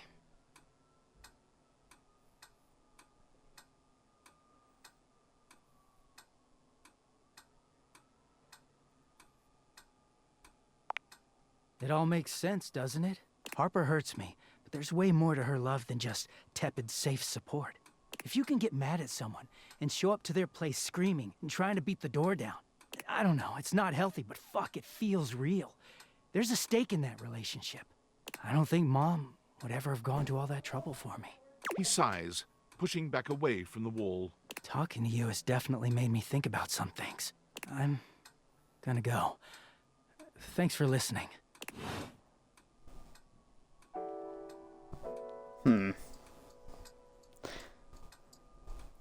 Yeah, they're both not great, but she's definitely worse.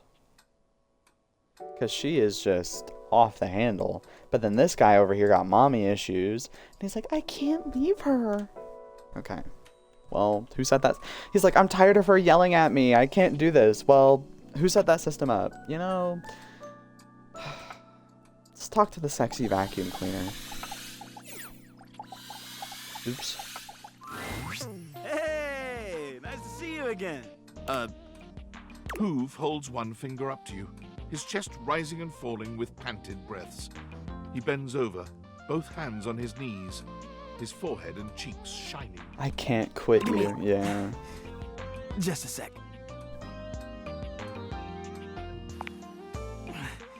Yep.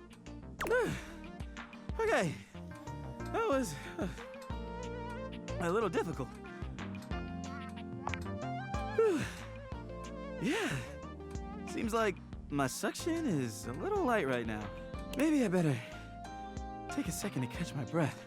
So, what brings you by? I'd love that. What'd you have in mind? I'm not sure if I mentioned it last time, but I'm a big sports fan. And I'll never turn down a nice can of lubricant. As long as I'm not on the job. You better believe it. The Hankies are playing the Sox.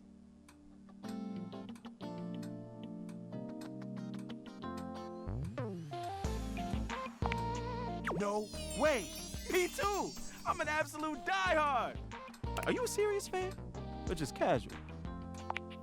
Then I guess you won't object to a little test. Oh, Who was their MVP pitcher in the 1954 season?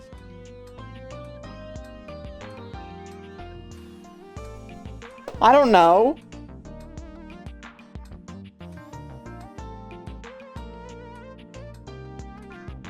Dan handkerchief. Okay. Or a papier towel. Guys, which one do we think? Look it up? Okay.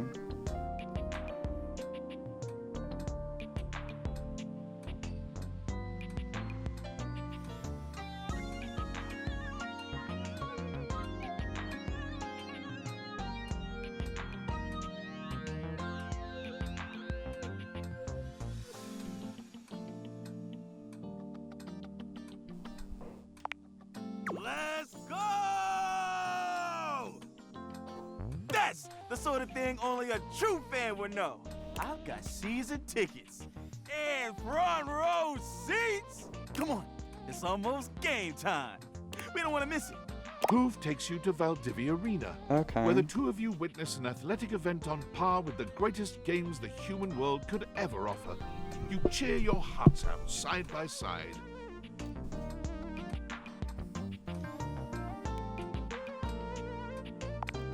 Is your heart pounding from the thrill of the game? Or is it Hoove's presence so close to you?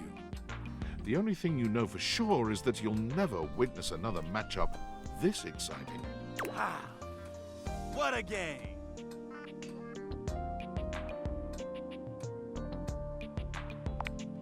You got that right.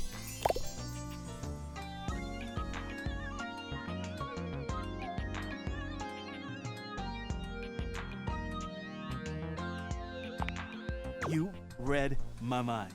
Let's crack a can. Hoove hands you a martini glass filled with a suspiciously dark liquid. It Okay. smells like alcohol, sure, but there's another strange scent you can't quite place. Cheers!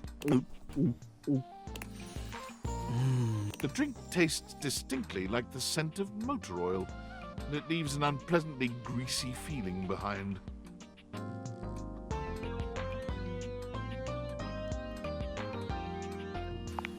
It's a craft brew. Got a few drops of engine oil in the mix. Why is everybody drinking Really gets engine the oil? motor running. That's what I thought he was gonna do. So, how you feeling? Round 2 coming up. Ooh, nice buzz going now.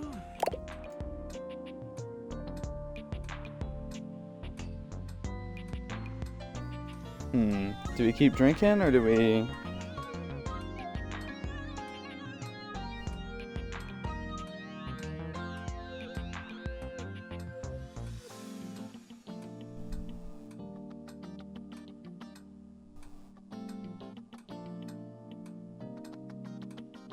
Guys, what do you think?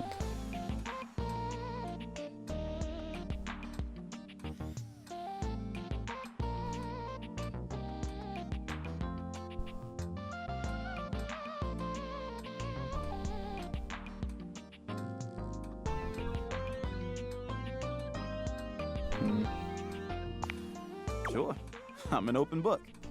I mean, Good, lyrics okay. like actually an open book. Yeah, but you know what I mean. What would you like to know? Oh, I don't know.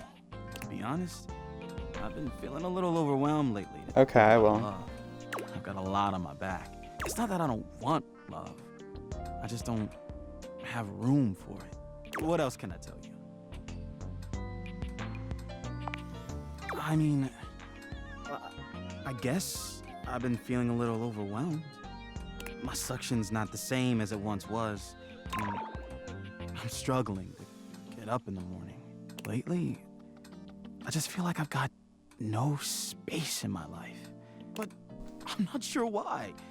I've got amazing friends, and I love my job. Every day I get to go around the house, and I encounter so many amazing things. I collect them in my bag. I've got everything you can think of. You'd be amazed at the stuff I find.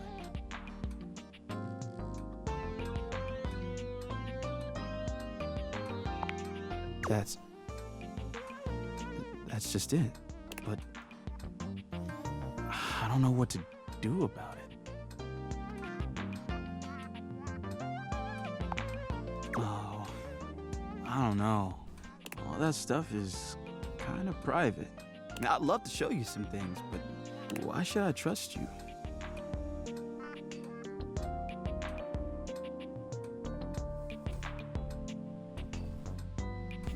Why should he trust me?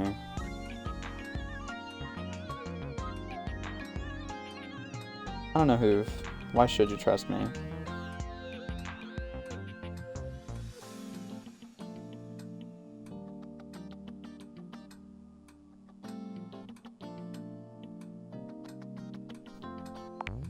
You know what? You're right. All right. Tell you what. I guess I'll take a few things out. This is a button I found under the coffee table.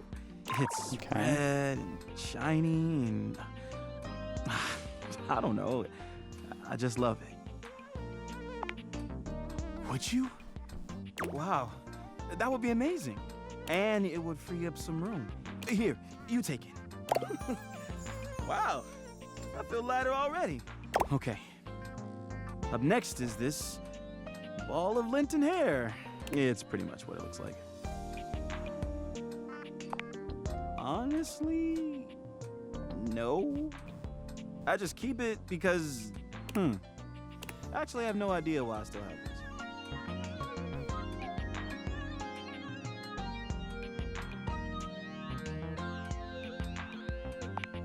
this. Yeah, why not? Goodbye, gross lint ball. All right, but how about this? It's an old crumpled up collectible card. Could be worth some money, don't you think? Oh, sure, that would be great. Going through all that stuff was pretty tiring. Thanks for taking the time to help me with my problem. And for hanging out with me today. That was great. I'm always around for everyone else here. So it's a little new for me to find someone to take care of me like that. I'd love to see you again soon. Don't be a stranger, okay?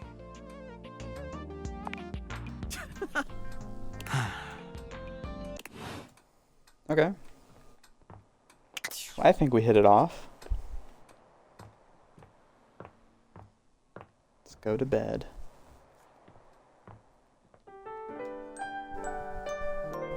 And with that, that's the end. At least for today.